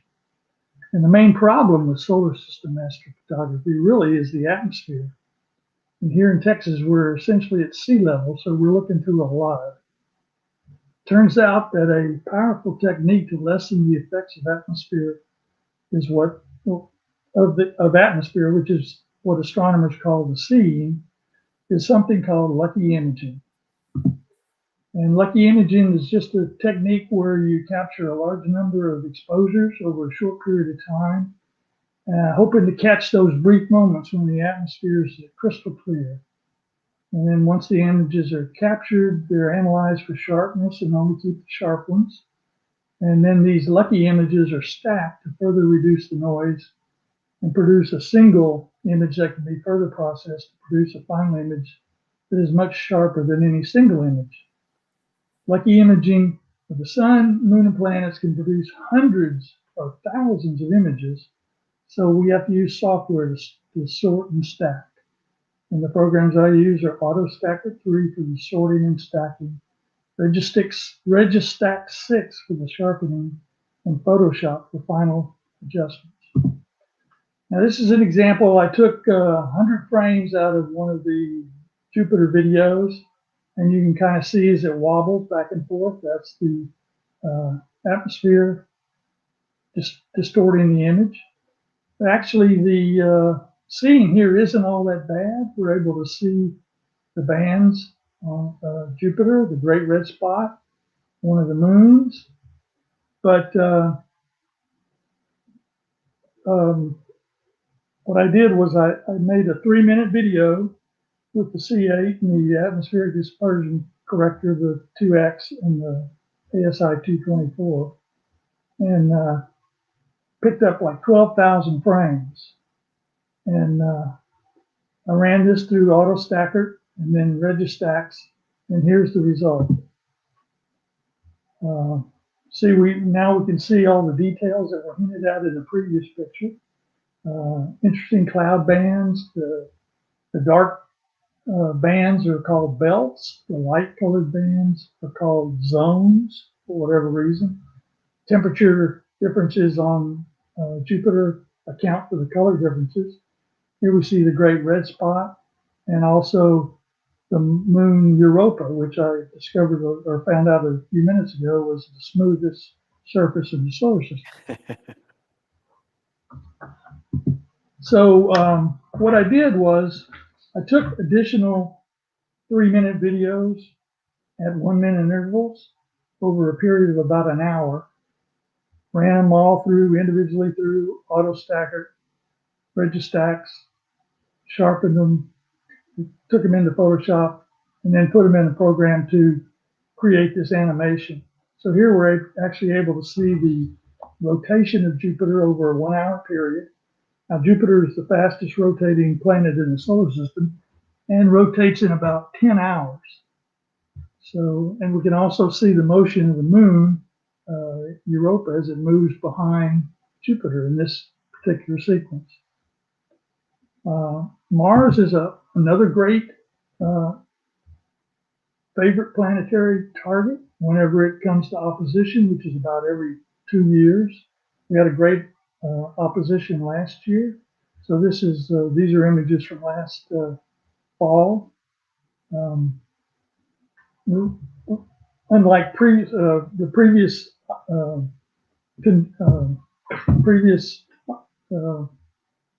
juncture in 2018, we didn't have a dust storm this time to obscure the surface elements. Of note here is Elysium Mons. It's one of the largest volcanoes on Mars. It's actually the 3rd highest peak on Mars. The Curiosity rover and InSight lander actually landed in this part of Mars, Elysium Plains.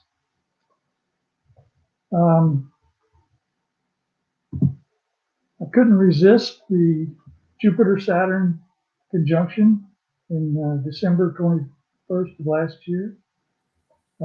As Joel was talking about earlier with the field of view, I had to change my setup a little bit.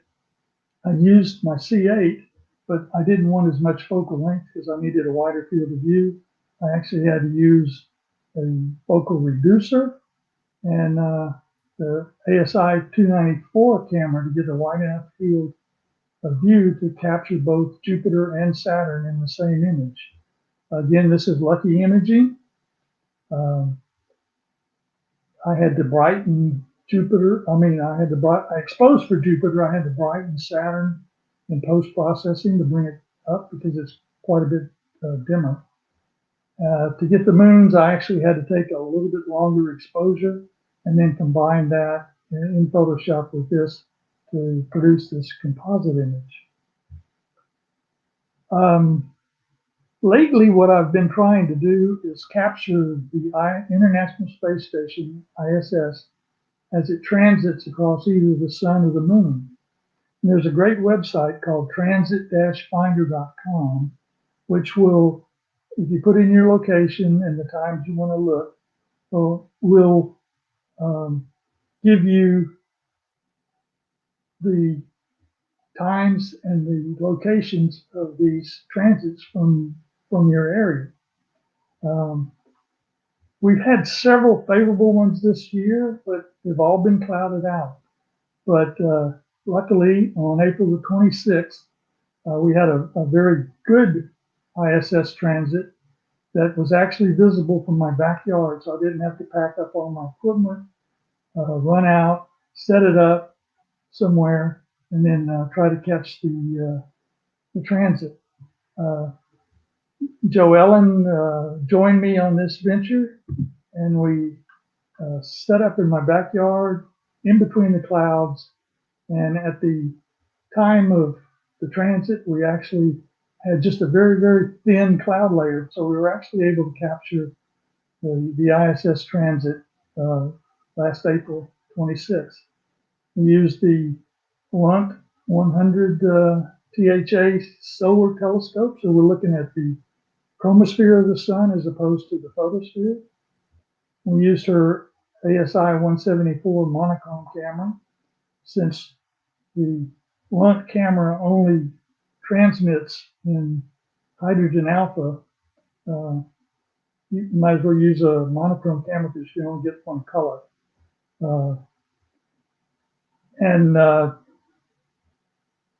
I took a 10-second capture. I started 2 seconds before the predicted time of the transit. Let it run for 10 seconds. We captured 1,000 frames, and they only had about 60 of them that actually had the ISS on it. So what I did was I extracted those 60 frames and then composited them on this image to show the passage of the ISS across the face of the sun. Interestingly enough, we're getting into solar. We've come out of solar minimum. We're getting into upbuilding of solar activity over the next 3 or 4 years, and we are actually able to also see 3 sunspots at the same time, shown here, labeled as these active regions. Now, I like to make animations. I think I mentioned that. So what I did was I took this and created an animation that I'll play here. I'll play it several times. This is pretty close to real time. Here, I'm going to press it now. And did you see the ISS cross? Do it again. There it goes. It's coming across right through here. That's about, it's just less than a half a second for the transit. So that's why we only got 60 frames. And then I created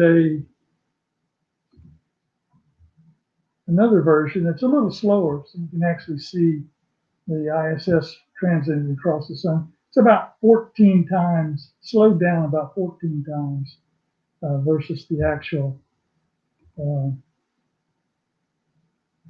transit that we saw on the previous AVI. Again, you can see if I move the cursor, you can see the active areas here on the sun. Do it one more time. And that pretty much ends my presentation. I, once again, would like to thank everybody for their attention, and clear skies. Thanks so much, Sonny. Yes, absolutely. Really appreciate that. Okay, and next up from the Fort Bend Astronomy Club, we've got Mr. David Haviland, our good friend. Hey, David, how are you? All right, yourself? Doing well, thank you. I want to compliment you guys on a really good program. Oh, thank you. Appreciate that. Well, you guys are a huge portion of that, so thank you very much. Yeah, thank you, David. You're y'all are doing a great job, and you do some astrophotography kind of stuff too, don't you? Yep, a little bit.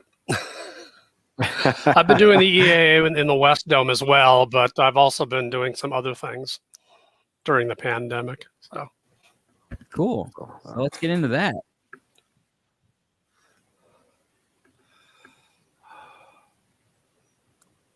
Should be up. There we go. All right. This is me. I'm actually in now all three clubs, and I actually started with JSCAS a long time ago. I do run either dome. Right now, I'm kind of in the West Dome helping others train people. My interests are mainly outreach, galaxies, nebula, and the moon. That's where I'm going to be focusing today. I have helped run Houston Astronomy Day a few times. Day job is not astronomy, it's actually biology. So my personal motto is cells by day and stars by night. And I've got my email here for any questions. I also have an Astrobin account, but it's loaded with nothing but lunar images so far. And if you haven't done so already, folks are more than welcome to take any snapshots of this presentation. I do want to bring up that if it's going to change on me,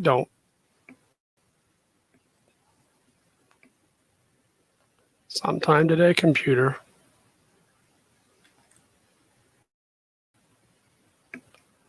Good old technology slipping in and helping. Yeah. Well, I'm going to keep going a little bit and hope it catches up. I do want to emphasize that the moon is actually not our enemy. It's actually our friend, especially during outreach events. Because we need to understand and realize that most of the people that come up to our scopes have not seen the moon in a scope. I have always loved the moon. It can be observed in urban skies and is a major outreach target, as I've mentioned. Like many in the club, I was one of those kids glued to the TV on July 20th, 1969, and I watched it on a 15-inch black and white TV, and I was the remote.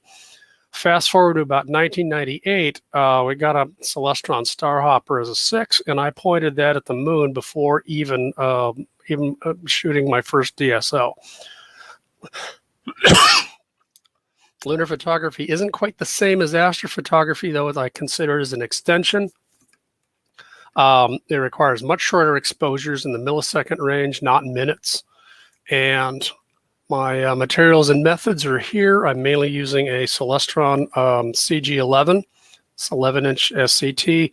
I've put a Crayford focuser on the back, much like Sonny has done. I 3D printed a feather touch back here. And I'm mainly using a QHY5 178 in monochrome with a modest chip down here, 3072 by 2042 with 2.4 micron pixels.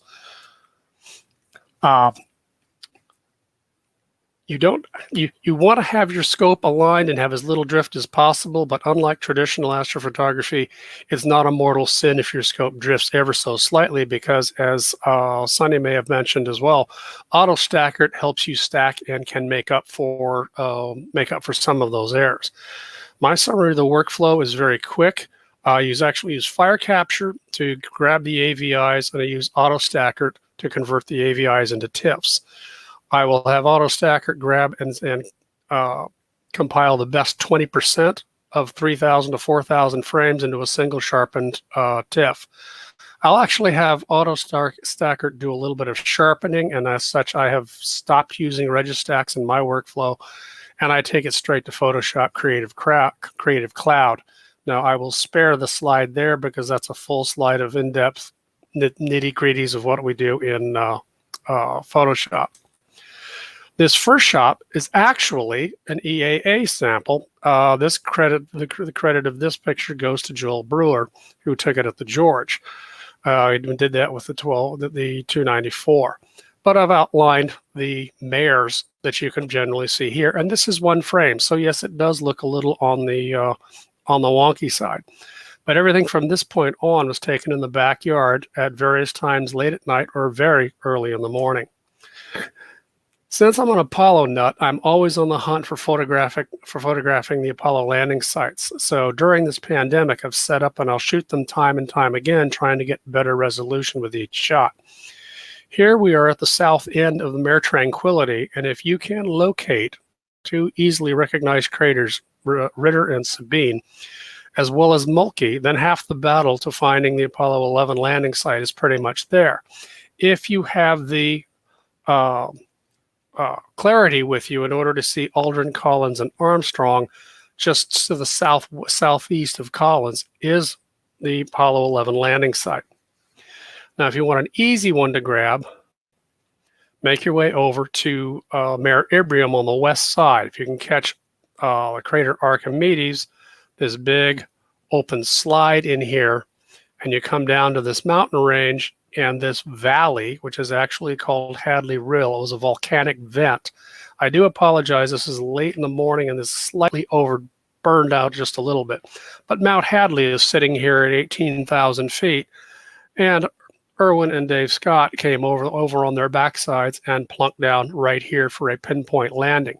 But the geography of this, much like 17 and 16, make this one of the easiest Apollo landing sites to find. In contrast, this is the Frau Moro Mare Cognitum area where Apollo 12 and 14 landed. The Apollo 12 and 14 landing sites are not easy to find in a telescope unless you know exactly where you are, and that's a little tough because there's no major geography around them. The Snowman craters where Apollo 12 landed and the Triplet and Cone craters where Apollo 14 landed are nowhere near able to be resolved from Earth-based telescopes because some of those craters are barely 300 feet across. And many of us that shoot the moon are lucky to get under just a mile resolution.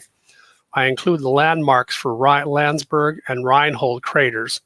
They're in line with Copernicus, which is off the screen, and Perry. 12 is kind of tough because it's out there in the middle of nowhere. 14 is much easier to find if you can work your way around the geography of these small hills. 16 is a little easier. If you note the segmented, multifaceted center spur peak of Theophilus, detail on this one is actually reasonably pretty good. You work your way down and you will find the craters Lindsay and Dolan B. You'll note they're fairly similar in size and actually share between them a common wall. These two are unique and you'll be hard pressed to find another pair of equally matched, dare I say, undamaged craters that are actually conjoined as these are.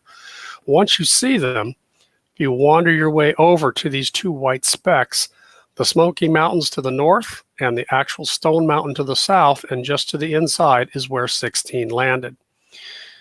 Now, if I hop over on not one of the better pictures, here's Sabine and Ritter, Mulkey, there's 11.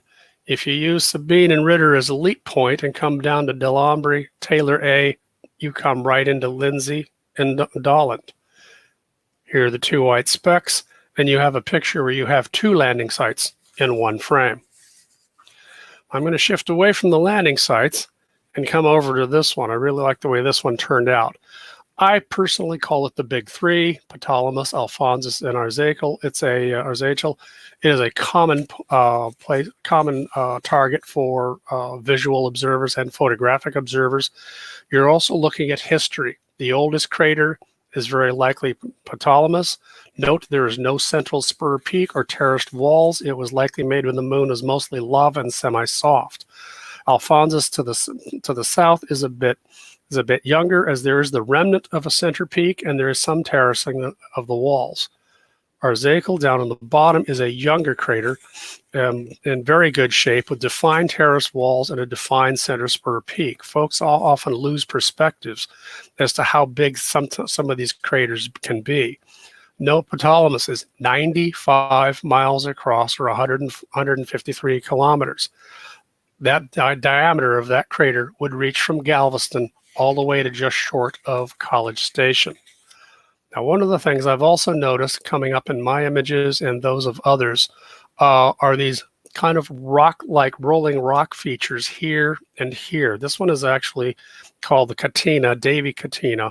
How these are formed still remains conjecture to this day, but they are very interesting when you find them. Now, hopping just to the southwest of that is another favorite target called the Straight Wall. Our Zakel is up here to the top, and as I said, the Straight Wall is down here.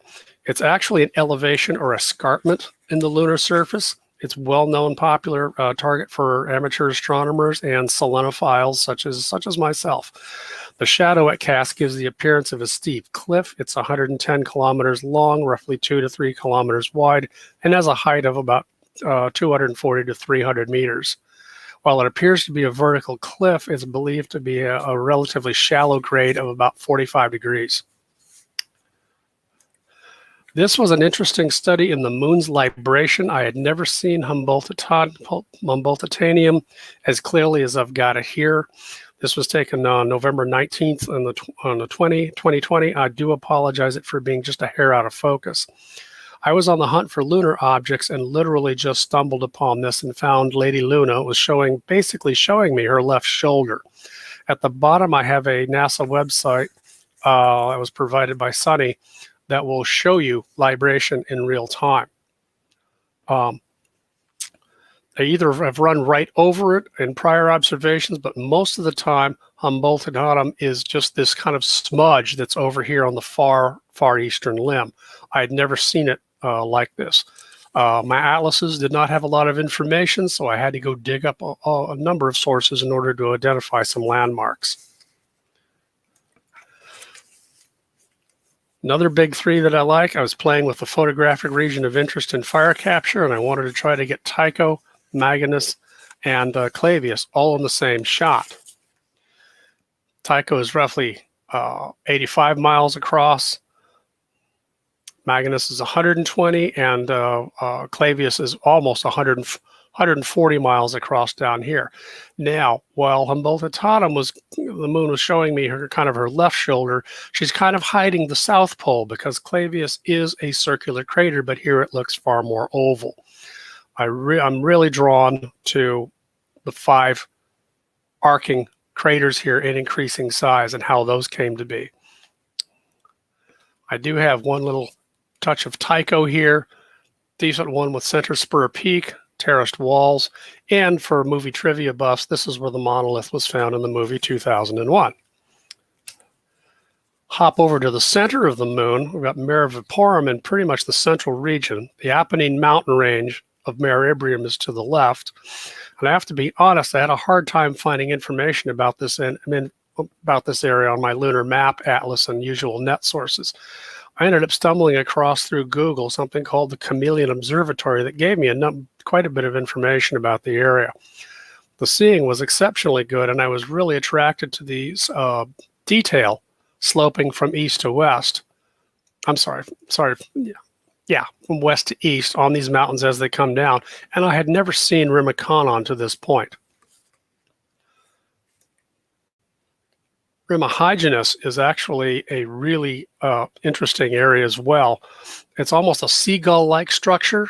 This is all volcanic. This is the volcanic rill was underneath here, and this collapsed. All of this simply just fell in. This is a large volcanic collapse in the center that sort of forms the pivot. The volcanic pits dot the length of the rill, leaving very little doubt that Rima Hyginus is a volcanic origin. And at one time, it was considered a potential landing site for the Apollo program. Good old Copernicus, like one of the most photographed craters on the moon, the ejecta blanket, laying all out here, the terraced walls, and the very fragmented center spur peak makes this a popular visual and photographic target. A favorite to the southwest is Schiller. Research has found people investigating craters, and when actually Barringer was investigating his crater there in Winslow, Arizona, this was very much a glancing blow, as researchers had found that you can still be as shallow as 30 or 35 degrees and one will still get a reasonably circular crater from an impact. But this one very clearly is not circular. It is elongated. It's not an optical illusion. I am presuming, though I do not know for sure, that it probably hit on the right and skimmed up to the left. It's only 43 miles across, 109 miles long, and roughly 2.3 miles deep. Coming up on my last two, Merrineck Terrace here is to the southeast limb, covering half of the neck terrace. I get lost in all of the topology and detail here. Again, is a cool shot of Theophilus with a fractured center spur peak. It's a constant eye catcher for me. And I also really like the Rupus Altai that I'll show here in this picture. This is taken the morning of November 2020. And I get lost in the topology of the Altai in here. This is actually the crater wall of Merrineck Terrace. All this stuff came in after the fact. Do note the white streak that comes in from lower left to upper right. That is a ray extending from Tycho. For the detail and contrast, I can actually consider this particular shot and the one before my Sunday's best. But at the risk of blowing it up, I bring your highlight to the note just above Rupus Altai. I've got parallel Catinas here. It's like the more I look, the more I see them. So it's really, I can get lost in this shot. I get lost just wandering around the moon taking pictures.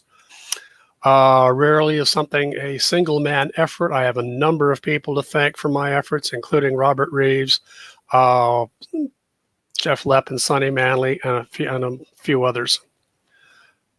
And with that, I thank you very much for your time. Yes, coma corrector is a good term for coffee, that's for sure. Stellar stuff, David. You know, like you said, the moon is not always our enemy.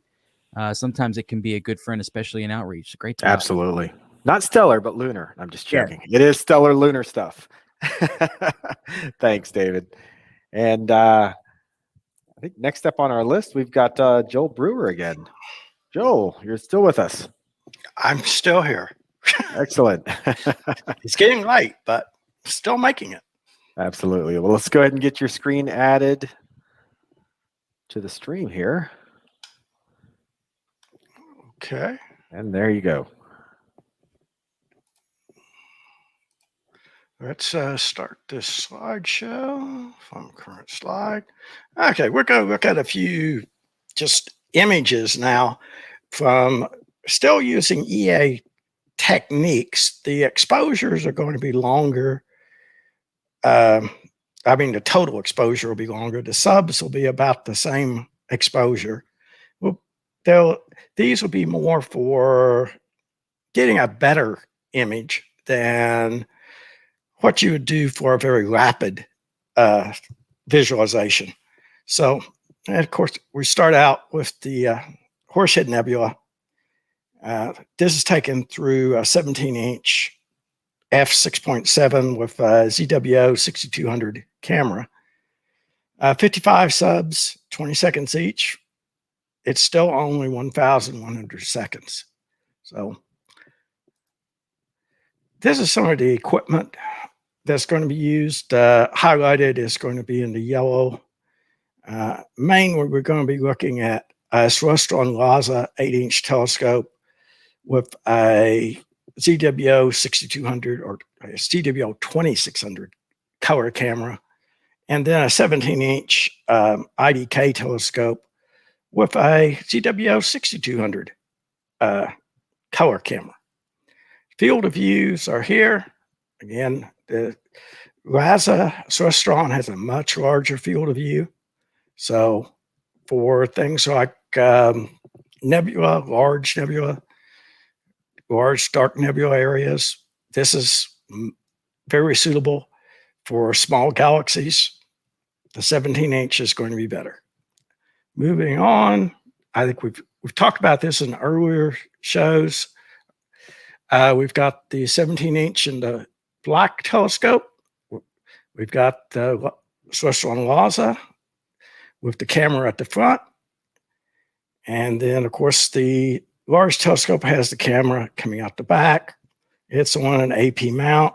It's also sitting on a pier that actually goes up 24 inches, so we can get everything above the walls of the observatory, which also made it nice for the grandkids when we were doing visual. You could bring it down, bring it up, so everybody could see. The control room,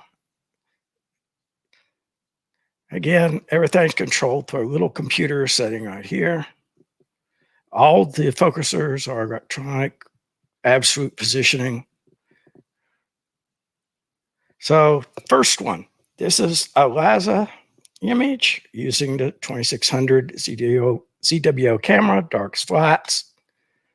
Subs are 324 subs of 20-second each for 6,480 seconds.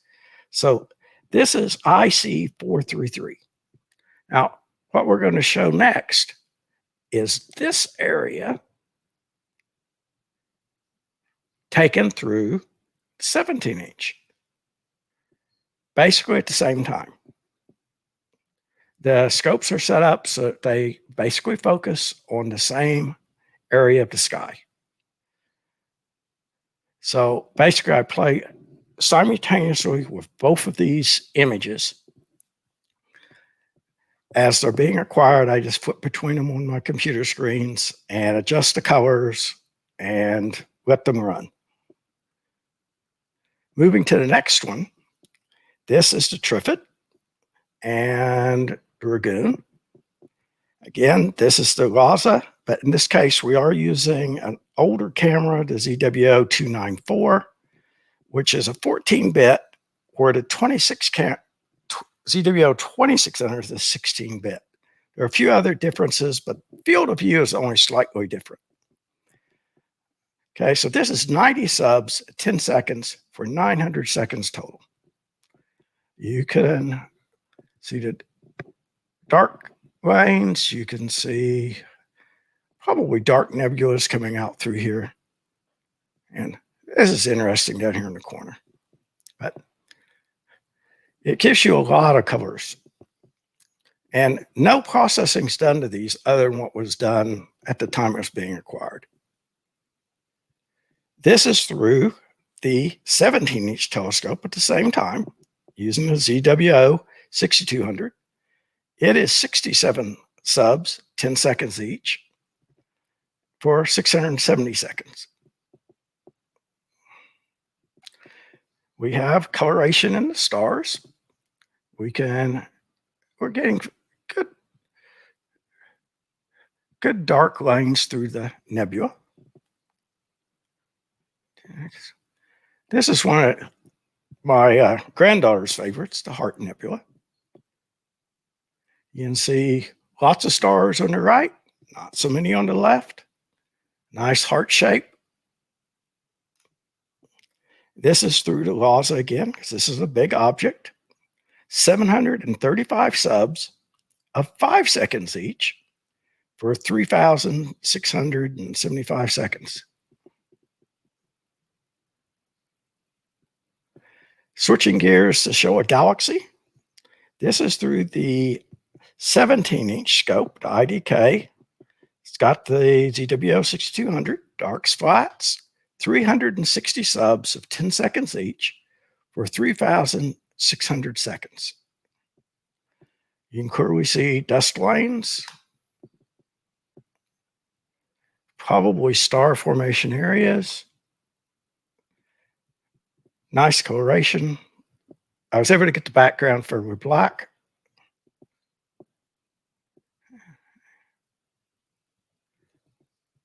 This is the Eagle Nebula, again through the 17-inch, 6200 camera, 75 subs, 20 seconds each for 1,500 seconds. Again, not a lot of time, but it gives you a really good view of, I believe that's the pillars of creation in the middle. But Comes out fairly well if you play with it long enough. Just playing with the colors, using the slide bars and adjusting as it's acquired. And then having someone who's not red-green colorblind helps also. And one of the final ones is just the dumbbell nebula. Again, this is a small object or smaller object, so it's in the 17-inch. This is 90 subs at 20 seconds at 1,800 seconds. Now, I believe there's one. No, there's not one. This I've actually blown up. You can get lots of detail out of it. So lots of coloration in the stars came through. And basically that's just examples of a little better imaging using EA techniques than just used for normal outreach. But takes a little longer in the exposure ranges, but still it's very quick to get relatively good images. And you don't have to be an expert processor to make it work. So basically that's what I've got for now, and I'll turn it back to you. Awesome. Thank you, Joel. Great images, man. You guys definitely down out there. Yeah, and thank you to the rest of the FBAC group. We really appreciated everything that you guys shared with us tonight. Like I said, in this time of COVID, you guys were able to adapt quickly and still continue to bring astronomy to the masses, and we really appreciate everything that you guys have done. So look forward to seeing you guys out at the George Observatory, and hopefully, if we can't be at the eyepieces, then we'll continue to do EAA as well. So whatever thank you. Works. Exactly. Thank you, Joel. Thank you, Tony. Thank you, David, Jeff, and Sonny. You guys did a great job. Really brought it down and let us know what you guys have been up to. It's great stuff. Thank you. Yeah, thank you a lot. All right, folks. Yeah. Okay, well, we're going to hear from Explore Scientific one more time, and then when we get back from that break, we'll announce the top 3 winners of the trivia contest. So hang on for just a moment. Kent Martz with Explore Scientific. Today we're going to talk about eyepieces. When you're out visual observing, the telescope is half the equation. The other half of the equation are eyepieces. The Explore Scientific family of eyepieces are waterproof, which means they're easy to clean and other atmospheric disturbances do not affect them. The eyepieces come in these decorative Wilterian planisphere boxes, the blue one or the white one. The newest member of the family of Explore Scientific eyepieces is a 52-degree eyepiece. We developed it in response to customer requests. The other members of the family are the 62-degree eyepiece, the 68-degree eyepiece, the 82-degree eyepiece, the 92-degree eyepiece, the 100-degree eyepieces, and the astonishing 120-degree 9mm eyepiece, which immerses you in the night sky. To take a look at our family of eyepieces, or to buy them, go to explorescientific.com and click on the eyepiece tab.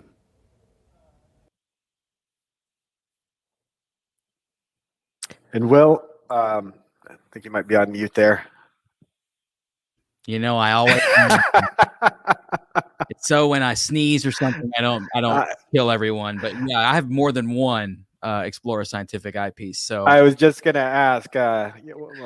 Basically make a statement. I know you have several of those. I've got several of them as well, and they're fantastic eyepieces. I put them up there against just about anything else that's out there. They're fantastic eyepieces. So without further ado, I'm going to go ahead and share my screen. Yeah. And our winners of the trivia challenge tonight are Joe Abbs, first place. Congratulations, Joe. And I hope that's your last name. Yep. Because myself, I'm Joe, no abs. But but Joe, if that wasn't your last name, go ahead and send us a screenshot with the winner logo on the screen itself. That way we can verify it and get you your prize. Second place is Joe Figola. So it's a smorgasbord of Joes as winners tonight, right? Wow. Joe Figola wins second place. And Tom Laskowski is our third place winner. So congratulations, everybody there. And, let's take a look and see what they actually won here. Bear with me a second. Let me bring this up here. I think the Courtney Project says she got 35th place. Oh, well, hey. Respectable run. That is. So look at this. Joab's won a Celestron Power Tank Lithium. That is an awesome gift right there. So congratulations, Joe. Second place winner, Joe Figola, won a $50 Lansing Sky e-gift certificate. So congratulations on that. Lansing Sky, our local telescope distributor here in Houston. They're a fantastic place. If you're nearby, give them a visit and check out what they have. But you've got $50 to spend there, and you can spend that online as well if you're not in the Houston area. And Tom Laskowski, our third place winner, wins a t-shirt and hat combo from our good friends over at Infinities. And we always love the designs that the Infinities folks put out. So you'll be getting something really good there. Absolutely. I look forward to buying something from Dirk from Infinities every Star Party, Okie-Tex, TSP, all the Star Parties that he's at. He just I always see a shirt I need. So that's the way that goes. They're absolutely wonderful. Let me pull up the next file. And so you guys remember earlier we listened to the first half of Larry Mitchell's talk to discuss all that goes into the Advanced Observing Program at TSP. Now we're going to finish off the program with the second half of that show, that discussion, I should say. And so this is a continuation of Larry Mitchell's talk about the Advanced Observing Program.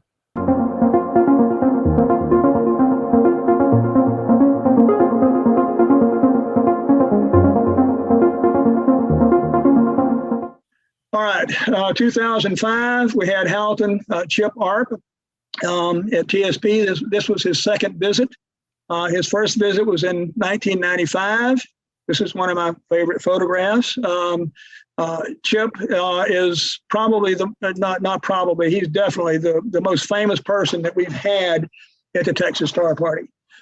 He came over from Germany, which is where he is living. And he was very, very easy to get along with. Very, very super nice guy. Everybody just loved talking with Chip. And he was full of history. His first boss was Hubble. So he knew a lot of people that we can only read about. And he knew them personally. He took the finest photographs of interacting galaxies that ever been taken. His Atlas of Peculiar Galaxies, which totaled 338 objects. He published that in 1966, and it's a classic. And he published those by taking photographs through the Palomar 200-inch Hale telescope, of which he was lead astronomer for 29 years. From there, he went to Germany at Max Planck Institute, and that's where he lived out the rest of his life. He's notorious for his redshift controversy. The redshift, by standard astronomers, use the redshift as a measure of distance. The further out an object is, the more the wavelengths of light are shifted towards the red end of the spectrum. Halton Arp said that's not true, that it has to do with how old the object is. He said these galaxies are throwing out quasars, and this was one of the objects that he used. NGC 4319, Markarian 205, and there's a light bridge. If Markarian 205 is 978 million light years out, and this galaxy is 70 million light years, how can there be a light bridge? He said that it had to be thrown out of this galaxy. And not only that, but it's new material that's formed. And conventional science says all material in the universe was created at once in the Big Bang, and no new material is being formed. Arp says, nope, that's new material. Well, most people don't believe him, and he told me at one point that he didn't expect to be vindicated in his lifetime, but he expected some of his theories to be proven. Timothy Ferris took me off to one side and said he thought that some of us were feeling bad because Chip's ideas were being ridiculed by conventional science. And he says we shouldn't feel that way because his bitterest critics loved him. And as you got to know Chip, you can see why. I mean, a very, very nice man. He and I stayed in touch with each other until about a year before he passed away in 2013. I would send him an inquiry about something, and a couple of days later, I'd get an answer back from him. So he was very, very influential in a lot of people, and he was very controversial, and he relished his controversy. This is ARP 94. ARP 94, and these are two closely interacting galaxies. Of interest is NGC 3226. This is a term some amateurs are not familiar with. This is a Green Valley galaxy. Green Valley galaxies are spectrally between the red end of the spectrum and the ultraviolet end of the spectrum, meaning that star formation is either quenched or is about to happen, but there's really nothing much going on in that galaxy. And so it's between the red and the blue, and they call these Green Valley galaxies. This is also a liner galaxy, which is semi-active in the center. You can see it is brighter in the middle. A liner is sometimes called Seyfert type 3 galaxies. It stands for low ionization nuclear emission line regions, is what liner stands for.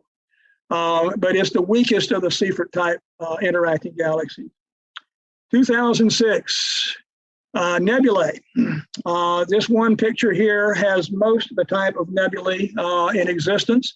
The Flame Nebula is an emission nebula. This is a reflection nebula. This is a dark nebula. And the only thing missing is a planetary nebula.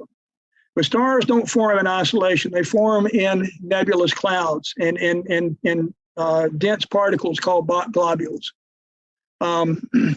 This is a Bok globule. This is one that I named, the Dragon. It's in M8, the Lagoon Nebula. It's a very dense region of gas and dust that is withstanding the radiation bombardment from NGC 6350. And a star is forming in the center of that. And it is so dense that it can withstand this radiation. So this star might make it. Sometimes it gets blown away and the star just dies before it ever gets formed. But this is called a Bok globule. They come by different names. Some of them are called pre-main sequence stars. In the center is a pre-main sequence stars. Some people call them young stellar objects. Some people call them evaporating gaseous globules. Or if it's in M42, the Orion Nebula, they're called protelids. But they're all the same thing, star-forming dense regions that are very cold inside. It has to be cold because if it was heat evaporating, then the star could not condense. Visually, you're looking for something that is a little difficult to people, but if you know how to find these things, they're not bad. This is an 11th magnitude star here. You want to use high power. You want to use a nebula filter. And when you look in your eyepiece field, you're going to see a black background. But that black background has a blacker object in front of it. So you're looking for blacker on black, basically. And when you see that, this is what that's it. You will have seen the Dragon. This is another example of another Bok globule in Cassiopeia. So a lot of people at the 2006 Star Party were able to see this, that found this. But I would encourage you folks, don't just look at M8, the Lagoon Nebula. Look for some of this other stuff. The Hourglass Nebula, Bernard 89, NGC 6350, Bright Open Cluster, Bernard 88. All of these are features that you can see in the Lagoon Nebula. So don't just look at the Lagoon and go on to the next thing. Look at some of the features that are there. This is another one of those objects that you should not pass up, NGC 4449, because it has H2 regions all over the place. It's only 12.5 million light years away.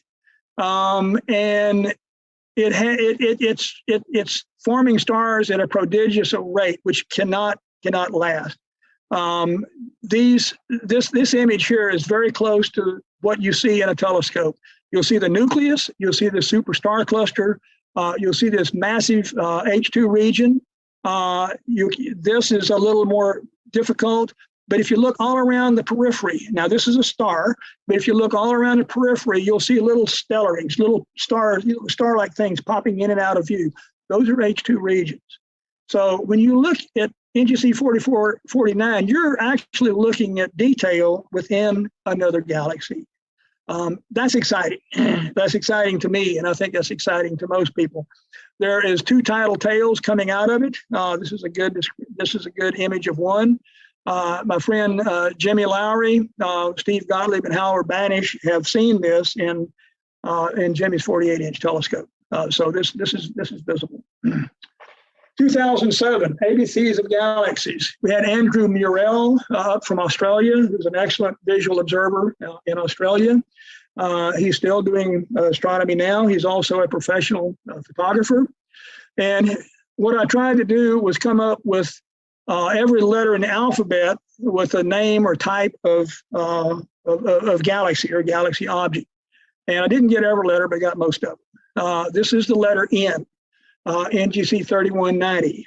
This is an easy cluster to see in a low power eyepiece field. You can see 3190. You can see the dark lane, which kind of bisects, cuts off real sharply.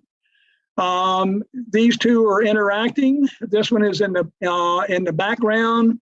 They don't know about this one because it's not warped, but these are easily seen. They're in the neck of Leo the lion. Hoag's object was the letter H. Coddington's nebula was a letter C. We call this a nebula because it was discovered in 1898. In 1898, the concept of galaxies was unheard of. So everything that was nebulous, that was extended, that was faint and fuzzy, they called a nebula. For some of the galaxies, they called them white nebula. But nevertheless, this is called Coddington's nebula because of when it was discovered. The local group was in 2008. And the local group, they don't know how many objects are in the local group, but at least 80 main galaxies, they think, in 2 different groups centered around the Milky Way and Andromeda. In 2007, they found some really faint galaxies that were too faint to be dwarf galaxies, but too bright, too condensed to be globular clusters, and they called them Hobbit galaxies, which are dark matter dominated, basically. The object that we have for the observing list is Sextans A. It is a dwarf irregular galaxy. It's probably the best example of a dwarf irregular galaxy. And unlike most dwarf irregulars, this one has a lot of star formation. Unfortunately, it also has a 7th magnitude star right in the middle of it. But it has a low metallicity, which most dwarf galaxies have. But it has a dense star forming region here. There's one here, and there's one here. This one here, these stars are only 20 million years old. These stars started forming about 200 million years ago, and these started about 400 million years ago. Even though that star is in the middle of it, it's fairly obvious and fairly easily seen. All right.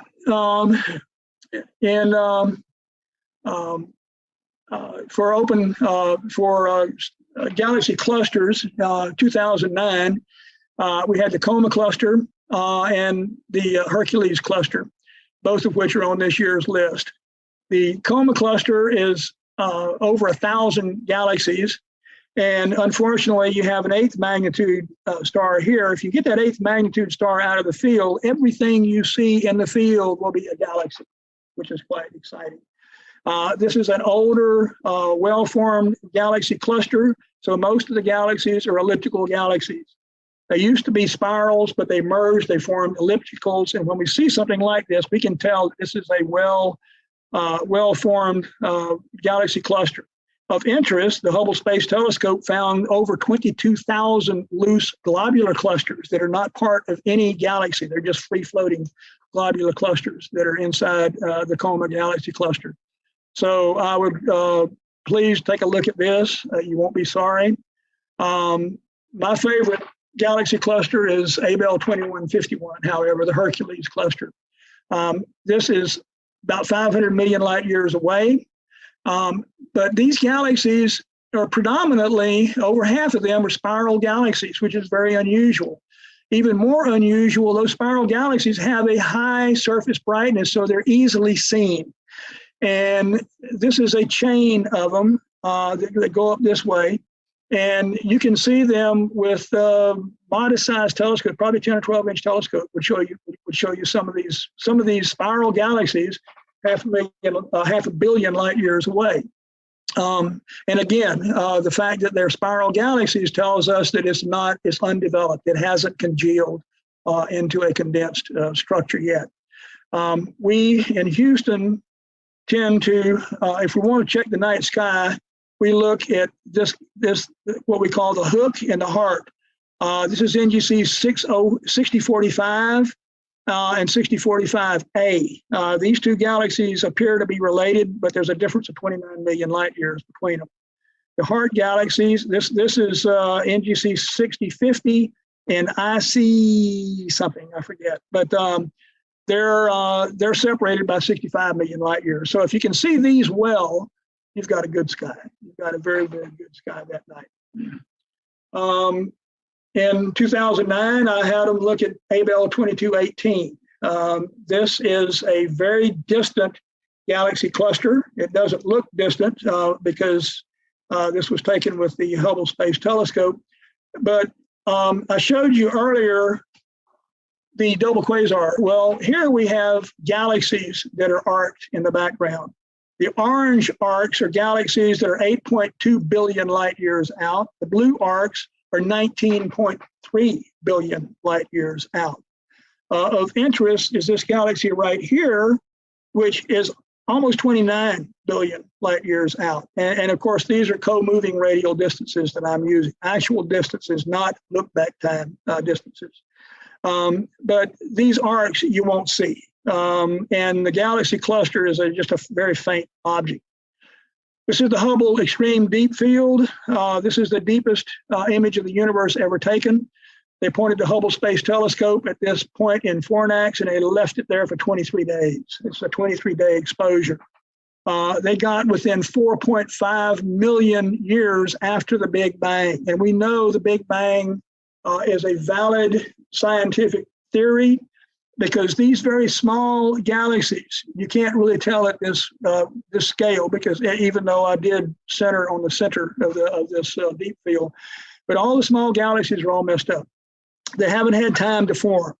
You won't see any nice spiral galaxy structures in here, because this is shortly after the universe came into existence, and they haven't had time to form yet. So in this particular case, the look-back time is 13.4 billion light years out of a 13.8 billion year universe. The distance of these objects, the most distant objects, is 32.8 billion light years. So that's getting out there. All right, in 2010, we looked at flat and super thin galaxies. This is something that I'd never heard of before. Most amateurs, many professionals had never heard of super thin galaxies. This was brought to our attention by Jim and Anna Chandler in West Texas. And these things are a blast to look at. You can have it right in the center of your field and you don't see it, and all of a sudden, boom, there it is. It was there all along. It looks like somebody laid a hair across the center of your eyepiece field. And when you see them, it's pretty spectacular, and it's something that a lot of people have not ever seen before. If you took one on and looked at it, these of course are all edge-on galaxies. If you took one and you looked at it face-on, it would look very much like NGC 5204. Completely no structure, nothing is formed or anything. One thing that they did find that was somewhat earth-shattering, there was a theory before they started studying these things, and there's a bunch of them out there. There's actually a flat galaxy catalog, which has almost 4,500 galaxies, which have an AB ratio, a length to width ratio greater than 7. And they studied these, and they found that in the center of many of these is a supermassive black hole. Until they started studying this, the theory was that 0.2% of the bulge in the center of a spiral galaxy, that 0.2% is the mass of the black hole in the center. They've discarded that theory because many of these super thin galaxies that have no bulge have massive black holes that are throwing out material. Most of these edge-on galaxies are like our friend here that most of us have seen, NGC 4565. With a central bulge, and they have what we call a box or peanut-shaped center. And if I blow this up, you can see it's depressed in the middle, kind of hourglass. It looks like a peanut. And about half of the bulges in galaxies have that peanut-shaped center. The classic standard super thin galaxy is this one, which I can't read it. Let me back up. It is UGC 7321, and it's a classic example. It's an underdeveloped galaxy. It has a scale height of only 450 light years. The thickness of our Milky Way galaxy is 12 to 1300 light years. So it's very thin. There's no central bulge. It's very isolated. And all of these super thin galaxies have little or no stellar development for whatever reason. They're not real sure why that is, but they have very little development. They're old galaxies, but nothing much has happened in them, and all of them are dark matter dominating. And in this particular case, the mass to light ratio is 12. The question came up, do we live in a super thin galaxy? Well, it looks like we do. I mean, that looks very thin, but here in the center of our Milky Way is our galaxy bulge. So the answer to that is no, we do not live in a super thin galaxy. All right, 2011, proximities, friends of friends.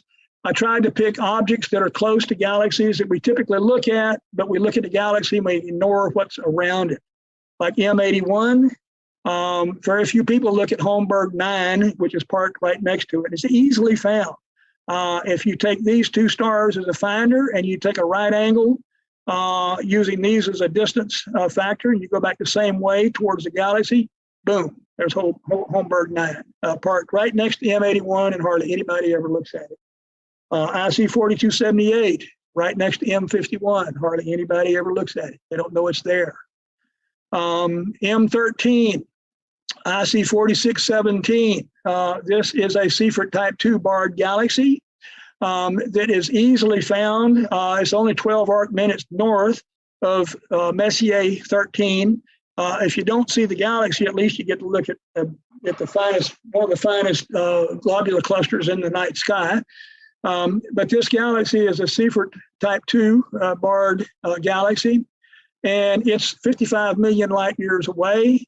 Contrast that with M13, which is 22,000 light years away.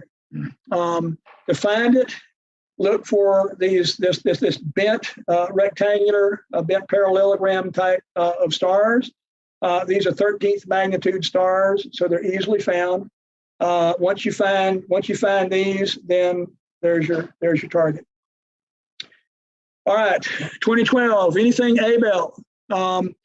On the list, we had Abell 37, which is a rare planetary nebula that's in the constellation of Virgo. There's only 4 planetaries in Virgo. This one is very bright. A nebula filter is required. With this one, you don't see anything until you put a filter on it, and then bam, there it is. Very obvious. In 2012, we did something that I was very pleased with, and those of us that saw it was very pleased. I've been talking about gravitational arcs and things that get magnified by foreground galaxies. Well, Abell 2152 has the closest gravitational arc, which is right here, of any of the arcs, and we were able to see it. To my knowledge, no one had ever seen a gravitational arc before. And we were able to see the arc, which is almost 2 billion light years away. It's being magnified by this foreground galaxy, which is 612 million light years away. And we can see it.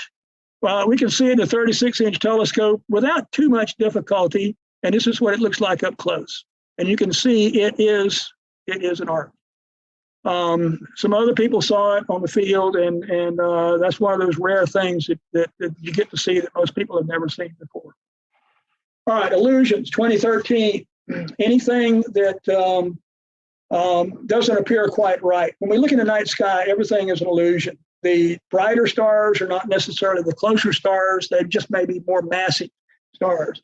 our closest star, Proxima Centauri, only 4 light years away, is actually invisible to the naked eye. It's an 11th magnitude star.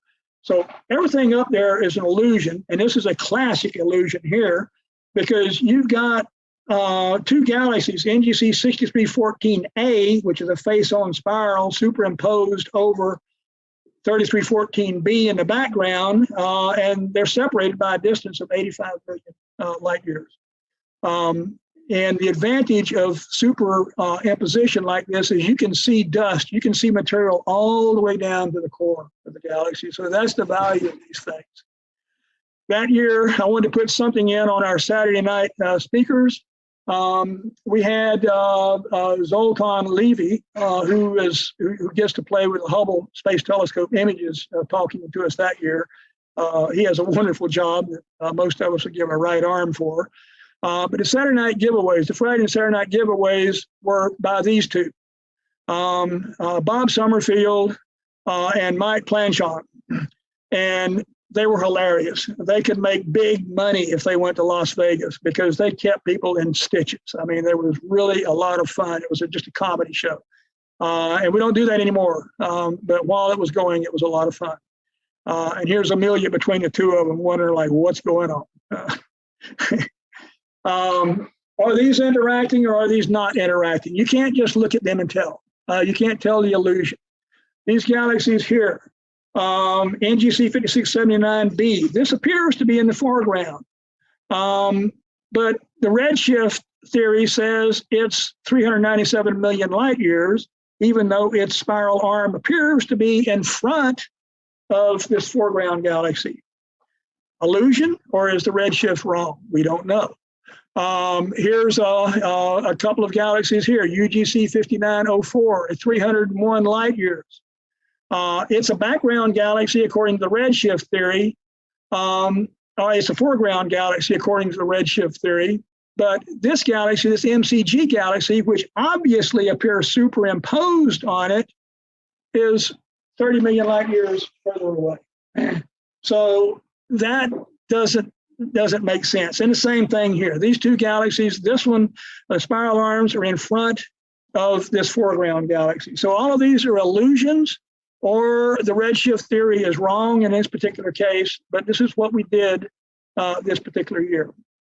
2014, I tried to use anything that visual or photographed red. Sharpless galaxies, this is Cygnus, this is our Milky Way, and all of these are H2 regions all along the Cygnus Milky Way. T Lyra is a very bright carbon star in the constellation of Lyra. It goes by the name of the jewel in the heart. Its distance is 2,000 light years. And some of these stars, when they puff up, they go to the red giant phase or the asymptotic giant phase. They get so cool on the outside that the carbon goes back to molecular form, soot. And the light shining through that soot is red. And it causes the stars to appear like T Lyra here, and there's a bunch of them. And when the star swells up real big, it gets orange or yellow. And when it shrinks back down, because all of these stars are pulsating, when it shrinks back down, some of them become blood red. I mean, literally look like a drop of blood on the sky. The NGC 6781 is a classic, beautiful planetary nebula. Here again, this is a pole-on view. We're looking at the Taurus. We're looking down the polar region through the planetary, and it's slightly tilted, 23 degrees from pole on.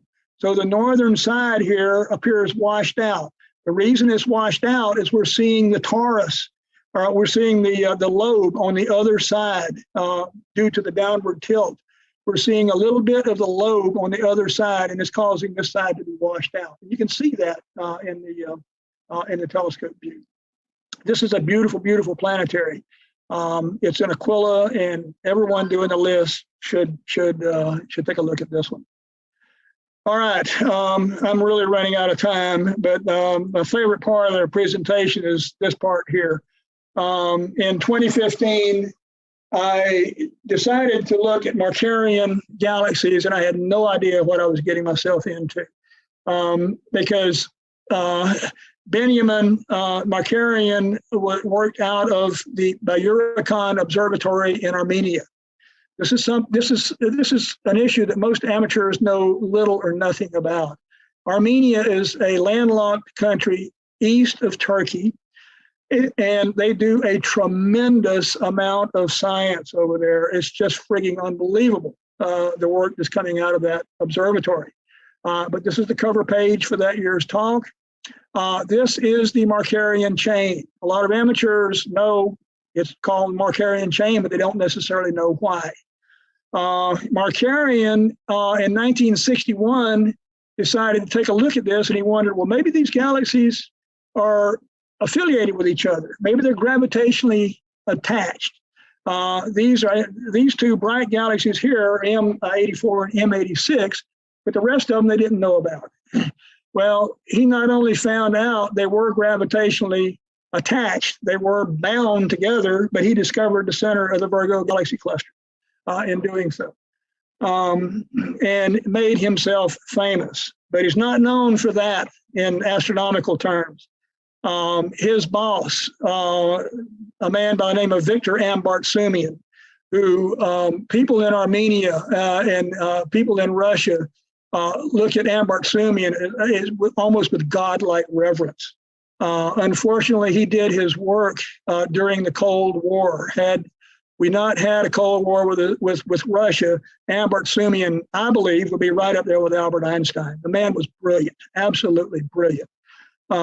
He had a theory back in the 30s that things in the universe were expanding. When he was in his 20s, he discovered the planetary nebula were expanding. When everybody else said, no, things were gravitationally collapsing. Ambartsumian got Markarian to start hunting up objects with what they called ultraviolet excess that are active in the center, in the core. And Markarian went out and discovered 3,500 of them, 3,563 of them. And that is what Markarian is known for. He did this in 2 different surveys. And since then, over 2,500 professional papers have been written on Markarian galaxies. They're active, they're throwing out material, and it's just incredible the work level that Markarian did with these. He started out, all of these Markarian galaxies are active. They have active cores, active nuclei. And way back in 1908, Vesto Slipher knew there was something different about some galaxies.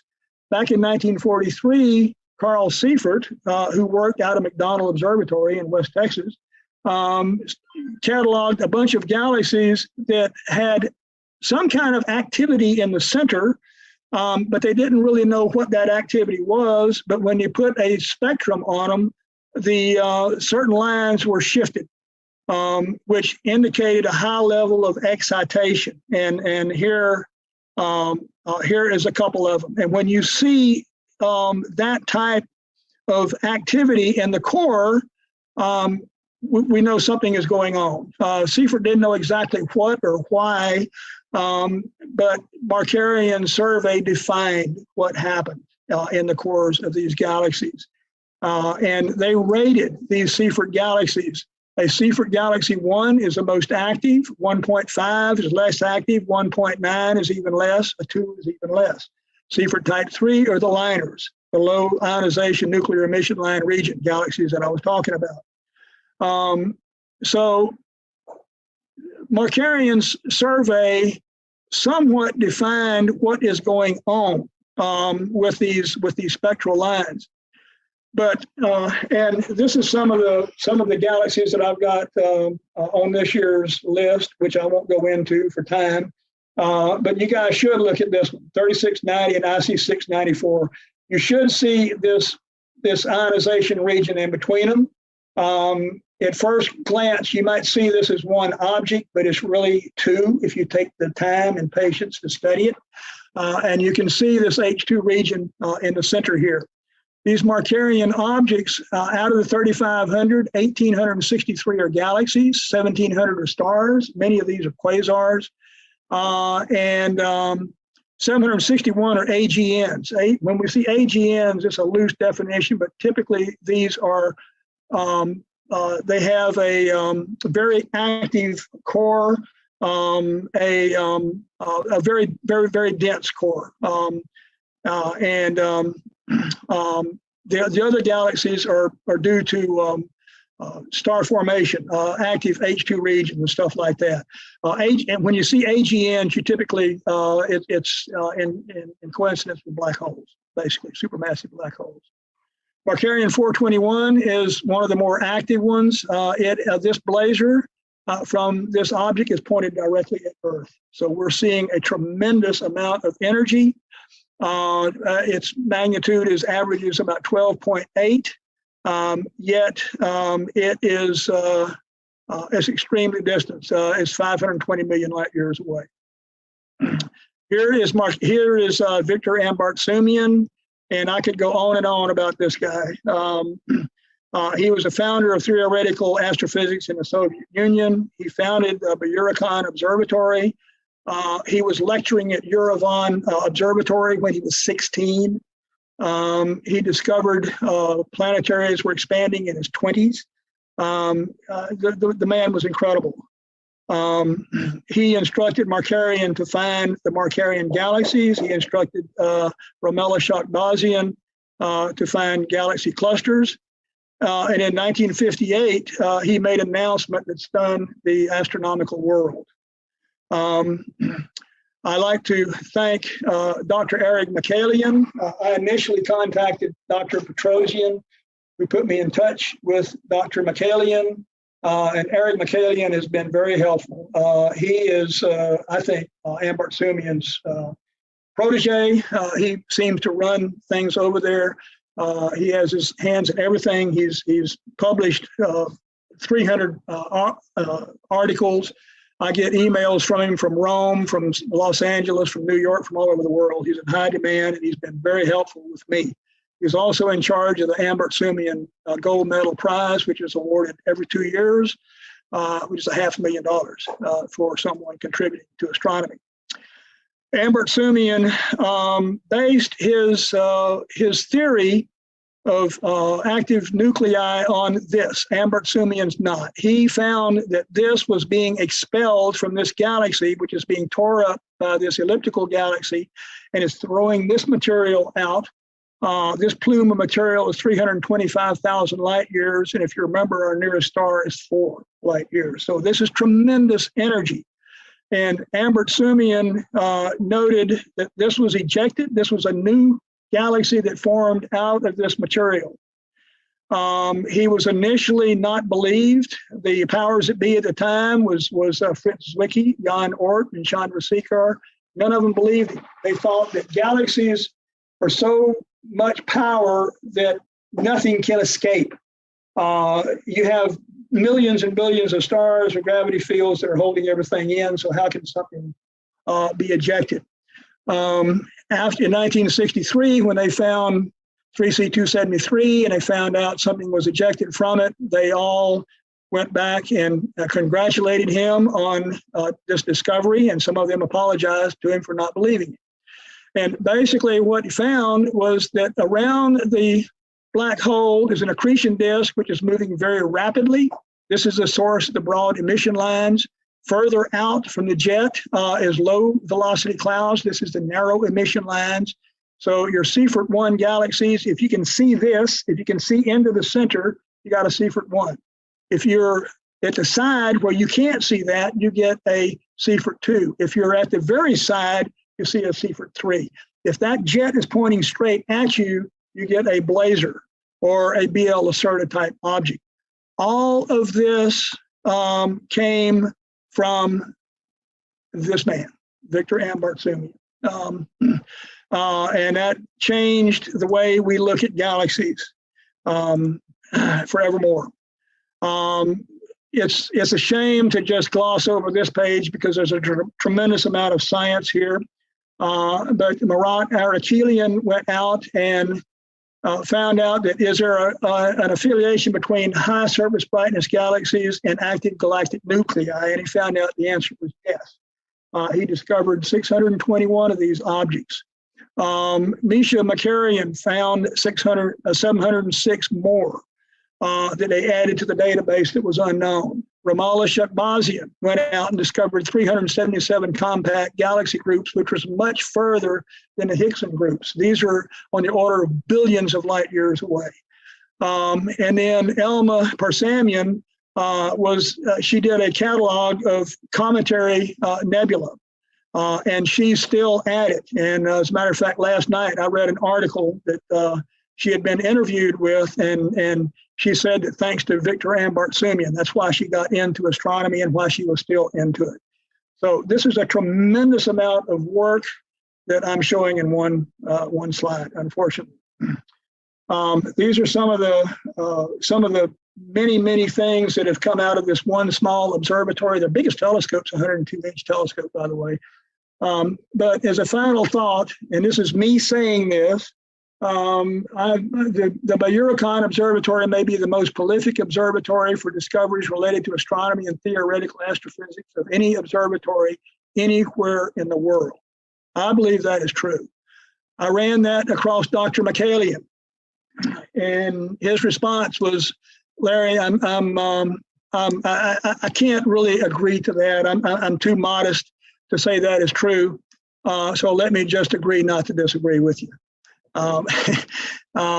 This place is amazing. The amount of science coming out of here is incredible. They do a science camp for kids every summer, and they have hundreds and hundreds of kids come over to learn about the night sky. And this is a place most people know nothing about. So I'm trying to promote Bayurakan Observatory in Armenia, because I really, really believe these people are on the right track.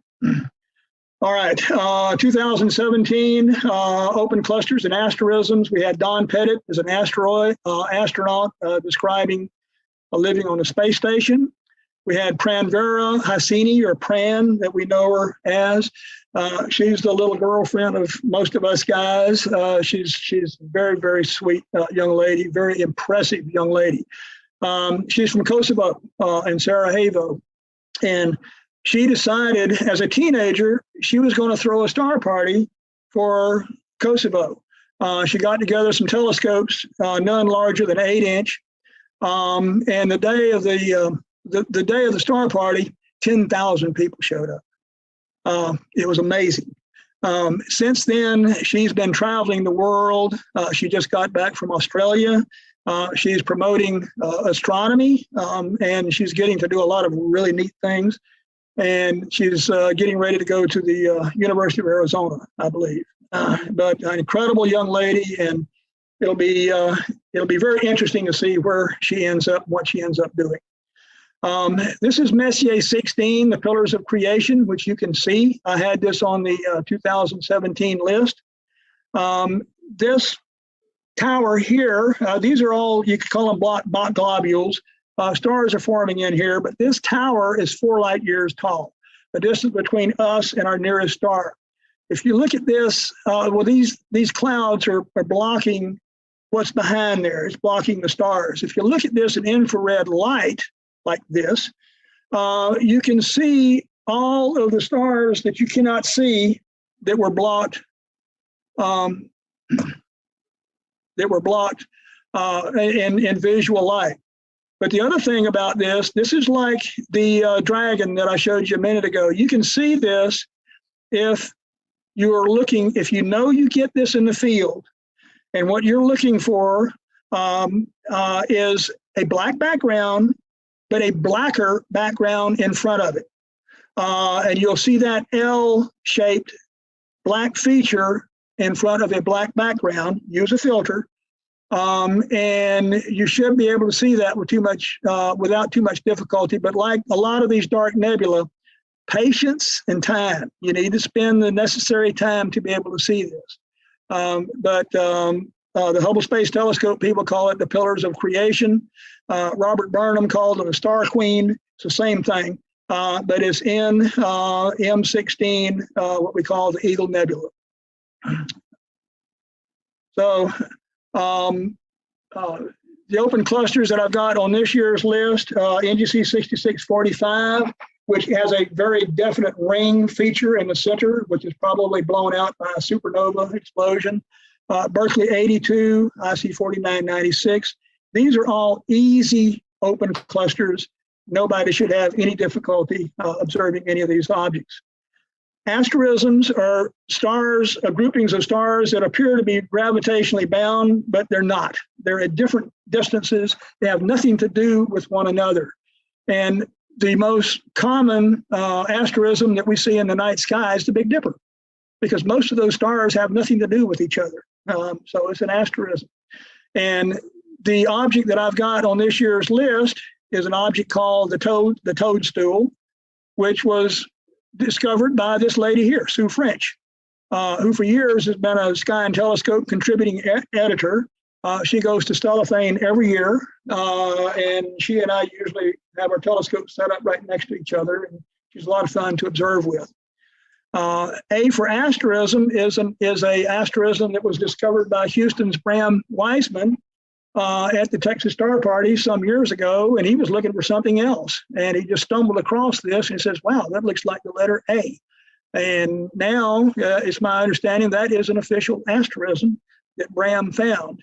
This is something you can find as well. There's asterisms all over the sky. The only thing that's limiting people is their imagination, because this stuff is everywhere.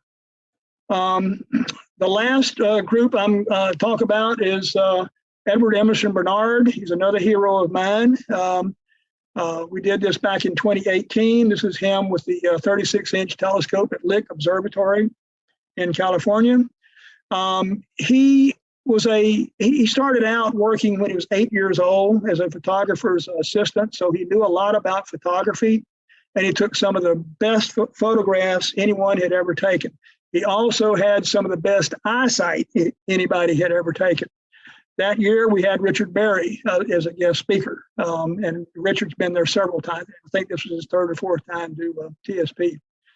But Barnard was interested in mainly two things. What are these dark nebula, and what are comets? Because both of them were complete mystery to people around 1880s to 1910, 1920s.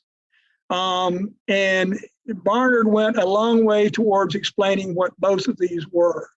As far as comets go, comets would get a mysterious thing. Sometimes their tail would just completely fall off, and they didn't understand why. Well, Barnard eventually figured out this tail disconnect had to do with the sun, with the sun sending out radiation. And he noticed that disconnect features happened more when there was a lot of sunspots, when the sun was active. And as it turned out, he was exactly correct. That is what caused these tail disconnect figures. Barnard also took the first photograph of the Milky Way. Astronomers before that had known that the Milky Way was formed of millions of stars, but they had no idea how many. He took this photograph in 1889, and it caused a sensation. Stars everywhere. No one had ever seen this before. So that was quite phenomenal. Barnard also discovered Amalthea, the fifth moon of Jupiter, which made him famous. He discovered Barnard's star, which is the most rapidly moving star, the second closest star to us. He had incredible eyesight, and he observed every single night that he could when the moon was not up. This year's observing objects are Barnard 90, which requires high magnification to see it. It's in a rich stellar background in Sagittarius, so it somewhat stands out. I have these clouds here because Barnard, before he figured out what they were, they thought these were holes in the universe. That's what Herschel said they were. Barnard revered Herschel. And so it was thought that these were holes in the universe, but it just didn't quite seem right. And when Barnard saw a sky like this, where he saw the clouds that were backlighted by the moon, he realized these were clouds that were in the foreground of these stars that were not illuminated, not irradiated by anything else, and were blacking out the light in the background. And in that, he was absolutely correct. And the last item I've got is NGC 6818, which is a very bright planetary nebula. You can see color in it, green, blue, blue-green, depending on your particular eyesight. It's located only 40 arc minutes northwest of Barnard's Galaxy, NGC 6822, which Barnard also discovered. And it's a very bright, easily seen planetary nebula. Next year, we're going to take a look at John Lewis Emil Dreyer's index catalog. Most people are familiar with the NGC New General Catalog. Most people are not so familiar with the index catalog, which was an addition to the NGC. So next year, we're going to be looking at index catalog objects. So that'll be the subject then. So as a final thought, I just want to say that somebody's always doing what somebody else said couldn't be done. Don't let anybody tell you you cannot see something through a telescope in the night sky until you've actually tried.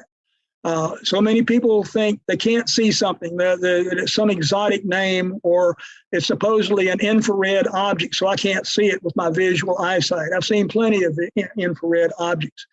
So if it's up there and you are into visual astronomy, take a look. Don't let anybody or anything dissuade you from trying to see anything in the universe through a telescope. So here's my email address. I'm sorry this took so long, but it's hard to cover the entire universe in an hour.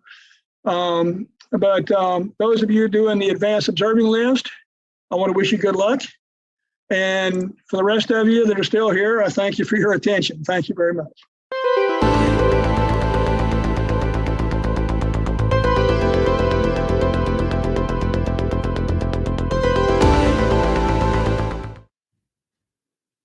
Epic stuff, man. Epic stuff. Larry is a legend at Texas Star Party. Even if you're not a part of that whole family, you may or may not know who Larry Mitchell is. And if you don't, you do now. Larry, like Joe said earlier, is the guy who does the advanced observing list at Texas Star Party. That's what that whole talk was about. And if you want this year's list, you can get it right here where Joe is pointing to at the Texas Star Party website, texasstarparty.org. Couldn't be simpler than that, right? I mean, that's what we're doing here, Texas Star Party. And you can go down to activities, and I believe it's under the observing lists. Observing programs, yeah. There you go. And it's right on there. And then TSP Advanced Observing Program there. So click on that.